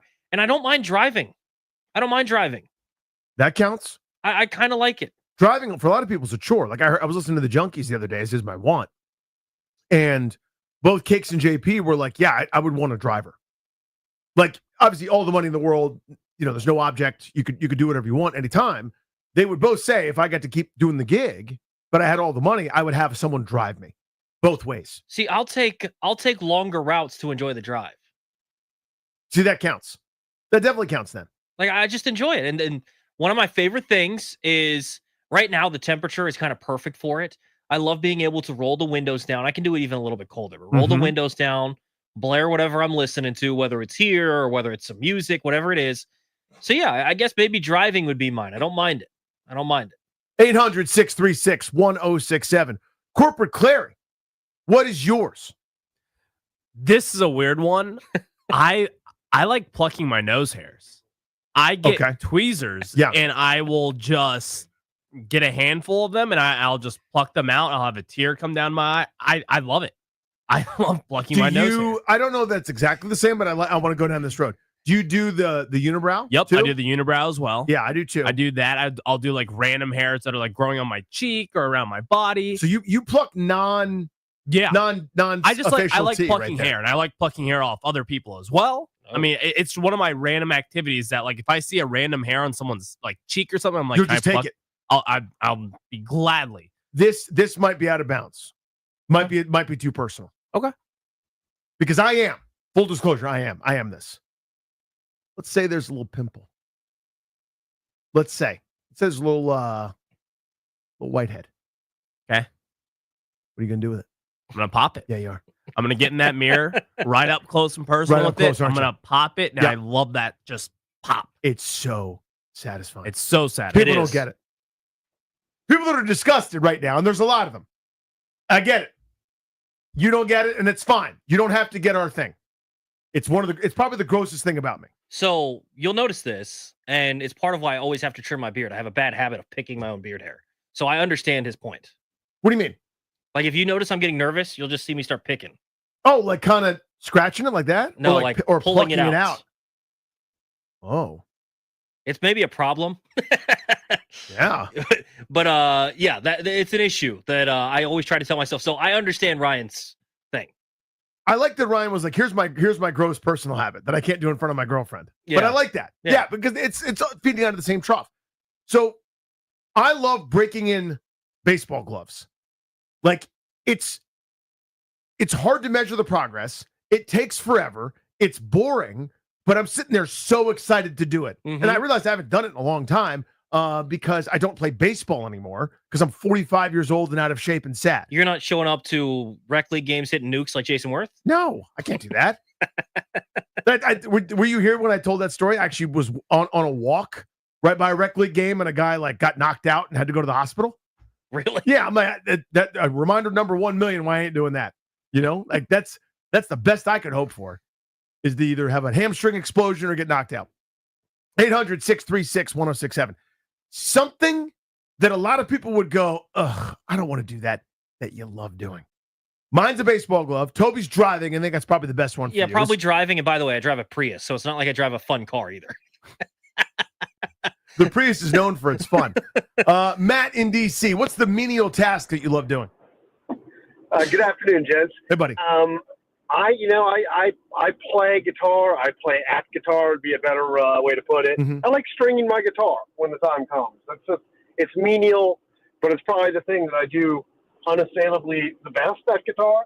I did want to say though, Danny, like when I was a young man playing baseball, my dad bought me a glove and, gave me the oil and a ball and part of I had older brothers, but part of the deal was that I worked in my own glove, to sort of foment my attachment to the game, and I wonder if you're not sort of maybe robbing your poor son of an essential element.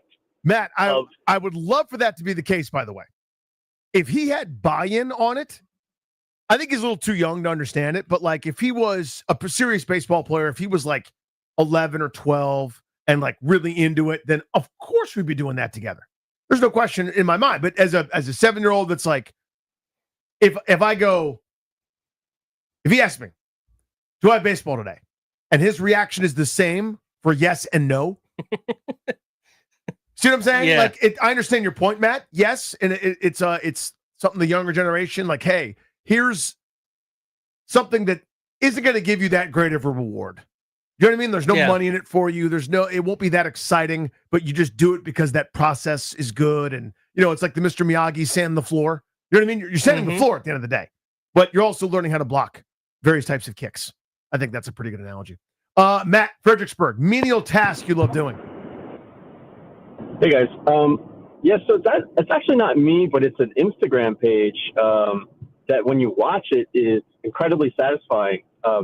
There's this guy, I don't even know his name, but just one day, I'm sure it's for a business or whatever, but he picked an 800-gram rock, and his whole shtick is like, I'm just going to kick this rock until it's a sphere. And he weighs it every single day to see how many grams it loses while he's kicking it. And like, he's up day like 45, and the rock is like actually turning into a sphere. It's kind of like amazing. And to just like witness this weird, you don't even know the guy's name, but he's named the rock Christosphere. And it's really satisfying to watch just this guy walking down the street, kicking a rock until it's a sphere. Doing something so, not even get to menial. It's below menial. Like that's, obviously, like no one's saying it. That's a waste of time, obviously. But at the same time, it's peaceful. You know what I mean? Yeah. There's another Instagram page I've seen. This guy goes around, and if he sees someone has an overgrown lawn, and he'll just offer to do it for free. He does the lawn, yeah. Yeah. Like that stuff looks like it'd be so much fun. Granted, I've done landscaping before and hated it, so I know I would like it. I was a landscaper for summer. I've told the story a million times. Like, had my eyes open to what real work is. Yes. Right? Like, I worked in Waynesboro, Virginia, playing college summer league. They give you a summer job if you want one. In my job, I worked on a landscaping crew, right? Where like these dudes were workers, right? Like show up at 7:00 in the morning. They're wearing like flannel shirts and I'm sweating through 6 different t-shirts and they would do more before breakfast than I could do an entire day. And there was one day, I've told the story on the air before, where we were hanging chicken wire. Have you ever done that?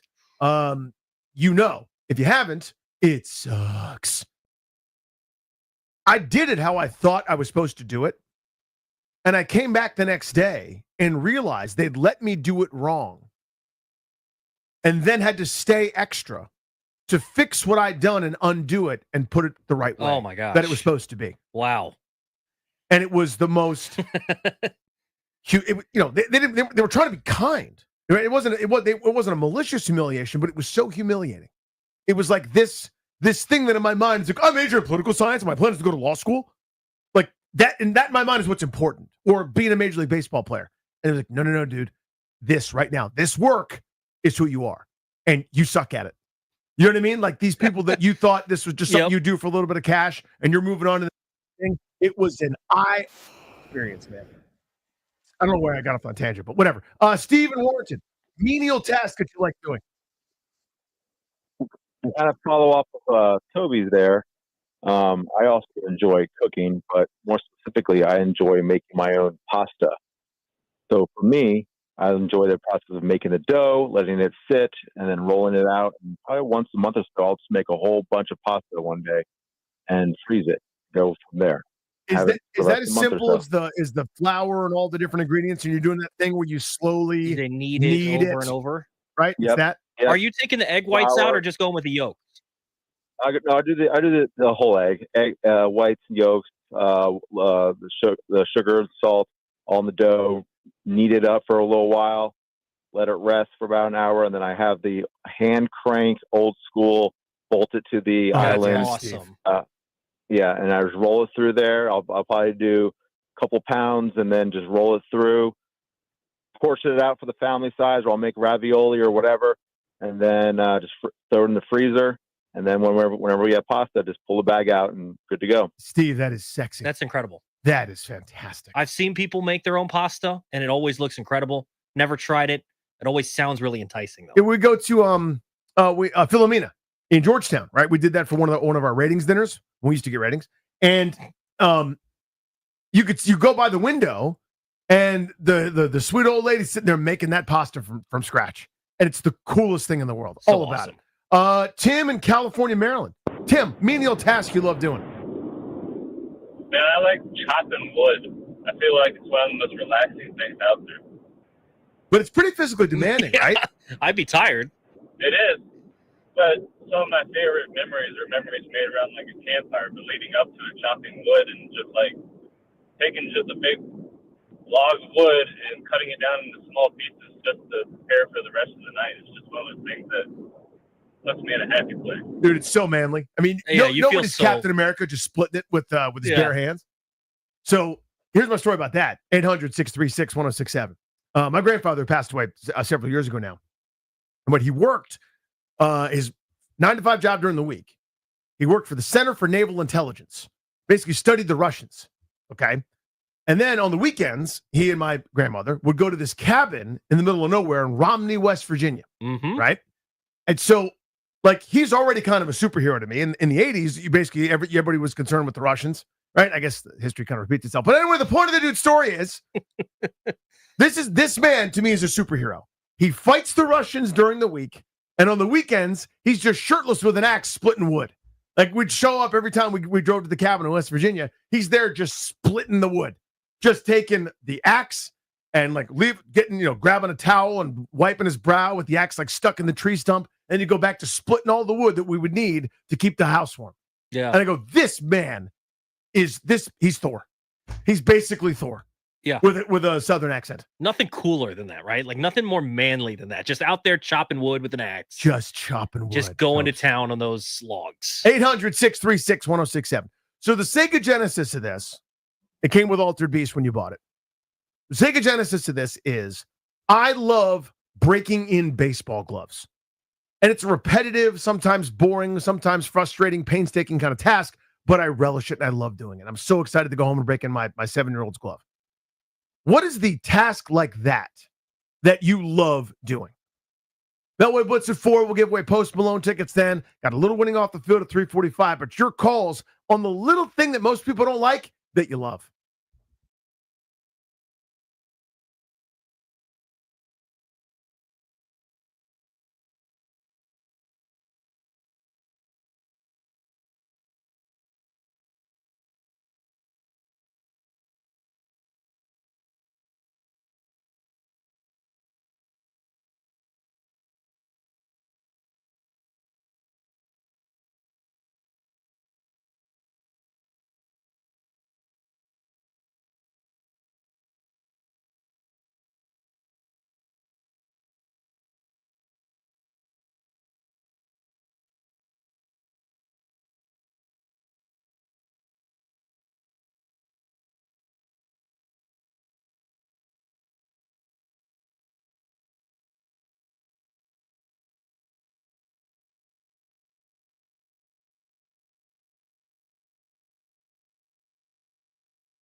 I'm Toby Altizer with your sports update on the Fan. In baseball, the Nationals beat the Mariners last night 9-3 in 10 innings, scoring 7 runs in the top of the 10th inning to get the win. Nationals now head to Arizona for 3 against the Diamondbacks. 9:40 first pitch tonight right here on the Fan.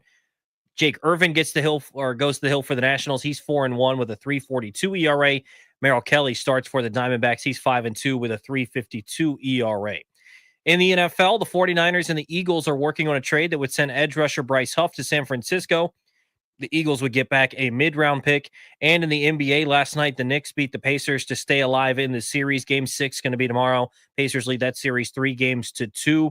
NBA Finals will get underway, and Game 1 will be Thursday. The Thunder will meet the winner of the Pacers and the Knicks series. In hockey, we have a second straight year of a Panthers-Oilers Stanley Cup final. Game 1 going to get underway on Wednesday. From the Crop Metcalf 5-Star Sports Desk, I'm Toby Altizer on the Fan.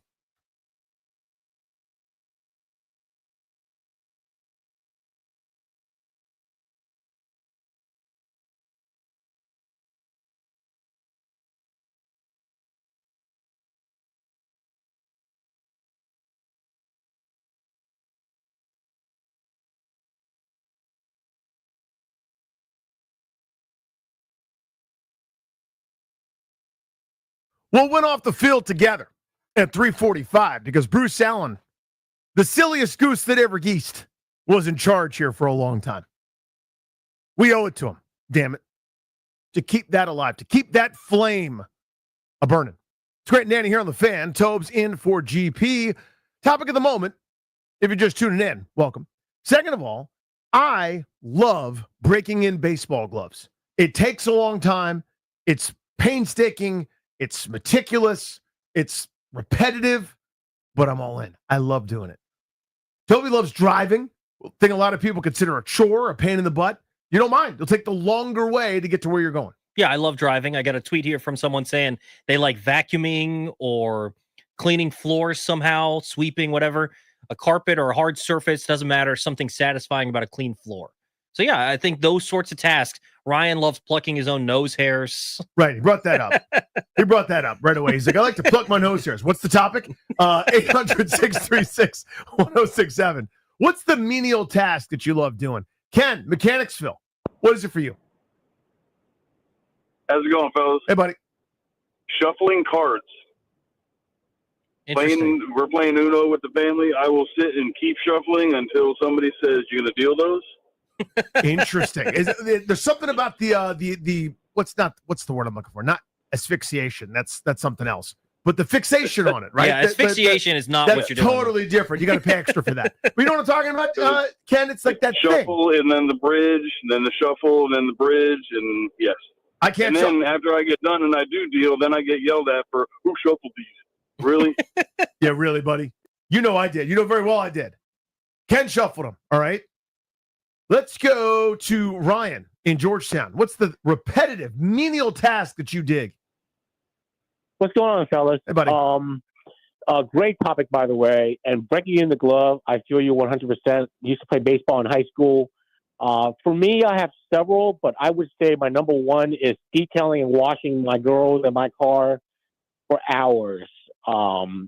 It's the same way you described breaking in the glove. It takes so much detail, attention, and it's when it's something that people think you're crazy. Right. When the neighbors go out and you're washing the car, you're waxing the car, and you're doing all the things, they come back 4 hours later and you're still out there. That's when you know you got something good going on.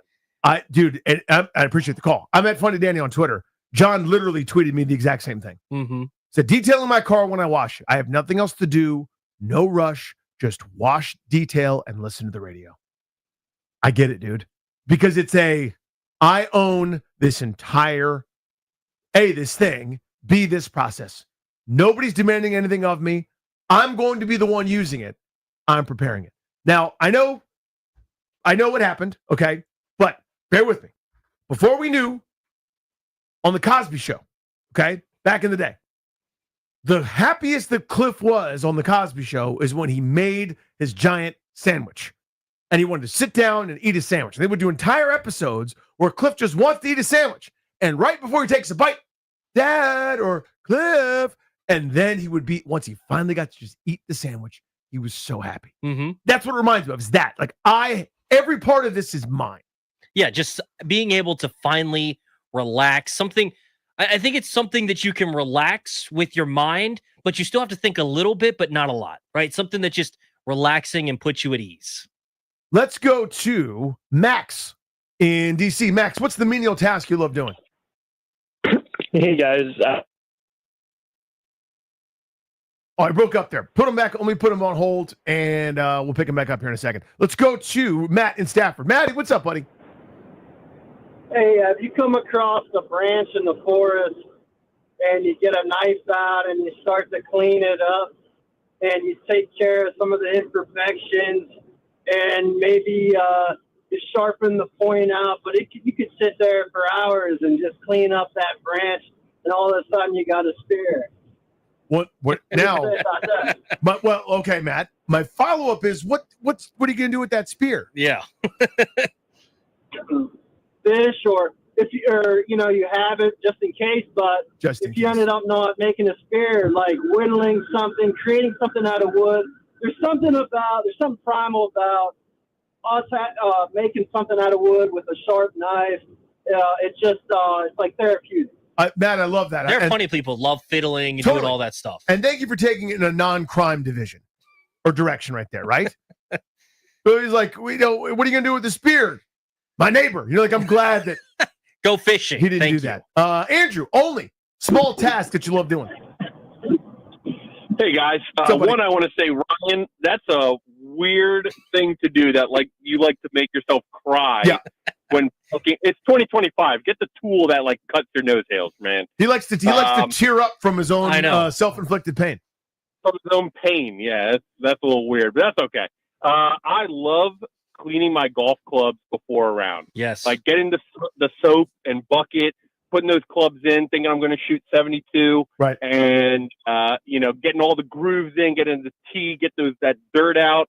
And then I go out and shoot 12 over, and I'm like, wow, that was so pointless, but it was so satisfying. So real quick, I went golfing on Tuesday, and my favorite part of the round, because the round was so bad, was they had those little golf club cleaners on the side of the cart. And what did I do before I put the clubs back in the bag to put in the car? I cleaned every single one of them. So I get it. Yeah, and then you go and chunk at the next hole. Exactly right. That's not the important part. They're clean. They're brand new. I've only hit them a couple of times, Danny, so I can still see my reflection in them. So you can actually use soap under golf clubs? You're supposed to? Yeah, you can. I didn't know that. I mean, so I have a brush. There's different, bristles, and so you can get into the grooves there. Mine are still new, and I haven't hit them that much, so they're not that bad. I will say, if we're talking, I'm curious if this fits. I love chipping in golf. Does that count, or is that too much? No, that's too much. That's recreational. That's fun. Okay. People like that. Chris Sterling, this is a good one. What's up, buddy? Good afternoon, boys. How we doing? Good, man. So, yeah, my house was built in 1963, and it doesn't have a dishwasher. It wasn't built with one. You are speaking to the dishwasher. And it's something I've learned to enjoy over the 6 years of living in this home. Interesting. Chris, that's amazing to me. I don't think I could get there. I would rather. I think I'd rather get punched than wash dishes. Maybe not in the face and not in the specials. Almost anywhere else than wash dishes. I hate it. Two things I hate: washing dishes and laundry stuff. I hate the whole laundry process. Yes. I hate it. I hate folding the clothes. I hate how much of a scoop goes in. I can't remember. Which setting do I want? Is it heavy duty? Does it matter that there's a yellow sock in there? I hate the whole damn thing. But washing dishes stinks. Good for you, Chris. Here's my second one, by the way. I haven't done this in forever, and it's hard. It was hard to maintain and do this. But growing up playing baseball, we had to have polished shoes for a lot of the teams I played on. I loved polishing my shoes. Interesting. Okay. I loved it. Because you can see a before, a during, and then the end. And in the end, when it looks good, and God willing, you foul the ball off your foot that night, not in a painful way, but you see that little shoe polish smudge on the ball. And that's how you know, you could prove it was a foul ball. Happened to me once, playing a Legion game. We were playing Springfield. I played for Falls Church, post 130. I fouled the ball off my foot. They said fair ball. I said, look at the ball. Umpire goes, what? I said, look at the ball.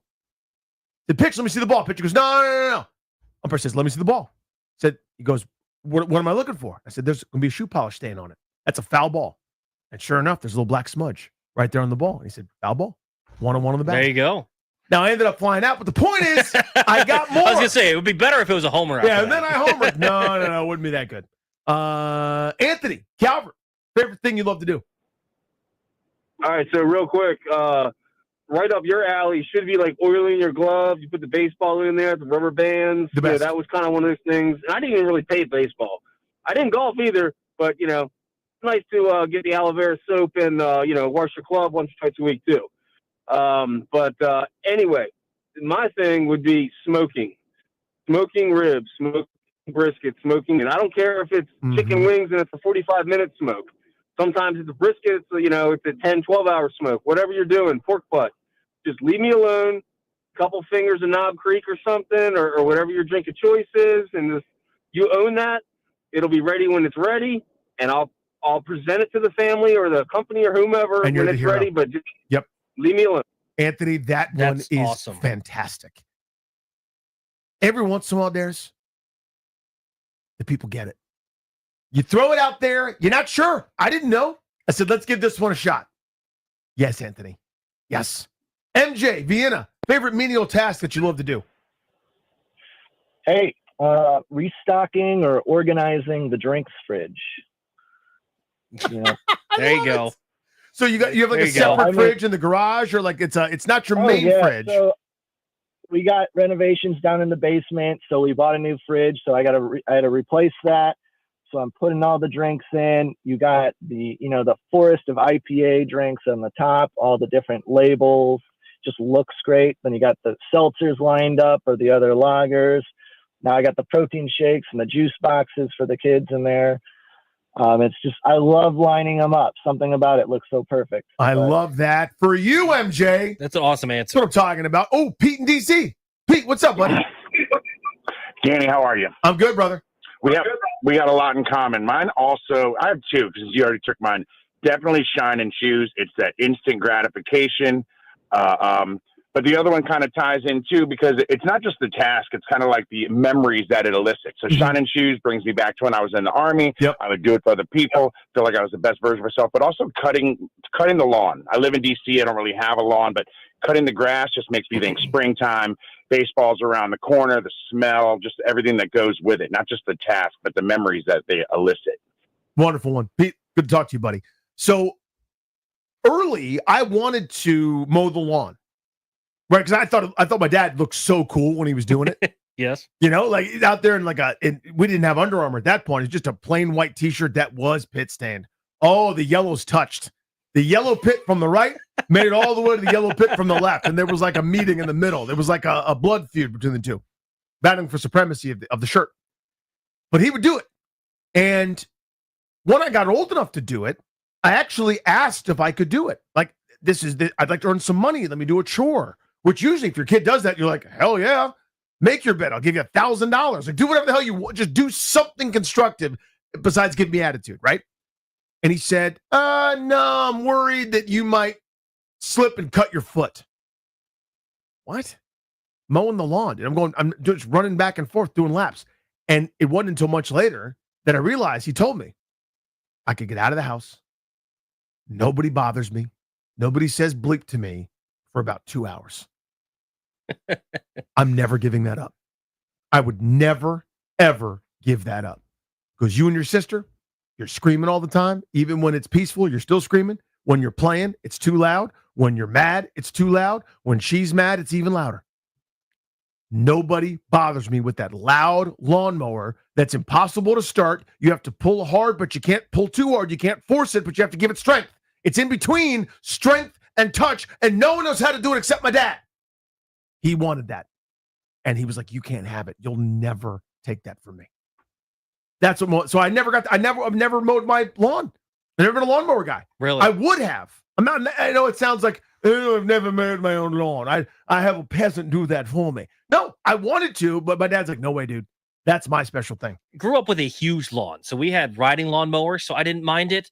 but it took so long. Yes, it did. It just took so long. Like we would have 2 mowers going and it'd still take like 3 hours. Like, no, just too long. But yeah, I do understand a lot of people really love that. I love that conversation that we just had. This is me for you guys. Yeah.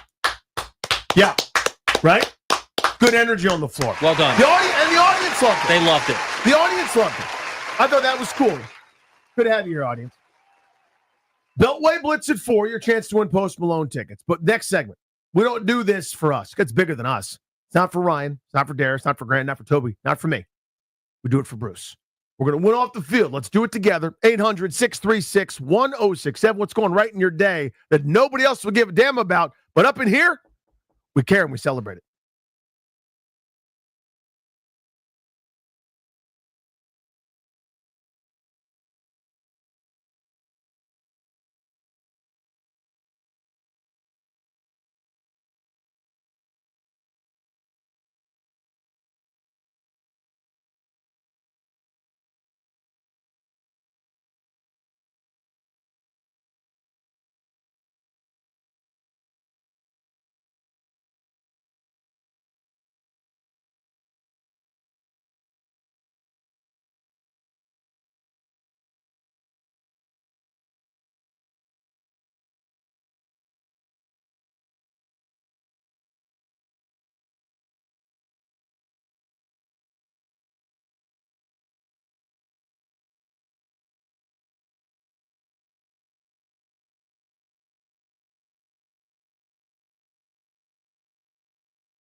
once they're up, does anything else happen? Or is, they stay, okay.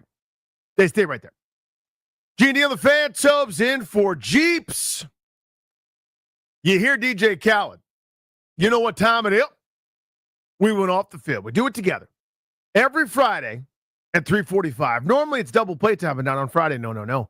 On Friday, it's time to win off the field. The little, teeny, tiny, stupid, little, insignificant detail in your life that doesn't matter to anybody else but matters to you. We don't do it for the four of us that are assembled today.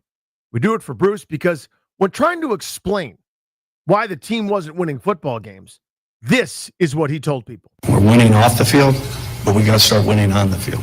Damn right, Bruce. You're damn right. Miss you, pal. I'll give you an example just to help people understand, Tobes, what we're talking about here. So for lunch today, I used my Pupatella Big Silly card. All right? It's Junkies. It's Grant and me. I don't know who else. I don't know who else has them. And frankly, I don't care. I know that I'm in the Big Silly Club. I put knowing that I was going to need my front seat for all the pizzas, okay? I put my work bag with my computer, headphones, normal stuff, I put it in the trunk. Just to A, make room. B, it's like, I just in general, I don't like going in places and leaving something that might be valuable, like obvious, sitting there on the front seat. Of course. Okay. So I put it in the trunk and head inside. I go inside, get the pizzas, come back out. My trunk is wide open. I mean, as open as a trunk can be. I thought I closed my trunk. You know what I didn't do? Close my trunk. You'll notice I've got my computer and have my work bag. My trunk was wide open, and nobody took anything out of the trunk. Therefore, I am winning off the field. And there it is. So Darius will appreciate this one because we both play MLB The Show, and I am getting very close to finishing the collection. So they have a live series where every single player that is currently active has a card. The two most valuable cards are Shohei Ohtani and Aaron Judge. And this week, I didn't pull one of those, but I pulled a Francisco Lindor, which got me 90,000 stubs closer to the $400,000+ stub Aaron Judge. Therefore, I am winning off the field.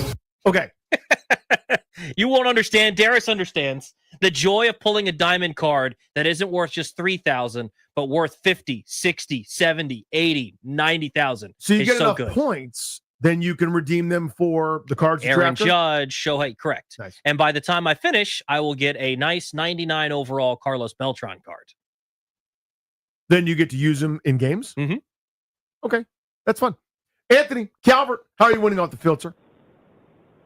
All right, so I travel to Richmond every day for work, and I got out on time. I got on 95, started heading north, zippy traffic, everybody flowing like they should be, people that are supposed to be in the right-hand lane are in the right-hand lane, people in the left-hand lane, people in the middle lane, all just rolling, and I hit no traffic, and I'm now in Southern Maryland, therefore I am winning off the field.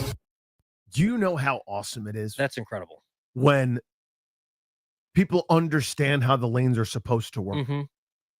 When you're riding, all within the speed limit, of course, if you're an officer of the law, and you see me in my Mustang Mach-E rolling down the highway, it will be at the speed limit. Correct. Please and thank you every time.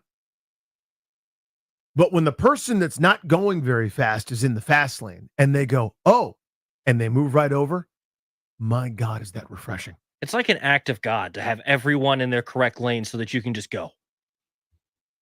So that you can just go. That's all I want to do is just go. Ryan Warrington, how are you winning off the field, sir? Hey, fellas, how we doing today? Good, buddy. Good. So, the last couple of days, I tuned into my normal 2:00 show, the Grant and Danny show. And oh yeah, I know that show. Yeah. Toby Altizer is, he's an adequate fill-in every now and then. We get to hear young Tobes. He's okay. All right. Yeah. Well, then yesterday comes along and here's young Tobes again, and I'm listening and I'm enjoying what I'm hearing. I get into the car today after I'm done with work, walking around outside. It's a beautiful day. Yes, it is. Yeah. Get my car. Who do I hear again? Tobes. Toby Altizer. Toby, I am your new number one fan. Look at this. I love it. Look at this. Off the field by hearing you 3 days in a row. Love you, winning buddy. off the field. Look at I that. appreciate that. Look at that. I really appreciate that. Started from the bottom, now we hear Tobes, right? It's awesome. I got a fan club. It started off with, I think, Toby's adequate. 3 days, Toby's growing on you like a fungus, baby. Yeah. Atta It's boy. getting a little bit better. I like that. I like that. Doesn't that feel nice? It does feel nice. It does feel nice. So every time I get something like that, I'll get the other guy who tweets me, like, one of like our guy Lou will put out like, hey, here's this opinion from the day, or Toby and Danny talked about this, and someone will respond like, slave boring dreck as usual. And I'll think about that for 4 days. Yes, you know what exactly I mean? right. But the guy that clearly doesn't like it, or like there are two dudes in the YouTube chat who I have Matumbo their asses. Right? Like this, he comes in with that soft bleep in the lane, and I kicked it into the stands. I went Karch Karai, Beaches of Malibu on it. Like he was serving up to me to spike it. All right. I'm leading the nation in kills. Talking volleyball here. They're gone. But those guys being like, ugh, slab stuff is on. You in the show? What are you doing here? You know what I mean? Yeah. Like I get that. It took me a long time to figure out, like, people are going to hate your guts, dude. Yes, naturally. It was a hard deal for me to get over. And at first, I'm like trying to win everyone over and let everyone know that I'm a nice guy, or that like I know what I'm talking about or whatever. And eventually I realized there's just a portion of people that are going to listen, who say they don't, but do hard, and they're helping me. But what number am I on, D or 4? I can't remember what I'm using. 4D. They just hate my guts. They can't stand me. And that was tough to get used to. That's not easy to get used to. I had someone tweet at me recently that said I was horrendous. And horrendous. It shouldn't be on the air. So, yeah, I've gotten it a little bit. Not as much as you have in your time, but well, sure. I've gotten it a little bit. Wait a minute. Was that? But did you see? Did he just? What do you mean not as much as me? I'm saying you've done radio longer than I have. Oh, that's all you meant. Not that I'm more hateable. No, I mean, naturally you're going to get more hate, Danny. I just, what I'm saying. Yeah, because you've irritating personality. That's Toby. I'm Danny. Chance for Post Malone tickets. Next, we'll do the Beltway Blitz. It's a very busy segment.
I'm Toby Altizer with your sports update on the Fan, and this update is powered by Old Glory DC Rugby. Scrum together, glory forever, oldglorydc.com. In baseball, the Nationals beat the Mariners in 10 innings last night, 9-3, scoring 7 runs. In the 10th inning, McKenzie Gore, with another solid outing, 6 scoreless, struck out 8. He became the first pitcher in the majors this season to reach 100 strikeouts. Tonight, the Nationals begin a 3-game series in Arizona against the Diamondbacks. 9:40 first pitch. You can hear the game right here on the Fan. Jake Irvin takes the hill for the Nationals. He's 4-1 on the season with a 3.42 ERA. He'll take on Merrill Kelly, who is 5-2 with a 3.52 ERA. In hockey, last night, the Oilers beat the Stars 6-3 to advance to their second straight Stanley Cup Finals. Will they meet their foe from last year, the Florida Panthers? Second straight year of Panthers-Oilers in the Stanley Cup Finals. Game 1 will get underway on Wednesday. In the NBA, the Knicks stayed alive, beating the Pacers in Game 5. Game 6 going to be tomorrow. The winner of that series is going to face the Thunder in the NBA Finals, which will get underway on Thursday. And in the NFL, the Niners and the Eagles working on a trade that's going to send edge rusher Bryce Huff to San Francisco. Eagles getting back a mid-round pick in that trade. Join Cakes and JP from the Junkies this Saturday at Old Glory DC's final home game of the season. Grab your $10 ticket now at oldglorydc.com using promo code Junkies. Be one of the first 100 with that ticket and score a special treat. Just stop by the Fan tent. More at oldglorydc.com. From the Crop Metcalf 5-Star Sports Desk, I'm Toby Altizer on the Fan.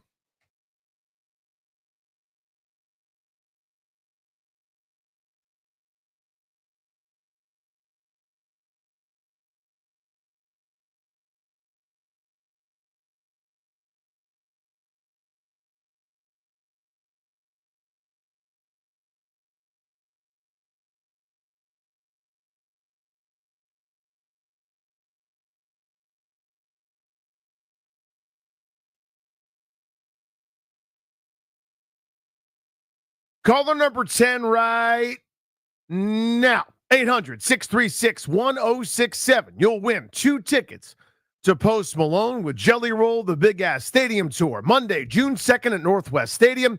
Tickets are on sale now. For tickets and more event information, visit thefandc.com/events. Caller 10, 800-636-1067. Good luck to you winning those tickets. 4 o'clock. DC area, 106.7 The Fan, the Grant and Danny Show. Toby in for GP. When it's 4 o'clock in the DC area on 106.7 The Fan, we do a little something. It's called the Beltway Blitz. We'll talk about all the teams, get you a little cliff notes, let you know what you need to know about all of the locals' big picture sports stuff. We're going to start right here on the Diamond.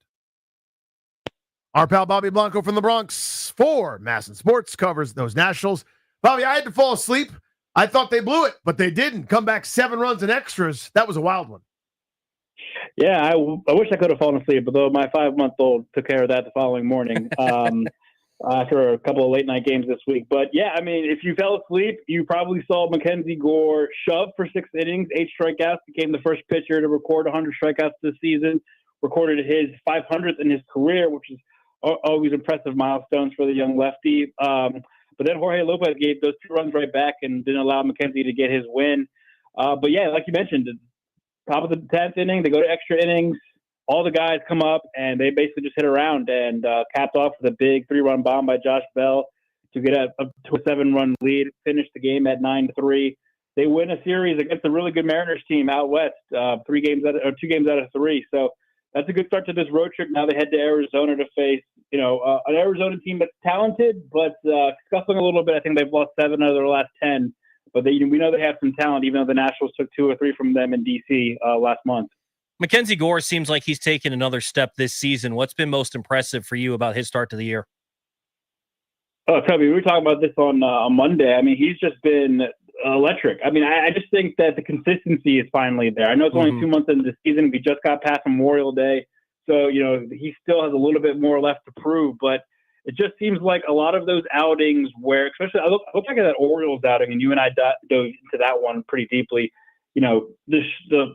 The 2 runs, I know he only went 3 2/3 with 10 hits and 9 strikeouts. But, the 10 hits part, I mean, he gave up so many base runners, but he only allowed 2 to score. I mean, that just shows so much more growth from him right there, where I feel like that's even last year or even a couple of times in the past couple of seasons where he's been, even when he's doing really well, that's an outing that spirals out of control for him. And he was able to honed down. I know we didn't get deep into the game, but he kept that game close for the Nats and they ended up winning that one. So I just think it's been more consistency. He hasn't gotten let an outing spiral out of control when some things go against his way. He's been really impressive so far this season. Bobby, are we approaching a time where they're going to see what Nathaniel Lowe and Keibert Ruiz can do instead of James Wood? Meaning he ain't seen any more strikes? Yeah, and just we're giving the Barry Bonds treatment to James Wood? Kind of. Yeah, I mean, listen, I'm not saying he's Barry Bonds. They made one of that guy. But in this lineup, there's not much protection back there. And I'm not letting him beat me if I have a team that's trying to win. No, I get it, too. I mean, and like, the home runs he hit in Seattle, the 2-run double, they bring in a lefty to face him, and he takes the first pitch the other way to give the Nats the lead, I think, the other night.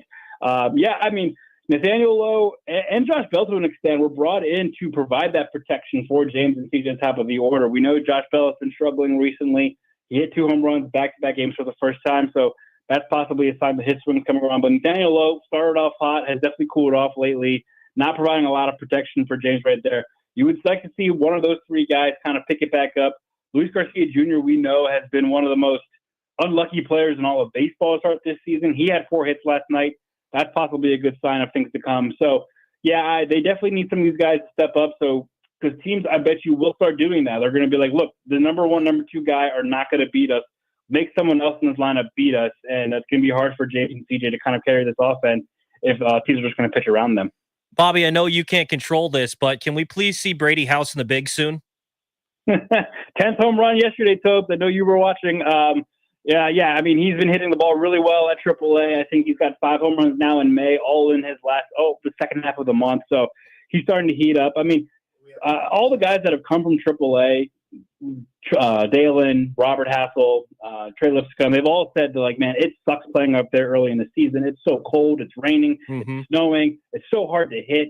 So this is bound to come, right? We've just been waiting kind of a little bit for that weather to warm up, and we'll see the ball fly off Brady's bat, and that's been coming true. He's already got 10 homers on the season, like I said. The Nationals aren't getting a lot of production from their third baseman right now. Jose Tena and Ahmed Rosario have been splitting time right there, and they're not really providing a whole lot offensively for this national team. And that kind of ties back into Danny's previous questions, like who provides protection for James Wood?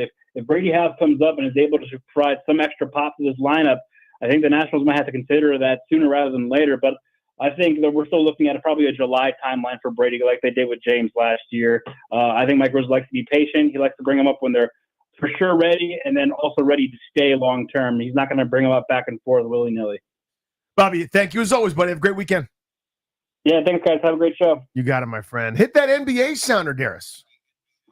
You got Toby and you got me discussing the association. Indiana gave away an opportunity last night, whether you win the game, lose the game, etc. Not a championship effort from a team that hasn't been there before. No, they have to come out much better in Game 6, where you're going to be at home. You're going to have all the momentum still because you can win this thing. But the Knicks feel like they have a life now, and they've been in this series. It's been close throughout, but Indiana has to come out with a much better effort. They need to be able to push the pace. They need to play better defensively. The adjustments that Tibbs finally made offensively for the Knicks played off. It's going to be interesting to see what kind of adjustments Rick Carlisle makes to return that. But I think Indiana's going to come out with a much better effort if they still want to advance past this series. What awaits them, whoever them happens to be, is Oklahoma City. How beatable are they for either of these two teams? Like, write me the script. What's the formula? Is there one? Right. SGA gets hurt. Jalen Williams get hurt. I don't see one, frankly. They play too good defensively. The main thing that you could maybe have happen is if the Thunder, which I haven't really seen them do this much this playoffs, is if they have an effort like Indiana did last night where they lose focus. Chances of that happening 4 times, unlikely. Maybe you can steal a game or two, but Oklahoma City's just too good, Danny. Like, there's a reason why they're such heavy favorites against either of these teams. I don't see any of them given.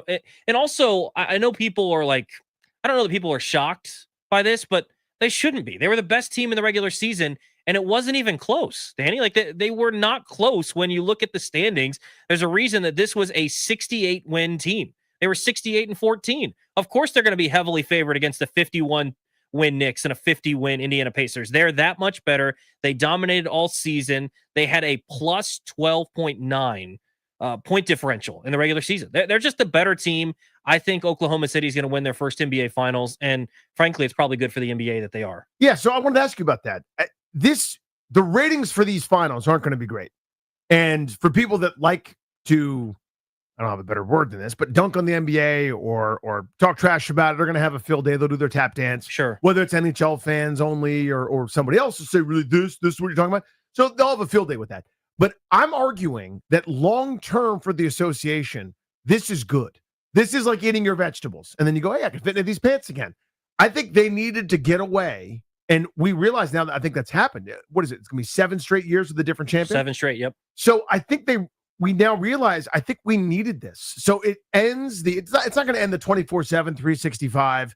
This guy just signed a 4-year deal. Where's he going in 6 months? Correct. Type stuff. And who wore what to the arena. It's not going to close all of that out, but it can recenter the focus on basketball again instead of the dramatics that seem to move the needle for the talking heads. I think they need to change what the narratives are, though. And that's why I think the ratings might be down, like you said. Frankly, I don't care about that stuff. Like, to me, it's not going to affect me, right? Like, look what happened with baseball a couple years ago where you had the Rangers and the D-backs and everyone complained about it. Next year, you have Yankees and Dodgers. Not a big deal. It'll work itself out. Right? So, but with basketball, I think what needs to happen is we need to readjust the way that we talk about the game.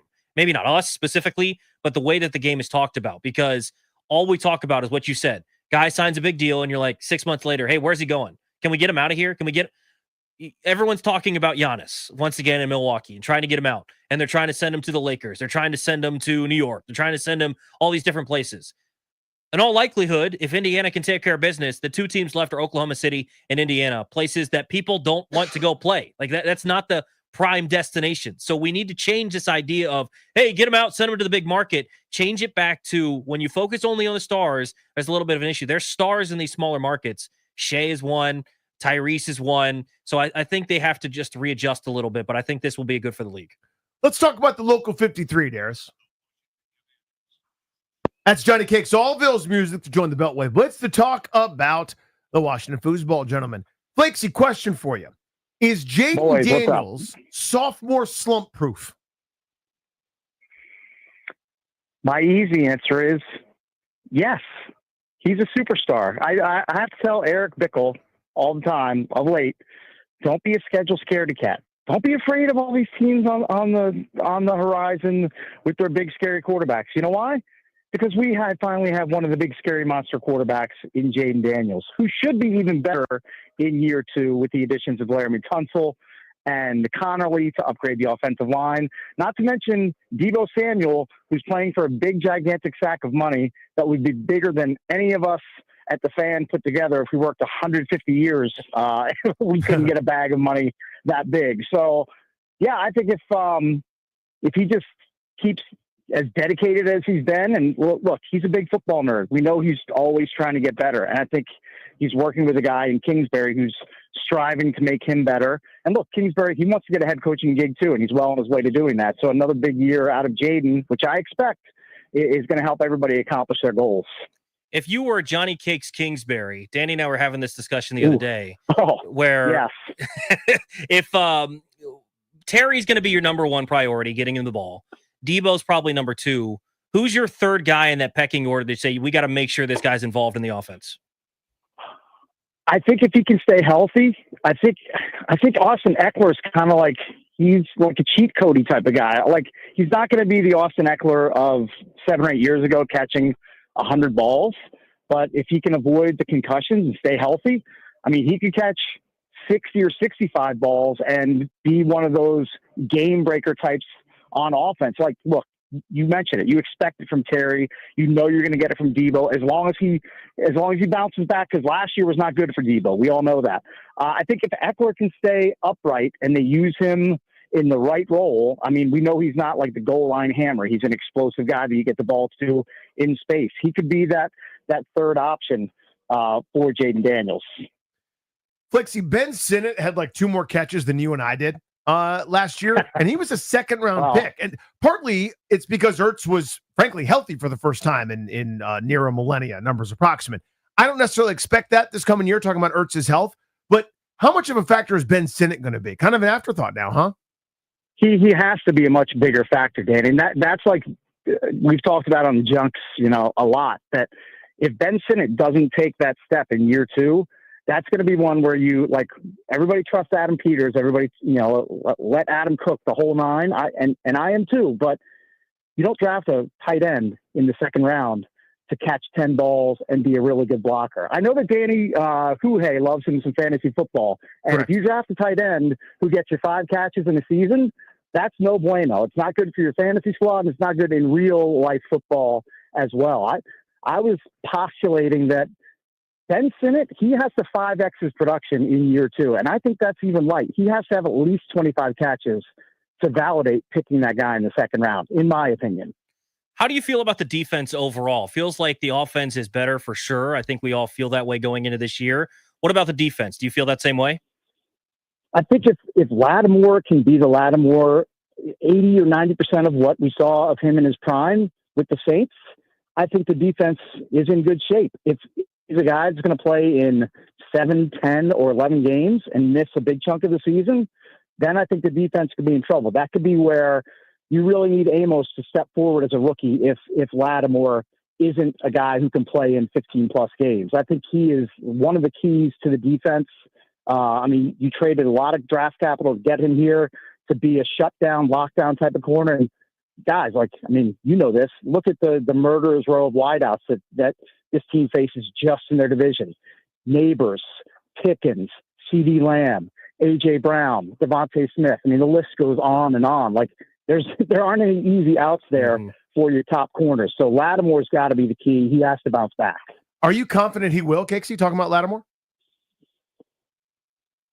Confident. I'm about 70 to 75% confident. I don't know. I'd say mildly confident. He has to look better than he did in most of the stretches after he came here last year. I have to chalk a lot of that up to the hamstring injury that just dogged him. He never was right. I hope that, him not coming to the OTAs, I'm sorry, I know it's voluntary, it's a bad look. That's the guy who should be at OTAs. Tunsil, you get a pass because you never played here before. Terry McLaurin, you're the most stand-up guy that's probably ever played for the franchise since Art Monk. You get a pass too because we know you're going to get your deal done, and then you'll be back giving 150%. He's an amazing guy, both on the field, in the locker room, everything you need. Lattimore, sorry, even though it's voluntary, he should be here. How do you feel about the run game with Brian Robinson? Do you feel like it's going to be better because of the improved offensive line, or where do you stand on B-Rob? I like B-Rob. Don't love B-Rob. That's kind of where I am with him. I just feel like you can get a Brian Robinson level talent almost every year in the draft.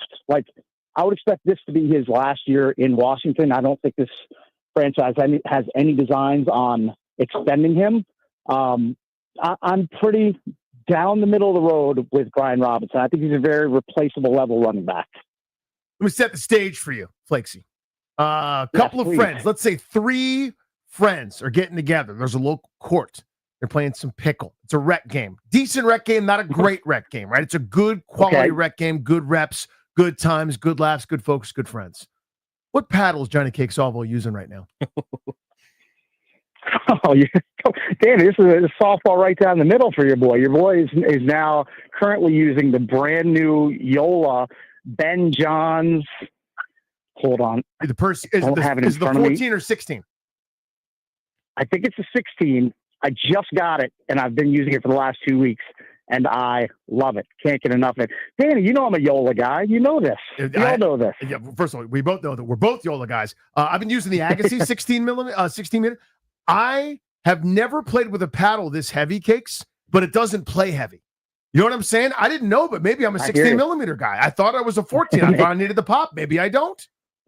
Oh, when are Cakes and Danny going to just smack the ball around? Is this ever going to happen? I just feel like it's never going to happen. Well, the major issue is, 1, you're the king of only, which is far from where old Rainy Douye lives. 2, it's this damn schedule. This is true. It's your mornings, your morning Marty, and when you're working, I'm dropping kids off at school, shucking and jiving. It's me and the Blue Hairs hitting drop shots and lobbing each other. Right when you're getting off work.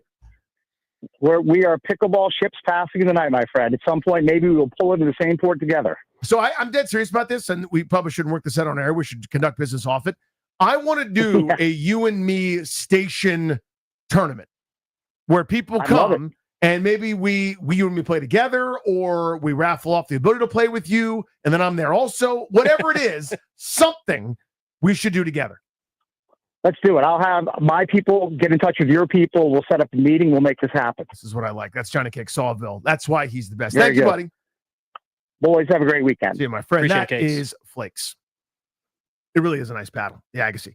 He got the Ben Johns. I played with the Gen 1 Ben Johns Perseus, which to me was ahead of its time. Now a lot of different companies have caught up. Really, really interesting, the developments there in the pickleball paddles. If you have any questions, sure, feel free to come to me. I have no idea what any of these numbers mean. Yeah. I don't know the point of these. It's the thickness of the paddle toe. So okay. Normally you would think a thicker paddle means what? More jump, more explosion. It's the opposite. A little bit more cushion. So you're trying to decide if you want to be more attacking, you want to be deadening it, a little defensive. Yeah. So you go through phases as a pickleball player. You do. You go through phases. So my first phase is I'm playing baseline. I'm playing a lot of singles. I need to start gripping and ripping, right? So my Yola Perseus 1, Generation 1, 14 millimeter, that's what I'm playing with. And now all of a sudden I start to play doubles, and I'm getting in hands battles, and I'm back and forth. I'm popping things out of bounds. Some of my drives are going awry, and I go, I need a little bit more control. So enter the Ruby 6.0. I'm now using more of a control paddle. Well, now my game is kind of evolving. So pick up the Engage Pro Pursuit 6. That's nice little kind of all-core paddle for me. I get this Agassi paddle, the 16 millimeter, and now I'm all throw. I don't know who I am anymore. I know I like the paddle a lot. I know that. The only thing that I could relate to of everything you just said was drives going awry, and that was more so on the golf course for myself. I love it.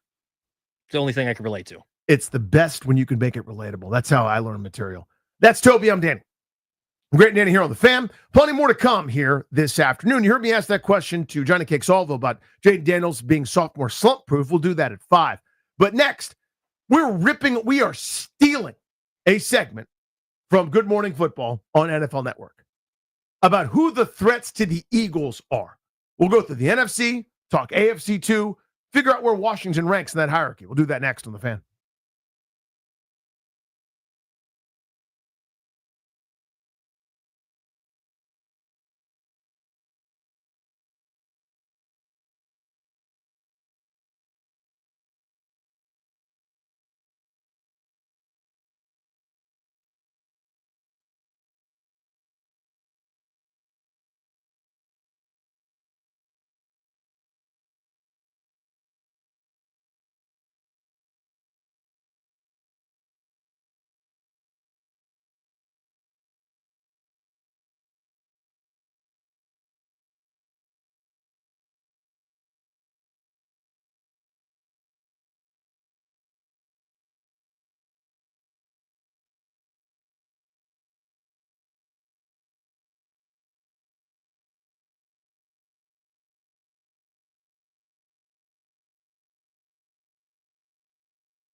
I'm Toby Altizer with your sports update on the Fan. In baseball, the Nationals beginning a 3-game series in Arizona. It's tonight, 9:40 first pitch. You can hear the game right here on the Fan.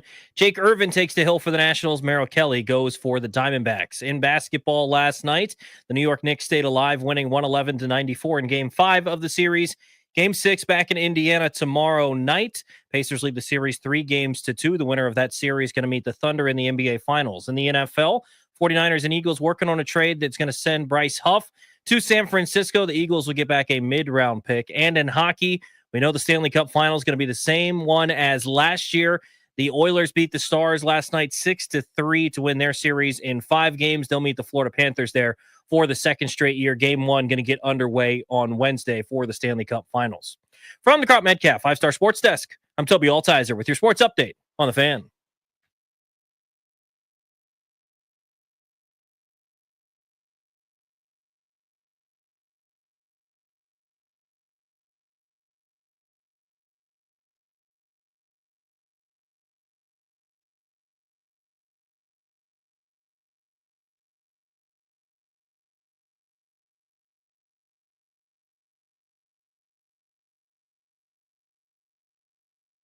We haven't gotten to this, Tobes, but it's something I want to get to before we get out of here for the week.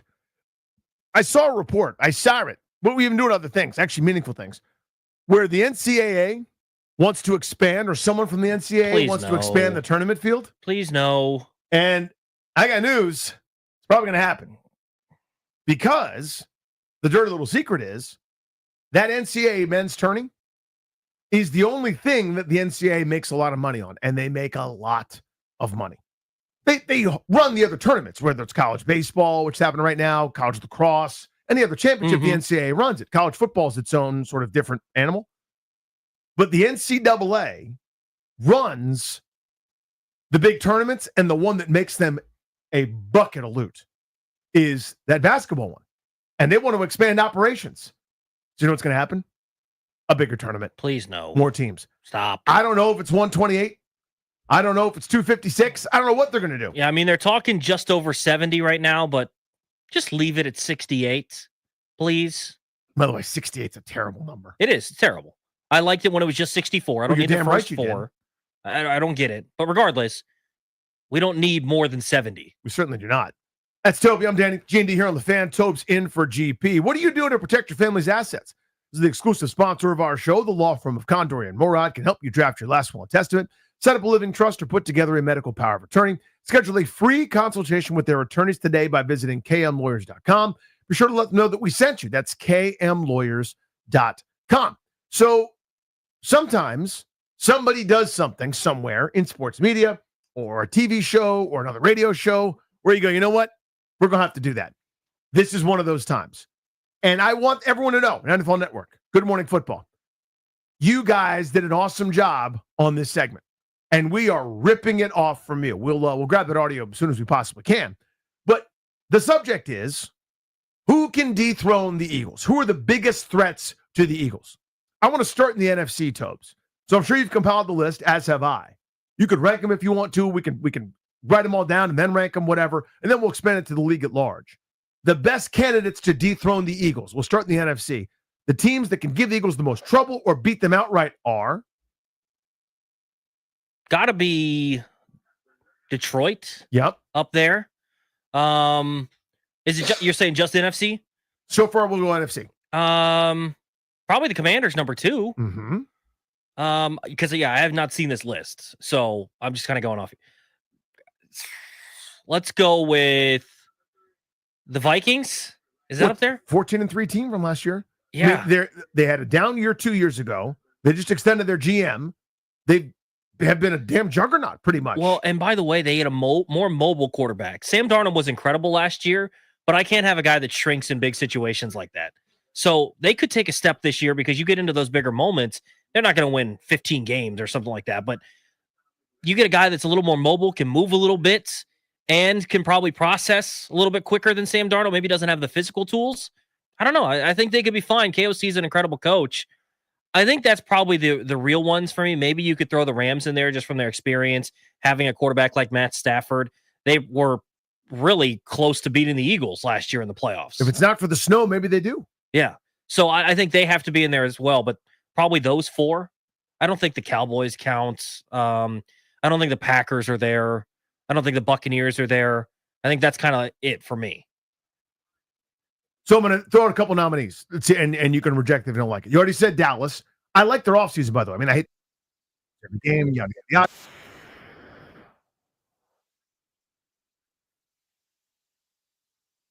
Is offseason. And I think they are a threat in this division to maybe not win it, but to not be pushovers anymore. Did you see that they're like opening team building activity? They went paintballing. I did see that. That's awesome. That's great. Paintballing's so much fun. But yeah, I like what they did in the offseason. I just think they're going to do the Cowboys thing, Danny. They're going to do the Cowboys thing where they'll be talked about, they'll be somewhat relevant, and then when it comes time to actually win a meaningful football game, they're not going to. I think that's what it's going to be. So wouldn't surprise me if they win 10 games, they were in the playoffs, and maybe even they win one playoff game. But chances are they're not going any further than divisional round. Yeah, I got them in that 9-win area. I think they'll be better than last year. They were 7-10 last year. I mean, listen, they got outscored by more than 115 points, which tells you they're not very good.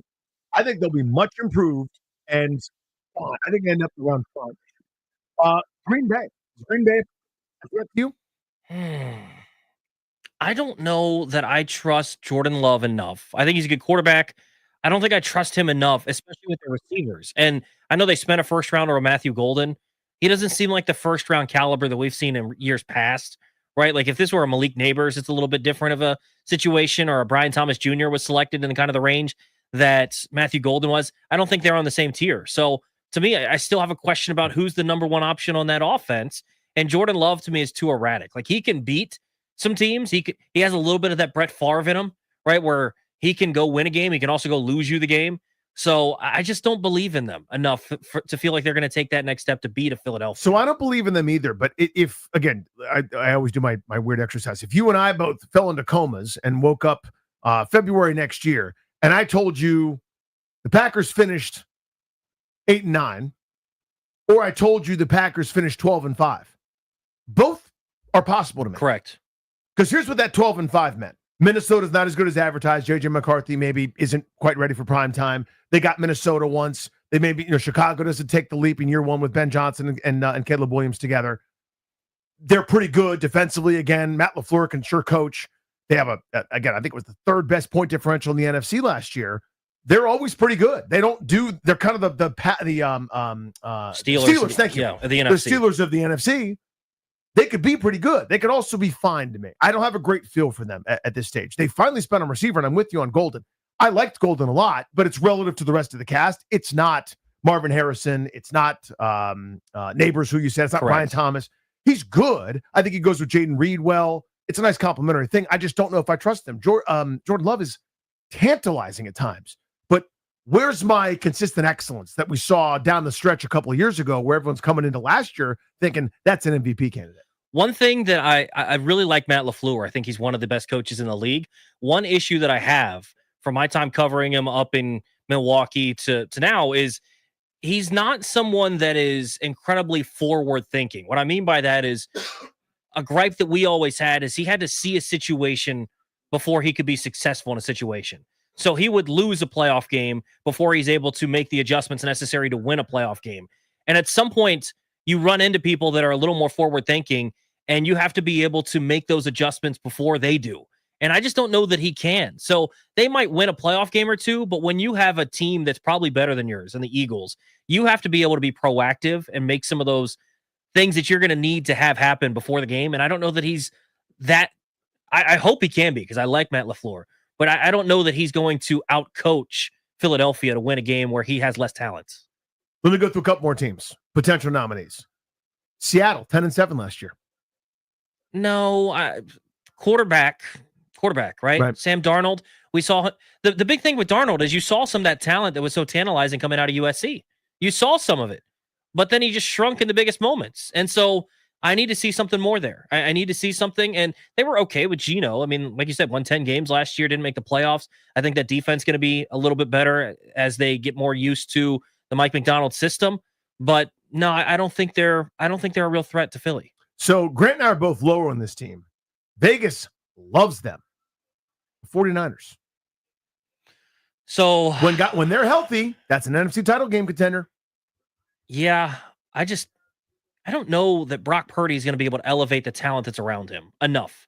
I do kind of like where, and this is going to again go with the people that think I'm just so anti-Debo, but I kind of like where their offense is gone now, where they have true wide receivers more so. Ayuk, Pearsall, Jennings. And I think Pearsall is going to fit in there as a nice route runner, which is something I felt they've lacked, right? You've got Ayuk, who's good after the catch, more of a traditional receiver than Debo as well, but still good after the catch. I think Pearsall, now that he's going to have a full season, remember he had the Brian Robinson-like situation where thankfully he was okay and able to get back out on the football field, but having now a full year to get better and play, I think he'll be good, nice for that offense. But do I think that Brock Purdy's going to elevate them enough to beat a team that probably, again, I think Philly's probably the most talented team, even though they lost a bunch. They're probably still the most talented team or second most talented team in the league. So you're going to have to be able to outplay them. I don't see Brock Purdy being able to do that with San Fran.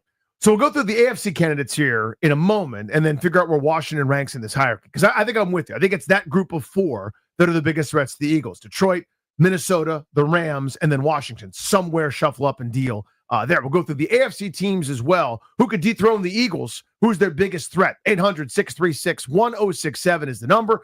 Toby and I will tackle that next.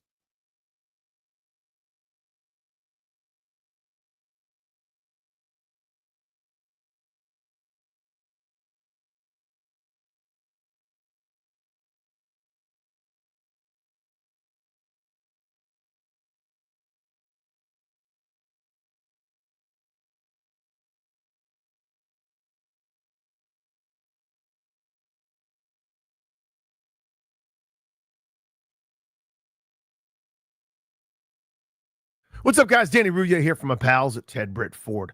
Memorial Day, easy for me to say, sales event all month long at Ted Britt Ford. Couple really cool things. Number one, employee pricing.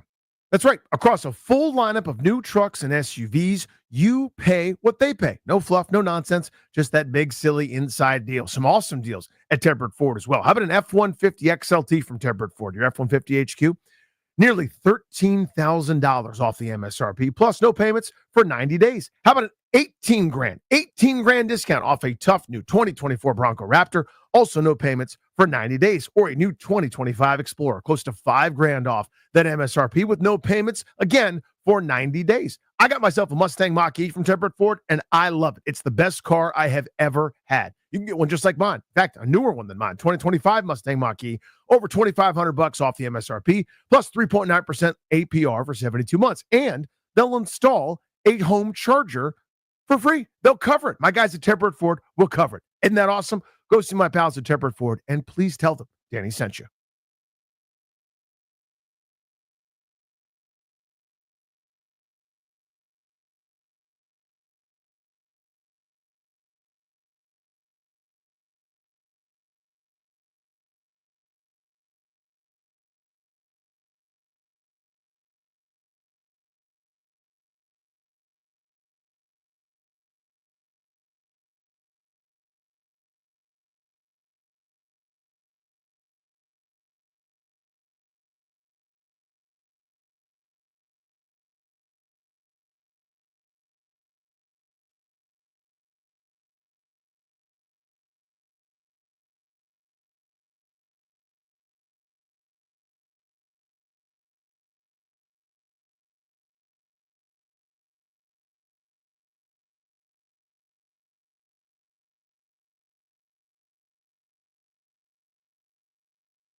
The Rams number 3 with Stafford, right? He's always a tough quarterback in the playoffs, right? You always got to deal with what they're going to bring, him and Sean McVay. Hopefully they can get a running game that can be consistent. Now I got the Commanders, right? When you got to see Jaden Daniels, I like Marshawn Lattimore being picked up over there. Hopefully they get some more weapons, but they're tough to beat. We've seen how they got hot at the end of the year. Nobody wants to see Jaden Daniels in the playoffs. And then the Lions. This team was a dominant regular season team. Even though they got upset at home last year, they're going to bring all their guys back. They missed 10 starters on defense and was still one of the top defensive teams in the league. So you bring back Aiden Hutchinson, and you see what those guys can do without him last year. They're going to be tough to beat. So I got the Lions being that team that challenge the Eagles. Chris Harris Jr. from Good Morning Football. Tubbs, refresh my memory. Who beat Detroit in the postseason at their place? They were burgundy and gold, I think. Yeah. Washington. Ah, that's right. What is their team name again, Danny? It's not important. The point is. Yeah. Wait, what's that? Is that me? What's that from? What's that from? I don't remember that. I think it was. What's the context? I think we were mocking when we first had the big voice guy redo the rejoiners to say the Commanders. I think that was you mocking the big voice guy, but in a obviously jovial way because you hate the name. Oh. Huh. Because I used to. So we used to do the bit. The Commanders. Because that guy did it that way. Where he's like, the Commanders. Yep. That sort of thing. And I did that. And then I got so mad about saying the name that I stopped even saying it. Mm-hmm. But like that was like doing. So that's so like when we do like a Charlie Slows bit, right? So this is so inside baseball. When Jason Worth hit that home run in Game 4 against the Cardinals, okay. Charlie and Dave are going back and forth. Jason Worth's epic at bat, right? And they reference a time where Dave, during the regular season, in this epic long game, basically summoned a home run from Jason Worth, which he then hit to like send the game in extras that they ended up winning, right? And so Charlie goes, let's hope you're the summoner, Dave, right? And then he homers. And so you start doing it that way. And then when you do it, let's hope you're the summoner. And then I do it. And then Ryan does it. And by the time it gets back around, you're not just saying, let's hope you're the summoner. You're going, let's hope you're the summoner. And then like you do it again. And then the next time you go, and it's not even doing the quote anymore, but it's the bit. I think that's that. Yeah. I mean, that's tough to listen to. That's an all-timer, by the way. God. That's hilarious. Yeah, they do. Shut up, Danny. Why do you? We're having a nice time, man. Danny Routier. Okay, Chuck. But regardless, the Washington Commanders beat the Detroit Lions. Thank you very much. You know who needs to have a good game? Her name is Tyrese Halliburton. Back to you. All right. Where was I? Oh, yeah. So, any hoodles. That's your hierarchy in some order for various folks. Real quick, you and me, let's run through AFC teams. Who you think are the biggest threats right now this minute to win the Super Bowl, beating the Eagles? Who do you got? Chiefs. Has to be, right? Yep, of course. Because they'll be there. Buffalo Bills. Yes. Baltimore Ravens. Yes. Still, I think. And this is why I wanted to run through it, because I don't know who the fourth team is. Yeah, it's tough. Chargers, maybe? Bengals? So Chargers was going to be my sneaky answer. They were an unsexy 11-6 last year. Right? People don't think of them that way. It's Harbaugh, dude. This is the second year of Harbaugh implementing Harbaugh things. Yes. We're still in the Harbaugh honeymoon. It's going to turn south. Turn south? It's going to go bad at some point, where everyone's going to get sick of it, how he is the sun, the moon, the stars, the whole universe, and eventually rubs people the wrong way. But we're still in the, you do what I say, you win a bunch of football games phase. They were 11-6 last year in a division where 3 teams were over 500. 3 teams made the postseason. They're good. That's kind of like my sneaky take. Herbert's already a star to me. I've always loved him. The production hasn't always matched. Playoff success hasn't been there yet. So people don't think of him that way. I think you've got a lot of really good ingredients. They're my fourth team. Yeah, for me, a lot of times it comes down to which quarterback do I trust to be able to elevate the people around him the most in the playoffs. So I think I would still lean, because I'm a big fan of his, and we've seen this guy go to a Super Bowl before. I would probably still lean the Bengals, but I don't know if I believe in their defense. And especially if they don't figure out this Hendrickson thing. If he's dug in that he's not going to play, if he doesn't play, if that's truly the case, and they don't trade him, then they don't have a real pass rush. And they don't have much on that side of the ball. Joe Burrow is going to go have to play Superman again. I'm glad they moved on from Anarumo, even though I thought he was a good defensive coordinator. It seemed like his message or his game plan had run stale for whatever was reason. happening wasn't working. So hopefully maybe a change there will improve. So I still got to go with them because if I'm going off of what I'm saying with the quarterback, I've seen him do it before. But it wouldn't surprise me because the Chargers probably have the better overall team, maybe just not the quarterback that's on the Burrow caliber. We'll let this spill over here a little bit. 800-636-1067. So the question I want to ask is, where does Washington rank? We've kind of gone through our teams, right? NFC, we both kind of have a consensus. It's Detroit, maybe Minnesota. Rams are included, and Washington should be there. Where are they in terms of that hierarchy? And then compare that and contrast that with the AFC. Buffalo, Baltimore. I'm not ready to put Houston there. Maybe I should give them more credit, but I'm not. Kansas City, and for me, the Chargers are the fourth team. Where is Washington in that fighting for position behind Philadelphia tier for that list? They're the incumbent. They are run the best. They're awesome. Who's the biggest threat to them? And kind of where does Washington rank? 800-636-1067. We'll do that next on The Fan.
I'm Toby Altizer with your sports update on the Fan. This update is powered by Old Glory DC Rugby. Scrum together, glory forever. OldGloryDC.com. In the NBA, Eastern Conference Finals Game 5 last night, the Knicks stayed alive, beating the Pacers 111-94 at the Garden. Game 6 going to be back in Indiana on Saturday. Pacers lead the series 3-2. The winner of the series going to meet the Oklahoma City Thunder in the NBA Finals. Game 1 of that series going to be on Thursday. Baseball last night, the Nationals beat the Mariners with a 7-run 10th inning. Went 2-2 into the 10th. The Nationals end up winning 9-3 in 10 innings. McKenzie Gore with a solid outing, 6 scoreless innings, struck out 8. Comes the first player in Major League Baseball this year with 100 strikeouts. Nationals begin a 3-game series against the Diamondbacks in Arizona tonight. 9:40 first pitch. Can hear the game right here on the Fan. Jake Irvin takes the hill for the Nationals. Merrill Kelly goes to the hill for the Diamondbacks. In hockey, the Stanley Cup Finals are set for the second straight year. Panthers and Oilers will meet in the Stanley Cup Finals. Last night, the Oilers beating the Stars 6-3 to wrap up the Western Conference Finals in 5 games. Game 1 of the Stanley Cup Finals going to be on Wednesday. And in the NFL, the 49ers and the Eagles working on a trade. Bryce Huff going to be on the move to San Francisco. Eagles getting back a mid-round pick. Join Cakes and JP from the Junkies this Saturday at Old Glory DC's final home game of the season. Grab your $10 ticket now at oldglorydc.com using promo code Junkies. Be one of the first 100 with that ticket and score a special treat. Just stop by the Fan Tent or at oldglorydc.com. From the Crop Metcalf 5-Star Sports Desk, I'm Toby Altizer on the Fan.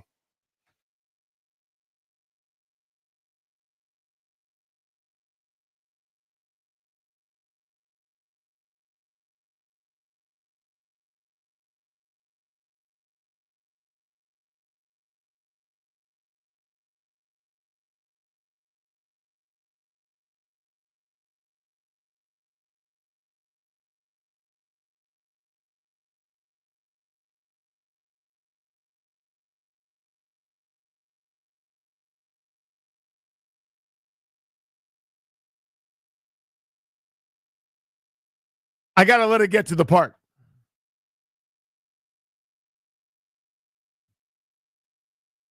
It's like, what if Ray Romano was singing backup? So we're playing Shakira. One, because this is a banger. Sorry about it. Get mad. You can get as pissed off as you want. This one was hot. Is it 20 years old, probably? Close to it? It's a jam. So that's part 1. But part 2, she was supposed to appear tomorrow at Nats Park. That's no longer happening. I don't think it's anybody's fault specifically. There's a statement, but here, this from the Nationals. 2001, by the way. My God, we're old. So 24 years. Cool. Oh, my goodness. That's neat. Anyway, due to complications with the previous show in Boston, Shakira's full tour production cannot be transported to Washington, D.C. in time for her scheduled performance at Nationals Park on Saturday, May 31st. As a result, the D.C. show has been canceled despite every effort. Not possible to move forward as planned. Refunds will be issued automatically for Ticketmaster and Nationals.com purchases. No further action is required. For tickets purchased through third-party resellers, fans can contact their point of purchase directly, and then Shakira shared a message. Just sounds like bad luck. So if you were counting on going to see Shakira tomorrow, sorry about it. You can't. And if you know somebody that was going, tell them. Just go to the Nats game. No, there's no Nats game. They're on the West Coast. Yeah. There's no concert. That's it. Well, if you want a concert, I'd have to double check. I think next Friday night, you get a Nats game in Natasha Bedingfield. I believe that's the case. Now, is that written down or is that unwritten? Oh, thank you. Darius, come on. I thought you were on it. I'll do it again. Okay. There it is. Or is it unwritten? There it is. You know who's in town Saturday is the Dave Matthews Band. And a couple of different folks were like, hey, do you want to go to Merriweather? And I'm like, no, we can't. We have a goodbye party for some friends who are moving. And by the way, I can't believe they're moving. It's like heartbreaking that it's happening, That's but sad. they're moving. So we're going to that instead. But Dave Matthews Band, Merriweather Post Pavilion. So if you want to hear a band that sounds like a dude holding up a boombox from 500 yards away, Dave Matthews Band's at Merriweather. How about the Nationals? Natasha Bedingfield next Friday. The following Friday, Nelly, dude. How about it? Not too bad. That's not too shabby at all. Where were we? Oh yeah, welcome back. Grant Nanny here on the Fan. Tobes in for Jeeps. So we've been going through this year where Washington ranks among the teams that could dethrone or bother or be a thorn on the side of the Philadelphia Eagles. This is ripped straight from NFL Network, their Good Morning Football show. So I want to decide between you and I, and then open up to the folks at 800-636-1067, Tobes.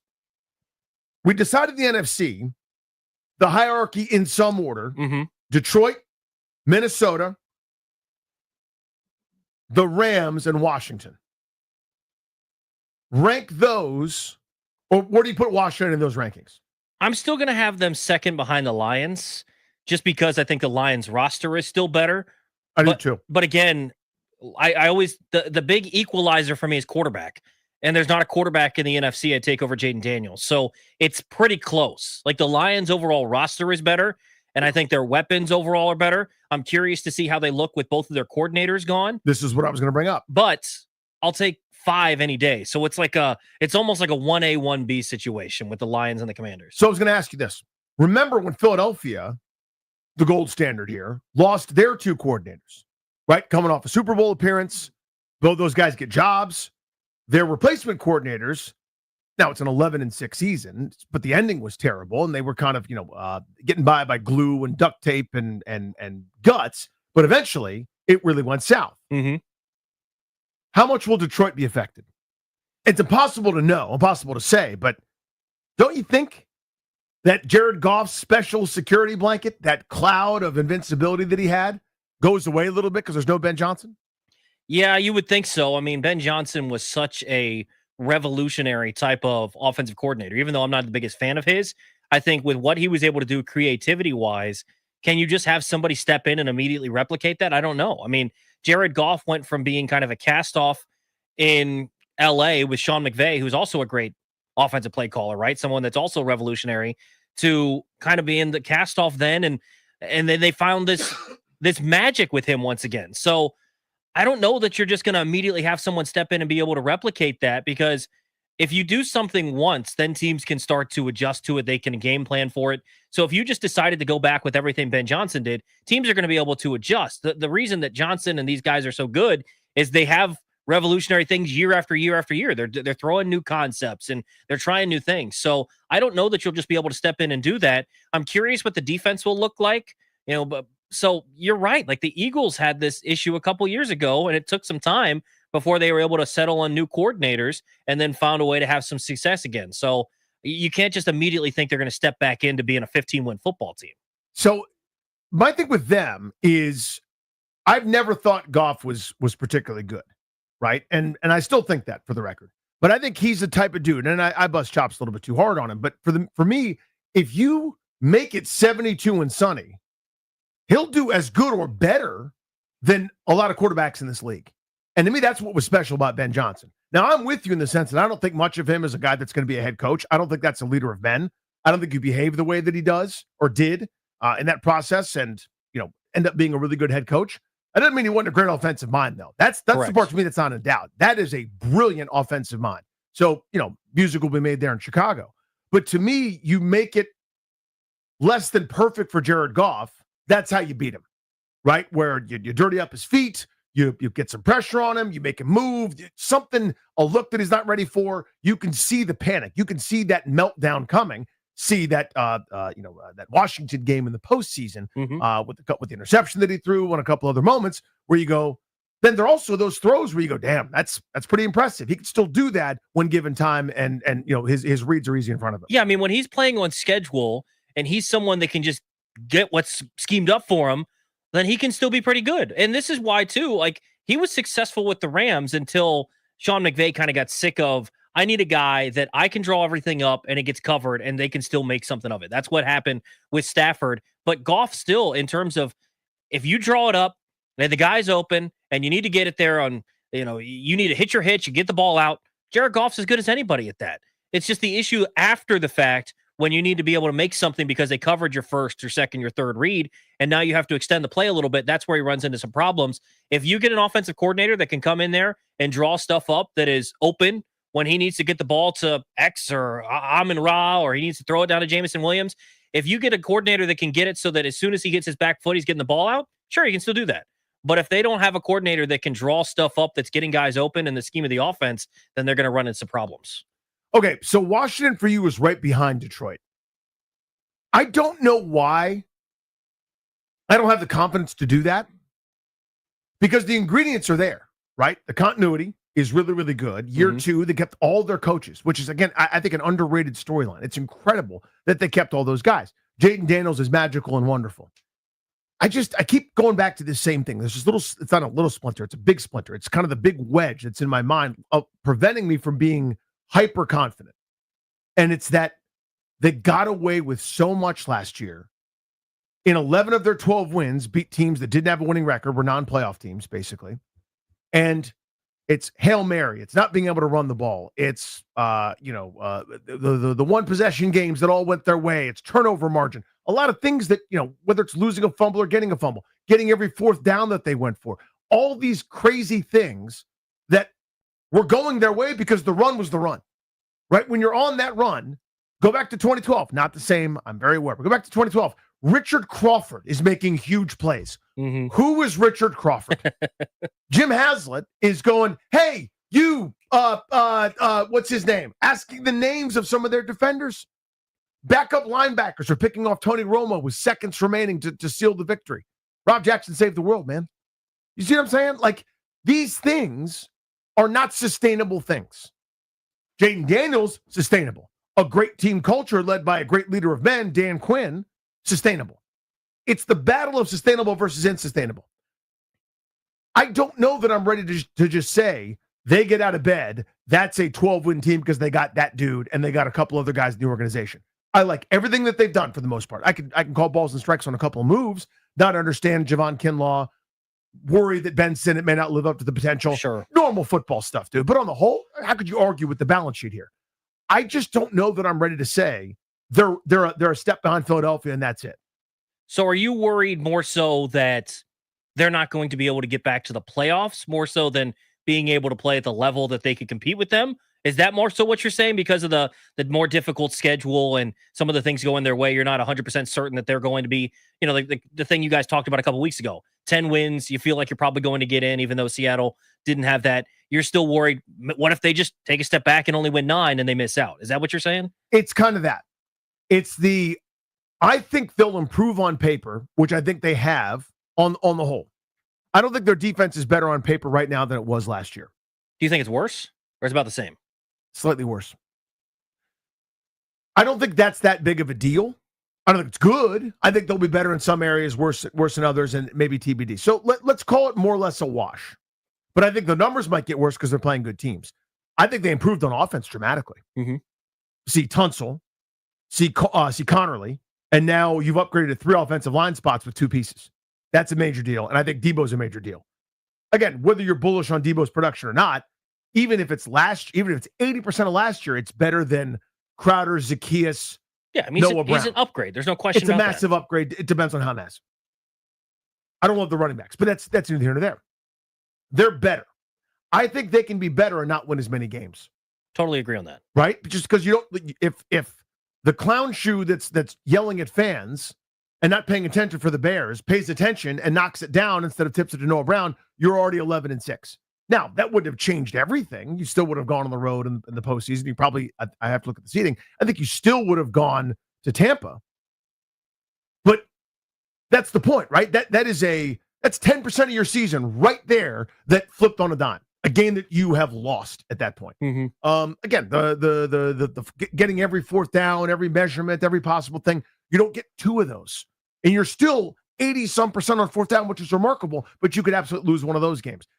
You're playing better teams. I don't know. I smell that regression isn't the right word, but sort of equalizing of some of those things. Yeah, I mean, the ball's not always going to bounce your way. The puck luck we talked about the other day with Capitals, maybe it doesn't always go your way. I think my counter to that is it definitely felt like they got a lot of the stuff to go their way.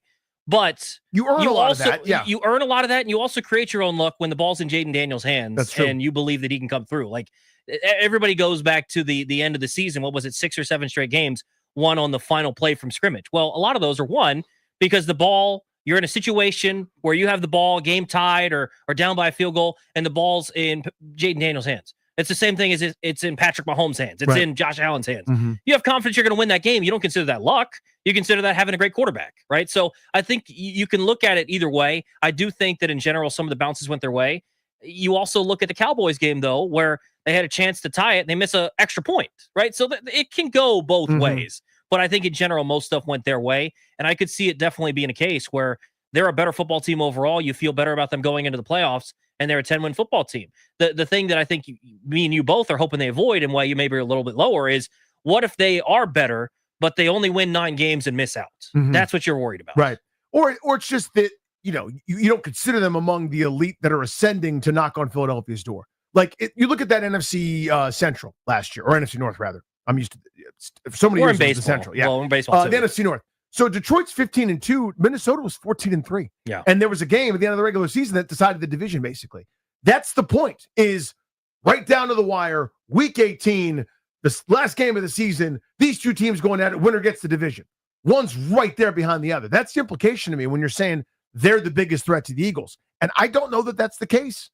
In the division, I think they're the second best team. And I think probably on paper, they're behind Detroit.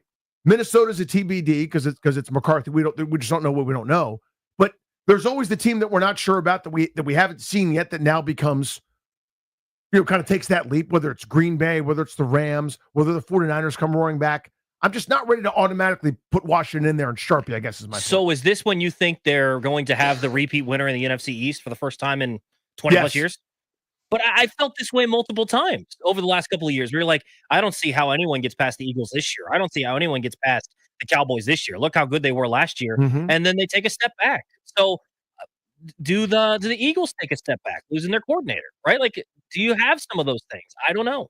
I think it'll be interesting to see if they repeat what they were doing last year. And the thing is, if you're trying to figure out who is the biggest threat to them, I think it's got to be Washington. And as much as you want to have some reservations and not set the expectations too high, as much as we're going to do the what if everything goes the other way, what if everything still goes Washington's way?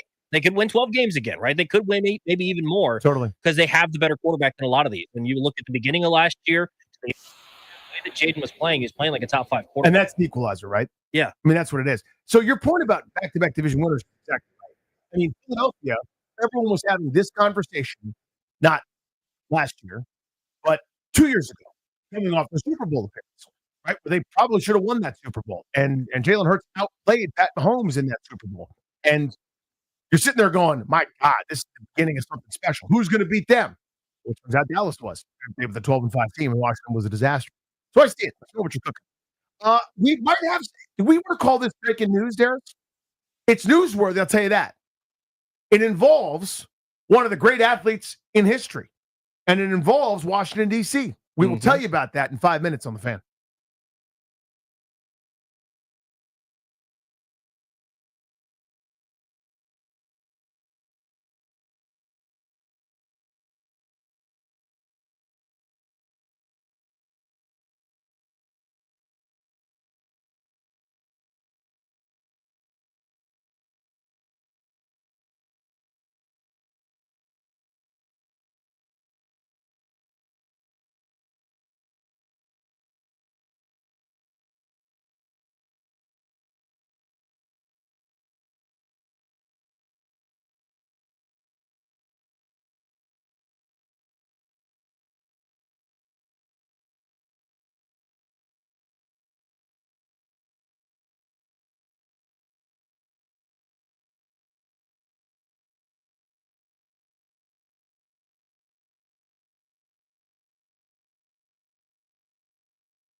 I'm Toby Altizer with your sports update on The Fan, and this update is brought to you by the DC Defenders. In baseball tonight, the Nationals begin a 3-game series, their final of a 6-game West Coast road trip. Beginning that 3-game series in Arizona tonight at 9:40 against the Diamondbacks. Near the game right here on The Fan. Jake Irvin takes the hill for the Nationals. He's 4-1 with a 3.42 ERA. He'll take on Merrill Kelly, who is 5-2 with a 3.52 ERA. Nats and D-backs right here on The Fan at 9:40 tonight. NBA Finals going to be next Thursday. The Thunder will meet the winner of the Eastern Conference Finals. Last night, the Knicks were able to stay alive in Game 5, beating the Pacers by a score of 111-94. And Game 6 going to be tomorrow in Indiana. Pacers lead the series 3-2. Stanley Cup Finals set. Panthers and Oilers for the second straight year after the Oilers beat the Stars 6-3 last night. Game 1 on Wednesday. The DC Defenders are going out with a salute. Join them Friday, May 30th at Audi Field for Hats Off to Heroes, a special night honoring our military, first responders, and armed services. Tickets at ufldefenders.com/tickets. That's ufldefenders.com/tickets. From the Crop Medcalf 5-Star Sports Desk, I'm Toby Altizer on The Fan.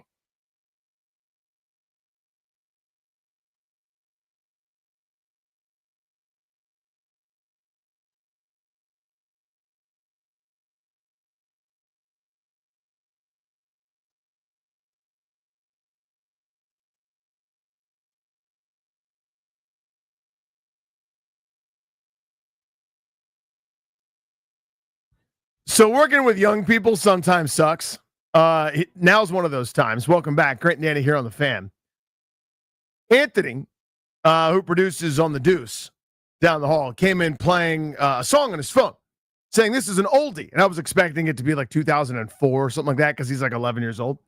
And he was like, let me give you the release date of this song. We're trying to guess the song or the artist, and I didn't know it. And he's like, it came out in 1981. Is that as old as you? I went, no, it's a little younger than me.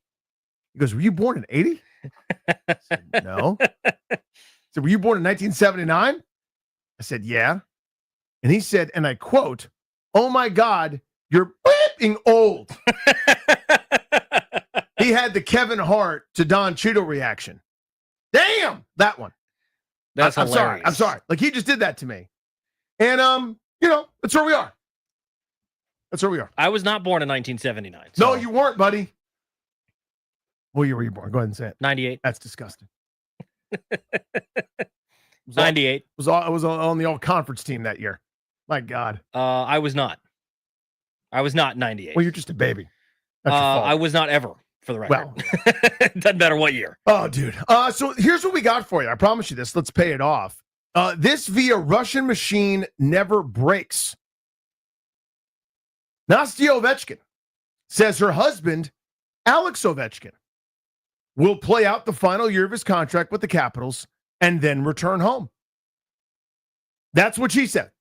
And now I know that sounds like I'm doing the Michael Scott bit from The Office.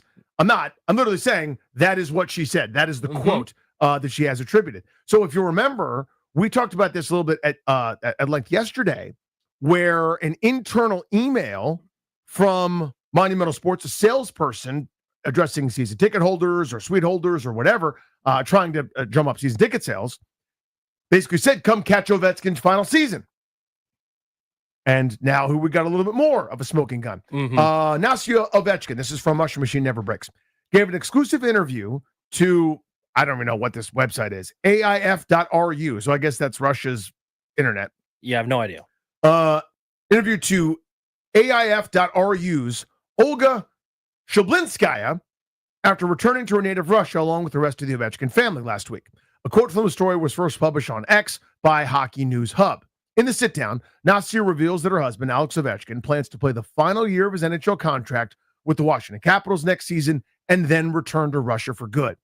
Alexander still has a contract for a year, Ovechkin said, per a translation by Google Translate. So he will play the next season and then fly back to live in Moscow to our homeland.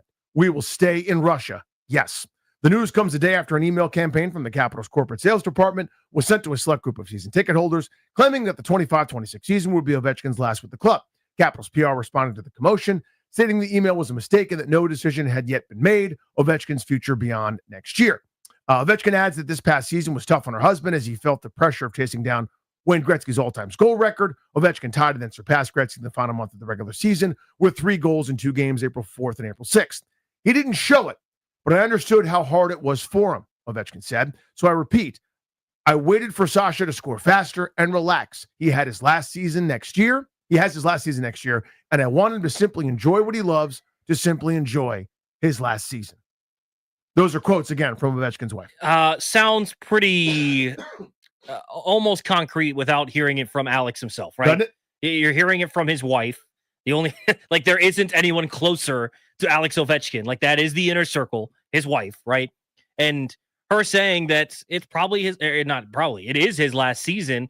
I mean, again, the email going out yesterday was probably putting 2 and 2 together. And when you put 2 and 2 together, it sounded like he was going to retire. And this is it as well. I mean, it's not shocking. It just kind of gives you a little bit more closure. Also makes it the next season is going to be extra special, that you're going to want to be in the arena and watch Alex Ovechkin, what sounds like it's going to be his last go round. And, I'm curious when we'll hear from Alex himself, if we'll hear from Alex himself during the offseason. What do you think happens? Because the big takeaway from this is his wife said he's probably going to retire after, like, he's done after this. Then that means he's probably done after this. What do you think it is do we think we get from Alex himself announcement that he's going to retire at the end of the season before the year? Do we get it in the middle of the season? Do we get it final game and he's like, hey guys, this is it? Like, what do you think, and when do we find out from Alex himself? I think this is the unfortunate thing about what's happened. And, listen, there are real sports travesties. There are real, bad things that happen in the world. So this is all sort of relative. But I think it's the only downside of having a couple things now having leaked out over a 24-hour plus period, is that it's almost going to force him to publicly do that. Right? Now, he may have wanted to anyway. He's well within his rights. He could not say peep to anybody, remain coy about it, and then after the final game of the regular season or playoffs, whenever they're eliminated, say, okay, guys, that's it. I'm going back to Moscow. My house is up for sale now, or maybe, or whatever. Yeah. Or if he wants to do the farewell tour, where every time he goes to Montreal and Toronto and Winnipeg and Vancouver and whatever, it's his final time going there. And he gets the pregame ceremony, he gets the flowers, gets the ovation, gets the grace, gets the thank yous. Whatever he wants to do, he should be allowed to do. I don't know how I would handle it. I'm also not the greatest goal scorer ever to live, so I don't know. But to me, given the way he's operated so much over the years, I would get the sense he probably wouldn't want to do the ceremony every time before the puck drops. Yeah, I don't think so either. I mean, she mentioned that he felt exhausted going through all this stuff, chasing down Gretzky. I believe it. Imagine afterwards. And every single time he took the ice for 3 or 4 games afterwards, it was some sort of ceremony. He gets the ceremony when he actually breaks the record. He gets the ceremony when he comes home. He gets ceremony here, ceremony. He got so many ceremonies, and it wasn't about hockey anymore. For that little stretch of time, it was about his record. And I think for him, he cares so much about winning. I think he still does care about winning so much. And I think he cares about his teammates, because that is something that, even though they're going to say, and they're going to look back on it in 30, 40 years when they retire and they look back on their career, they're going to talk about, man, we were on Ovechkin's team when he got to break the record and he got to do all these things, last ride. They're going to talk about that. But also, in the moment, that's got to be grinding on the teammates as well. And I think he cares so much about them that maybe it's something that only certain cities, he's like, hey, look, we can play a nice video to recognize whatever, but we're not doing ceremonies every time. Remember Mariano Rivera, when he was making his last go round and every place he went, he's getting a gift and all that stuff. I don't think Ovi wants to deal with that. Do you? I wouldn't have bet on that. If these 2 things the last 2 days hadn't happened, and again, I'm not mad at anybody. You can tell, hopefully, by my voice. I'm not like, how did they do this? This is such a screw up. I'm not. I'm simply saying, had these circumstantial bits of evidence that this was going to be the final campaign not come out, my guess is that he would never have answered the question. In fact, he might have signed a contract extension on July 1st, which is eligible for this year, even just to shut people up and throw them off and then retire when he felt like it. You know what I mean? Yeah. But I think this now, to a degree, is forcing his hand. Where it's almost like he's going to have to say something. He's almost going to have to say, okay, I'm doing the retirement tour. He might tell certain cities and certain places, or the PR might have to work overtime to say, please don't do a thing. I don't know. Again, the reverence for the legend. I think sports in general do a pretty good job of this, right? You mentioned Rivera's when he was on his way out. I thought every tribute was touching. You know, the rocking chair made from all the So sawed-off cool. bats. I remember. I'm trying to think of some of the different tributes where they gave Magic Johnson a piece of the parquet floor from Boston because the number of times he'd gone up and down the floor. In these epic postseason battles, epic championship battles, different things like that. When guys are on their farewell tours, it can be a wonderful culmination celebration. And it's very rare in sports that guys get to go out on their own terms. It's usually dictated to you, right? Where the team is kind of going, okay, that's enough. We can't really do this anymore. And the guy's doing whatever Aaron Rodgers is doing. Or Willie Mays played for the Mets. Or Art Monk played for the Jets. You know what I mean? Like my all the heroes doesn't change their legacy. People always overreact it in real time that it changed their legacy. No, it's not. Willie Mays is still one of the GOATs. You know what I mean? Art Monk's still my favorite receiver. It doesn't change that he played for the Eagles and the Jets. But it's very rare that you go all with one team, walk out on your own terms as the ultimate legend, right? You the instant you're done, the Hall of Fame clock starts. We all get to celebrate you again in a handful of years. It's kind of this storybook thing. Very few guys get that reserve, that rarefied air, and he's there. So I don't think he would have done the big ceremonies in every stop. Like the last time they're in Boston, the last time they're in Pittsburgh, like I'm have to have stupid Sidney Crosby skate out to the center of the ice to give him some sort of award or something. Who knows? So I don't know. I wonder what folks think. 800-636-1067. If you're just joining us, Ovechkin's wife, in an interview with a Russian website, this is now translated in English. Alexander still has a contract for a year, so he will play the next season and then fly back to live in Moscow to our homeland. We will stay in Russia. Yes. Point is, hey, the question I'm sure is something to the effect of, what are you going to do? How's this all going to go? You coming back to Moscow? Yes, he's got a connection with Moscow Dynamo, the team, the pro organization he grew up playing in before he came to the States and I broke the goals record. So it now looks like there was more than meets the eye. There's a little bit more smoke to that fire we thought yesterday when it came to the salesperson from Monumental Sports saying that, hey, come see Ovechkin in his last year. It made sense. The circumstances were there. And now we have Ovechkin's wife saying, yeah, this is it.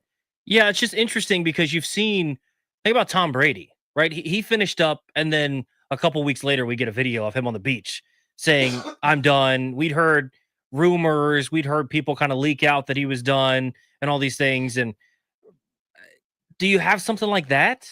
But you can't do that, right, Danny? Like that's kind of your point here is when basically a bunch of these people are coming out and having reports and now coming from Ovechkin's wife saying, yeah, it's going to be his last season. Like he can't just not acknowledge it, it feels like. Even if he would have just said, what I want to do is I want to play the entire regular season, hopefully a lengthy cup run. It'd be awesome if he just hoists the cup and Gary Bettman's interview or someone's interviewing after he goes, yeah, that's it. Like Peyton Manning style, just hang it up when you're at the top. But now that he's kind of had these reports come out, he's probably going to have to do something, you would think. But it's an interesting thing, but it's not surprising to go back to the original point. Like it's not surprising that it would be his last season. So ultimately, this is very nuanced and very complicated because at the end of the day, what's this about? Celebrating him. Mm-hmm. Right? So when PR teams have to put out statements and work overtime, it's usually because a crisis is occurring. It's usually because player X is got arrested for something bad, or this guy's holding out from training camp, or this guy's in the middle of a contract negotiation, or some kind of malady is happening, something bad, some investigation's going on, whatever. This isn't that. This is us going, we care a lot about that dude. We care a lot about the hockey team. We care a lot about him as it relates to the hockey team. All we want is to know, is this the last time I ever get to see him play or not? We want to know when you're winding down close to the end and there's 7 home games left, if this is one of the last 3 times, the last 2 times, the last time ever he's skating on this ice. We need to know that. We want to know that as fans. The reason it's challenging is because A, in sports, but B, most specifically hockey, they want to be so deferential and so I don't know how to say this better, but so honorable for legends who have done the utmost. Treating these dudes with utmost reverence. Correct. And as it should be. So that's the crisis right now for the PR folks. And it may end up being that it forces his hand and he's got to say something. And I think the tough part for OV, he's gone through this now this season specifically. And think about what his messaging would be coming back into that dressing room next season. He's going to say he wants to win a Stanley Cup. There's no question about it. That's going to be one of his main goals. Because to me, like we were talking about, when you look at the round numbers, which we love to do in sports, right? Get to X milestone. He'll be the first ever to get to the 900 goal mark. He's probably not going for 1,000, right? So at what point is it just, hey, let me get past 900. Let me give myself a little bit of space between me and Gretzky. Hopefully a 40, 50 goal difference there because of a great season. But ultimately, he's going to step back in there and say, look, I'm not here. I accomplished the goal last year. I accomplished the record last year. Let's win a Stanley Cup. The tough part about that is I think he saw how much everything weighed on the team at the end of the year. And so they were the best team in hockey in the Eastern Conference last year. But a lot of that was from the beginning. A lot of that was from pre-Four Nations before the real chase. I think he saw how much that weighed on the team going into the playoffs where they weren't playing their best hockey. And I don't think it's blaming Ovi or anything. They were going after something, but all the extra stuff that goes with it and all this stuff, I'm wondering if he's not going to try to say, let's poo-poo this because I want to actually make it for real. Because I think that's fair as well. Like for us, we want to know. As fans, we want to know. As media, we want to know because it's huge. But I think for him, he's saying, look, I can't have the fact that this might be my last go-round take away from the fact that, two, this might be my last chance at a Stanley Cup as well. So let's keep this open-ended. Your reaction to this, okay? 800-636-1067. 800-636-1067. Ovechkin's wife, in an interview, translated, so we will play the next season and then fly back to live in Moscow to our homeland. We will stay in Russia. Yes. Meaning, next year, according to her, that's Ovechkin's last year. That's it. Just your thoughts on that, your thoughts on how it's going to be handled from here on out, just your feelings on it. Again, this is breaking news as it's going to come across to us. Credit to Rush Machine Never Breaks and Hockey News for getting the story out there. 800-636-1067. According to his wife, next year is it for Ovechkin.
Dealing with, I'd say, some breaking news here on 106.7 The Fan. Scranton Danny with you. Toby is in for GP until 6:30. I've seen Linnell stalking these halls, eating pizza, offering fiery takes. He doesn't have an off switch. I mean, he almost pushed me out of my chair to take my spot here. Moments so ago, been, I saw been, that. He's been waiting to get on the air. Chomping at the bit. Chomping.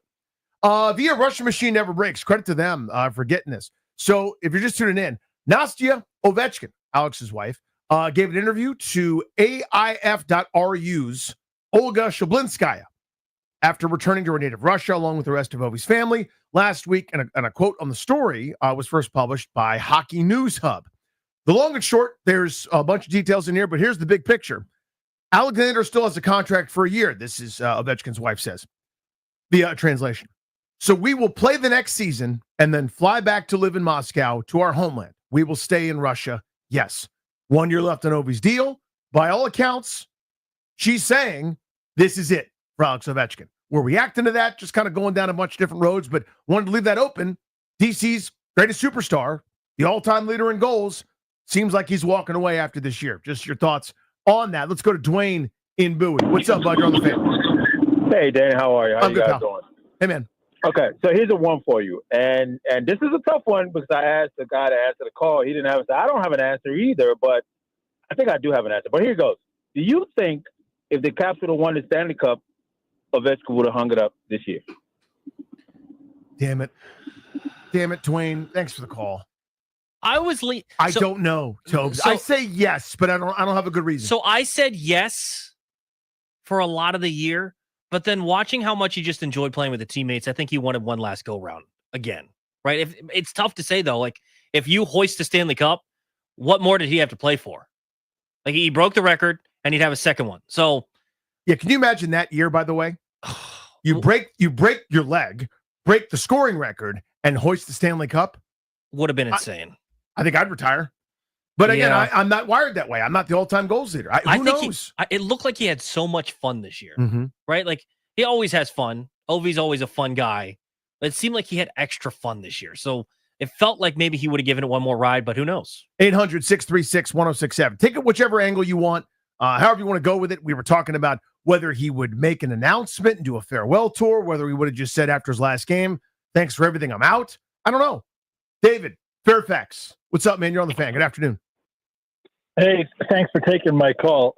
And to the previous caller's question, I completely agree with what you said. I think Ovi likes playing just too much. He would have come back another year because I think he just loves hockey. But how's this next year going to go, and when is it going to be announced? If I'm a season ticket holder 25 years, and I have to say, so spoiled watching him all these years. Mm-hmm. I think it will be done with the utmost class, no matter which way it goes. I don't have an angle on how I would like it to go, but I think Leonis will be a big player. I think I can't see Ovi wanting a rocking chair at every away arena that he goes to for the last time. But I don't know. And one last thought that puts a different spin. I'm curious your thoughts on this. The day when his jersey is raised, I've talked to a lot of people about this and said, would it be the most classy thing you'd ever seen if they raise Ovi and Backstrom's together? And then my daughter says, Backstrom has been the Batman of the Robin of Batman all these years. Backstrom is the one that needs his own day. He doesn't need to share it with Ovi. But I just think seeing those two jerseys raised together would be phenomenal. Thanks for taking my call. Appreciate it, David. Yeah, so it's interesting. I see the point, the sentiment, right? I would want to make sure that they each got their just due. And I think they would, but somehow one would be incorporated in the other, right? I think Ovi with Backstrom would be totally fine, but I think Backstrom with Ovi takes away from Backstrom. Yeah. Just a little bit, right? I think both of them are going to get their due, but yeah, I think either way, both those guys are going to beat each other's jersey retirement. It's going to be really cool. Let's go to Charles in DC reacting live here. What's up? Good evening, gentlemen. Hey, buddy. Danny, this is Alex Ovechkin. There is a 0% chance that his wife gets clearance to give that interview and not discuss with Ovechkin what she was allowed to say and what she was not allowed to say. I'm convinced that he wanted this out. And I believe he wanted it out to kind of get the, like you said, get the excitement, get all the talk, get it all out the way. So we can focus on this last year So when this last year comes, there's nothing to focus on but to play the game of hockey. Interesting. So yes, I do believe that he wanted it out. So you think it's strategic? I do.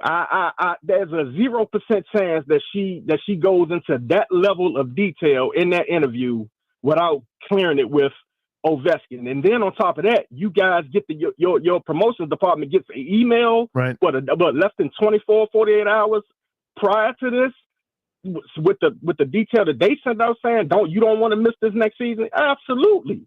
I tell you what, Charles, appreciate the phone call, man. Thanks for making it. It's an interesting take. Here's the thing. His point is, and I think it's a good one, is yesterday we said, what is there? There's smoke. Well, here's even more. You don't get that without a lot of conversation. So, like, in other words, somebody's plugged in, and how small that circle is of who's plugged in now starts to look a little bigger, right? Yeah, and I don't think it's a situation where we've seen player wives go on podcasts, do interviews. I think of Kelly Stafford and some of the stuff she said over the time, Matthew Stafford's wife, and Matthews had to address what she said. I don't think this is going to be the case here, right? I think he's right that she's not going to come out and say, hey, he's done after the year. And Ovi's like, what the heck are you doing? I haven't made that decision. He probably has, right? They've had discussions, I'm sure, obviously. And so maybe it is a strategic play that we're talking about it now in May, and it'll kind of ramp back up, obviously, once it gets to training camp and the season getting underway. But maybe it is strategic to say, hey, let's get this out there. People are understanding. And so it's not a big deal if I drop a video in September or in October that, hey, I'm retiring. Like, whoa, where'd that come from? Even though we'd all have an idea that it might be coming. That's a sharp way to put it, Tubbs.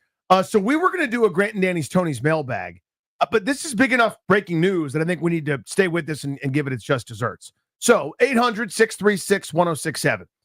If you missed it, just tune it in. Alex Ovechkin's wife is basically saying Alexander still has a contract for a year, meaning he's in the last year of his deal. So we will play the next season, then fly back to live in Moscow to our homeland. We will stay in Russia. Yes, that's via translation in an interview she gave in Russian to a website, to a publication, whatever it is, in Russia, when she was back home here this past week. So by all accounts, now you got that email from internal at Monumental. You have this. We got a couple bits of smoke that are billowing up, and the fire department has been called. Looks like it's Ovechkin's last year. We'll react to that next. How do you think he wants it handled? How do you think he wants this year to go? Is it like Charles was saying just now, this is the precursor, and Toby kind of brought this up as well a moment ago. This is the precursor to, I don't want you guys caught off guard by the announcement. It's coming. We'll do the farewell. Honor me as you see fit. I just want to play hockey, but I understand that this is pretty special. Or did he not want any of the attention? How do you think he wanted this? 800-636-1067. One segment left. Grant and Danny on the Fan.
I'm Toby Altizer with your sports update on The Fan. This update is brought to you by the DC Defenders. In hockey, some news from Russian Machine Never Breaks saying that in a Russian publication, Alex Ovechkin's wife, Nastia, was talking about his upcoming season potentially being his last, saying that this will be the final year that he's going to play, and then they will return to Russia.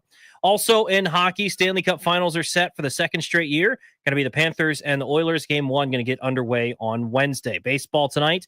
Nationals begin a 3-game series in Arizona. 9:40 first pitch. Nats and D-backs right here on The Fan. Jake Irvin takes the hill against Merrill Kelly. In the NBA, last night, the Knicks staved off elimination at Madison Square Garden, winning over the Pacers 111-94. Game 6 going to be tomorrow. Pacers lead the series 3-2, looking to close it out tomorrow at home. Whatever team wins the Eastern Conference Finals going to meet the winner of the Western Conference Finals, the Oklahoma City Thunder. Game 1 of the NBA Finals going to be on Thursday. And in the NFL, the 49ers and the Eagles working on a trade. Bryce Huff, the edge rusher that formerly was with the Jets, is with the Eagles, currently going to be on the move to San Francisco. Eagles would get back a mid-round pick. The DC Defenders are going out with a salute. Join them tonight at Audi Field for Hats Off to Heroes, a special night honoring our military, first responders, and armed services. Tickets at ufldefenders.com/tickets. That's ufldefenders.com/tickets. From the Crop Metcalf 5-Star Sports Desk, I'm Toby Altizer on The Fan.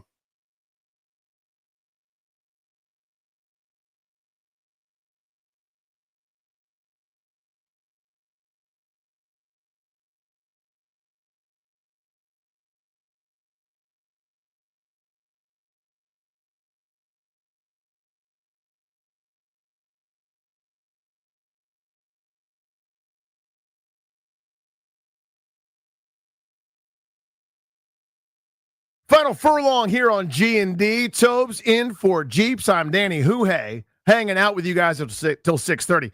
Linnell is on overtime after us. I think he said before the Nats play in Arizona, it's all young boy tonight. All young boy. So I don't know if that's bad. I don't know if that's good. Is it MLB young boy? I don't know. NFL young boy? Again, I don't know. He did tell me that young boy is financially secure. That's good. I thought that was a nice thing. That's good to hear. That I was like, he makes good, sound financial decisions, has like a diverse portfolio of index funds, and has a Roth IRA that he started at a young age. He gets compounding interest every 7 years. His $1,000 becomes $2,000, right? I mean, that's on average with your annual rate of return. That's what you want. Yes, that's what you want. It sounds like he made those kind of decisions. I don't know how Leno knows that. Welcome back to the show. Reacting to the live news here that, again, thanks to tip of the old cap to Russian Machine Never Breaks, Nastia Ovechkin, Alexander Ovechkin's wife, via translation of an interview she gave in Russian, Alexander still has a contract for a year, so we will play the next season, then fly back to live in Moscow to our homeland. We will stay in Russia. Yes, kind of confirming what a lot of us already thought. This is going to be his last go-round. Taking your live reactions, just sort of thinking about all the different angles from it, right? We'll have plenty to talk about when it comes to Ovechkin, because there's plenty of good memories, plenty of positives, plenty of great things. That goal record is not going anywhere for a long time, if ever. So for me, Tobes, the question I've got kind of top of my head right now at 800-636-1067 is, how would this have gone if there wasn't any information out there about it? Yeah. Right? It's never easy, even for superstar athletes, for people that love attention, myself included, to receive kind of that public adulation. I'll give you the example. This is not even close to the same, but bear with me. When you get married, right, you have engagement parties. People want to throw you events like the wedding shower or whatever. And at the engagement party, I talk on the radio and I do stand-up. I'm fine in front of people. I promise you. I'm good at it. Are you? Yes. Okay. I'm just fine at doing it. In fact, I love it. It's my favorite thing in the world. But when you're standing there and someone's toasting you and they're going, we're so happy for these people, they're so great, they're blah, blah, blah, blah, blah, and they're going on and on, you're just sort of standing there like, I don't know what to do. And it's weird. Yeah, now, it's nice because it comes from a wonderful place, and it's beautiful, and it's your loved ones, your friends, the people closest to you are saying these really kind things, and it is a great experience. Everyone should get to go through it. But I'm telling you, on the smallest of small scales that everybody gets to experience, I remember feeling like, God, this is weird. I'm uncomfortable a little bit, right? Everybody talking about how good you are, all these great things about you. Well, now do that here, there, everywhere, every city, every team, every time you go to Winnipeg, to Dallas, to Vegas, to wherever, to Utah, the Utah Hockey Club or the Yeti, whatever the hell, the cooler box. What are they? Mammoth. The Mammoth. The Utah Woolies are going to say nice stuff about you. I get not wanting to go through that. 100%. But I also get wanting that. I don't have a good answer to this. It just seems to me, I've gotten to know him personally. I've never actually spoken to him in person. Just having seen how he operates, it's more, I like to goof around with the boys. I want to do that Instagram live kind of video thing, like when he was on, when it was McAfee's introducing people. Yeah. The boys get to see his personality. The rest of us, maybe not quite as much. And I don't get the sense that he would want to do that victory tour. Yeah, I don't know that he wants to either, but I also don't know. It's tough to say. I don't think he's going to get a choice. Like, sure, he's going to get a choice. Can you avoid it? But I don't know that he's going to be able to. And I'm kind of buying. I forget who the caller was. It was Charles, Yeah, brought up a really good point that, his wife's not going to come out of left field and be like, hey, he's done after next year. And he's like, what? I am? Like, I don't think she's throwing out the decree that, Alex, you're done after next year. I don't think so. I think it's something that they've talked about, and maybe just throwing a little chum in the water and just getting people ready and understanding that this is going to be it. And again, this isn't shocking. If you put 2 and 2 together, you would have seen this coming. And I think for him, it's just going to be an opportunity for everybody to kind of get ready for this announcement that's going to come at some point from him. And I kind of buy that theory, and that, he's not going to be able to just say, hey, don't recognize me my last go round. People are going to do it, even if it's just a simple thing in the arena that it's a minute video in between a break in the action. And it's like, hey, thanks, Alex, for everything. And the whole crowd, wherever you're at, is chanting OV and all that stuff. I think he's going to get that. But I really do believe that the point that I made at the end of last hour, I believe is very real for him. I don't want to come back just for adulation. I want to come back with a real chance to win the cup. I want to come back with what we did this past season and seeing how it weighed at the end of the year on all the extra stuff. Let's focus on hockey. There's going to be little ceremonies. There's going to be stuff throughout the year that's going to happen, that's going to be special, that's not going to be, happen in other seasons of hockey. You're going to have to adjust to some of that. But I think he's going to realistically say, like, look, the focus still needs to be, I want to win a Stanley Cup. And maybe they could end up in a situation again where they were, where they were last season, where they were so far ahead that the last couple weeks of the season they took their foot off the gas. I don't think they want to do that again. But if it's something then where at the end of the year, and I think hockey would understand, they haven't released the schedule for next year, have they? Not that I know of. They could have, and I missed. I mean, is it appropriate that the Penguins play here to finish the year next year? Do you think? Like, if that's going to be the case, and like then you can have like ceremonies and different stuff to have that sort of thing kind of wrap up the regular season going into hopefully a lengthy playoff run. But I don't know how you balance that either, though, Danny. Like, he wants to win a cup. I'm sure about that.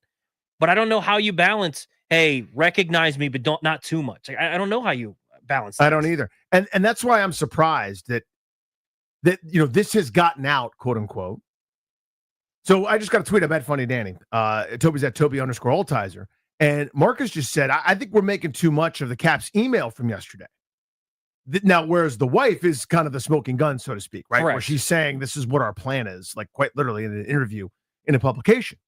So I tend not to, and maybe I'm naive in that regard, but I think there's some kind of internal communication that has gone on. I think this organization is too well connected. And what I mean is I understand normally a sales guy is just sort of going, how am I going to move the merch? How am I going to sell the tickets? Right. But I feel like Chris Patrick and Mac and the coaching staff and everybody, they got their 5-year, they got their 3-year, they got their 1 year, they got all the plans that you could have and want, and then plan Bs for if and when. They know what prospects coming up right now when, but that could change given the way somebody plays. They know what they think of LaPierre. They know what they think of name that 6th or 7th defenseman in the organization when his time is, and he could change that time frame. They got a plan for that too. They're too good. And my point is, when those kind of conversations are had, you need to start involving high-level folks when it's Ovechkin. Not when it's, well, I don't know, Nick Dowd. And I love Nick Dowd, but you see what I'm saying? Nick Dowd's awesome. Yeah. But Nick Dowd moving on isn't the same as the greatest goal scorer ever to live moving on, who's been a legend here, who's cut across multiple different regimes, teams, builds, etc. This whole Rock the Red era is his. So when he's involved, I think more conversations happen. And I think more people are in the know about this and what the plan is than have been let on. I'm not calling it, this isn't like a Snyder Redskins sinister thing where it's some sort of secret cabal where they're trying to control some bad narrative. This is good. This is all positive stuff, right? But I do think that email yesterday meant something. Caps PR did what they're supposed to do. They walked it back. Now that we have this interview out there, it kind of makes me revisit and go, yeah, that's maybe more what I thought. When do you think, assuming this is correct, when do you think this decision was made? Is this something that Ovi's always planned? These are my final 2 years. You know, he played out this season. He broke the record. Understanding he wanted to break the record. He broke the record and then said, you know what? I'll play out the entirety of the contract and I'm done. Do you think it was something that, man, this season was a blast. Let's run it back and we'll see how long it goes. And then the Carolina series happened. You wonder, like, when was this decision made, if that's truly the case? Because, you know, I wouldn't have been surprised at the end of the regular season, the way things were going, Danny, if he's like, I can play 2 more years. I can play next year and then another.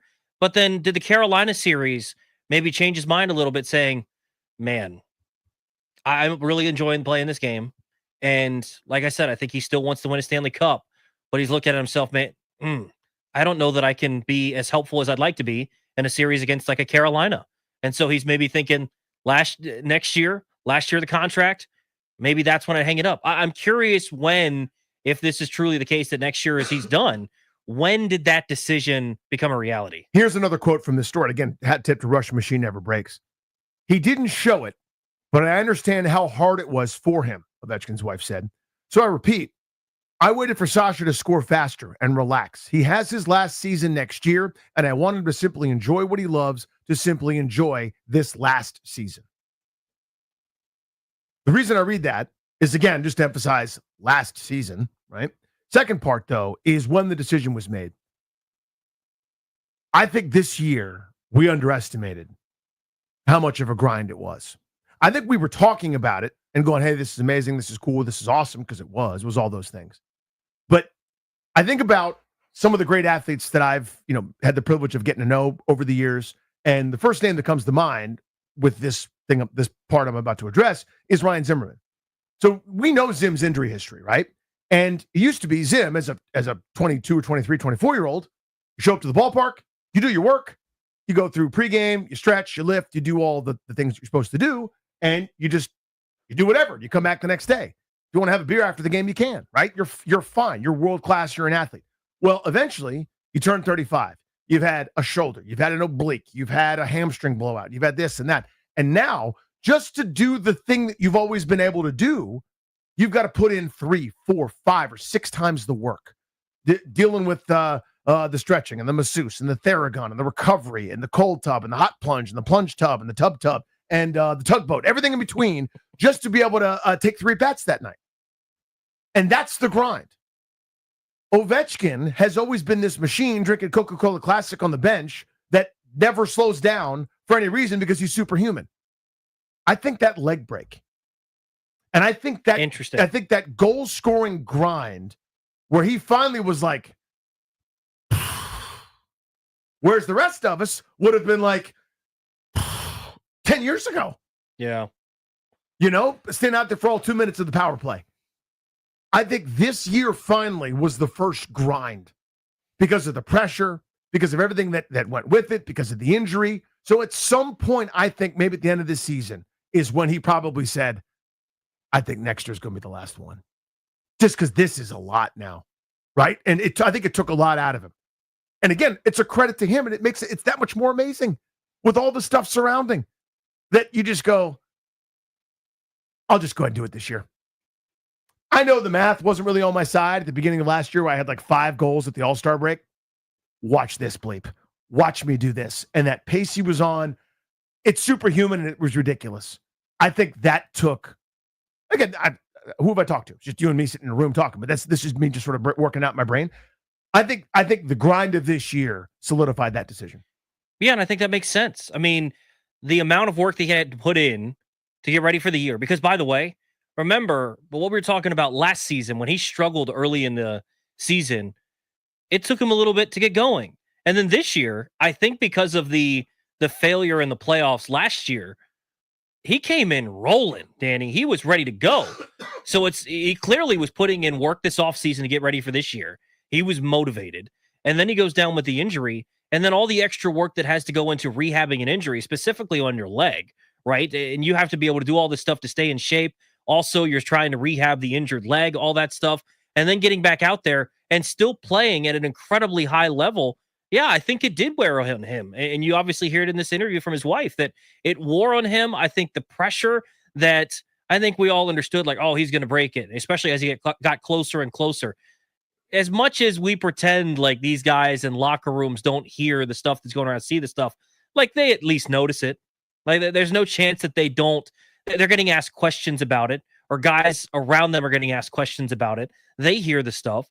So you don't think that as he's getting closer and closer, he's feeling the pressure, even though he knows he's going to break it at some point, right? He understands where he's at. Mm-hmm. He's assuming nothing catastrophic happens. He's going to get there. I think that, him diving on the ice after he broke the record is probably just a little bit of a finally, right? I get to celebrate this, but a weight is off my shoulders. I think you could almost see it as that ceremony started. Just the look in his eyes as he could take a deep breath and he finally passed it. And I think you're right that it probably just took so much out of him that he said, look, that was so much to get through 1 year. How many more times can I realistically do that? Maybe I'll do it one more time just for a fun ride with the boys because he enjoys. Yeah, I'll make $9.5 million and go be a superhero with my home club in Russia. I mean, it's the equivalent would be like, I don't know, Kevin Durant winning a couple more championships and finishing with the scoring record and then playing one last year in Washington or something. You know what I mean? Even though it's not exactly analogous because he never played here. I know if he came up through that org, but it's like that one last homecoming and you return to your homeland. Yeah. I get it, man. And I mean, how many times do you hear athletes when they're talking about the end? They're like, the second you start thinking about it and saying, I don't know, that's when you kind of have to be, I'd rather go out. And I think for him too, the great part about it is, regardless of what happens next season, and he had a 40-goal year to break the record in his age 39 year. Amazing. Right? And they were the top team in the Eastern Conference. Yes, they disappointed overall in the playoffs, losing to a Carolina, but it was a great season. And regardless of what happens next year, it's not like you can say, oh, Ovi fell off at the end. No, he did not. He never did. Never did. It's very well put. So that's what we're reacting to. I'm sure there's going to be more on this. There'll be plenty more discussion about the greatest athlete in DC history. Sounds like hanging him up after this coming year. This program brought to you by our friends at Condor and Morad. They can help you draft your last will and testament, set up a living trust, or put together a medical power of attorney. Schedule a free consultation with their attorneys today by visiting kmlawyers.com. Be sure to let them know that we sent you. That's kmlawyers.com. We don't actually have a Nats lineup tonight, so we'll preview the game. It is time for the leadoff. Toby and I will do that for you. The leadoff brought to you by the Window Man. Since 1989, the Window Man has been the educational window company. Get your free in-home estimate or visit thewindowman.com's all-new Fairfax showroom. Tobes, no lineup just yet, but Merrill Kelly on the bump opposite Jake Irvin. A couple of guys that have actually pitched pretty well this year. Yeah, I mean, you look at this lineup last night too, though, the way that they were able to get things going. And it's nice to see some of these young guys, Dalen Lyle coming through, Robert Hassel coming through. Interested, Merrill Kelly is not someone with tremendous stuff, but 5-2 record, 3.52 ERA. Just one of those pros. Yeah, just one of those guys. The thing that's interesting about this, Danny, is the way they've gone about approaching when they face a righty on the hill is they just throw all lefties out there. I kind of like the approach. It's very analytical, right? Throwing all the lefties out there. See if they do that again in this series. They did it for all three against Seattle. But two guys that probably gritting their way through each start, right? Jake Irvin doesn't have the best stuff either all the time, but I think it's going to be a fun one here in Arizona. Arizona kind of scuffling a little bit. Washington played pretty good baseball their last couple weeks or so. Interesting to see how they do before they come back home against the Cubs. Yeah, Irvin has been really good of late, coming off a tremendous start here the other night, where 8 shutout, no earned runs, 7 punchies, his best start of the season. Certainly one of the best starts maybe of his career. Probably was the best start of his career, top of my head. But maybe, of late, all of a sudden, as I said, the ERA has dropped. I think it is 4 consecutive starts. The numbers have gotten a little bit better, maybe one blip in there. But that's the point. is that he's pitching well after some early hiccups. Kind of learning how to pitch again. I mean, the velocity has been down a mile Very an hour. down, which is weird. Or 2 miles an hour on average, which is usually an alarm bell would start to go off, whether it's an injury or something else. But he's been a workhorse, and he has found a way to pitch and get outs, which you don't see anymore. It's usually like the velocity's down, send him down, shut him down, it's over. But I think having maybe a Trevor Williams on the staff or having Sean Doolittle there to kind of offer some analytical approaches to help change eye line, to help pitch off of certain things where you locate a fastball one spot, then you tunnel 2 different looks off of that, makes everything play up. So Jake Irvin has been really good. That ERA, as you said, in the mid-3s. So Diamondbacks, Nationals tonight. You can hear the game right here. You know what else you can hear right here is Linnell Willingham next for overtime. Tobes, a blast to hang out with you this week, my friend. Always really fun, good. man. Yes, Always sir. Have a great weekend for Rhino, for Darius, for Little Top, for Linnell, who you'll hear next. I'm Danny Rouillet. This is Grant Danny on the Fan. We'll be back at it on Monday. Have a great weekend, everyone. Ladies and gentlemen, the weekend.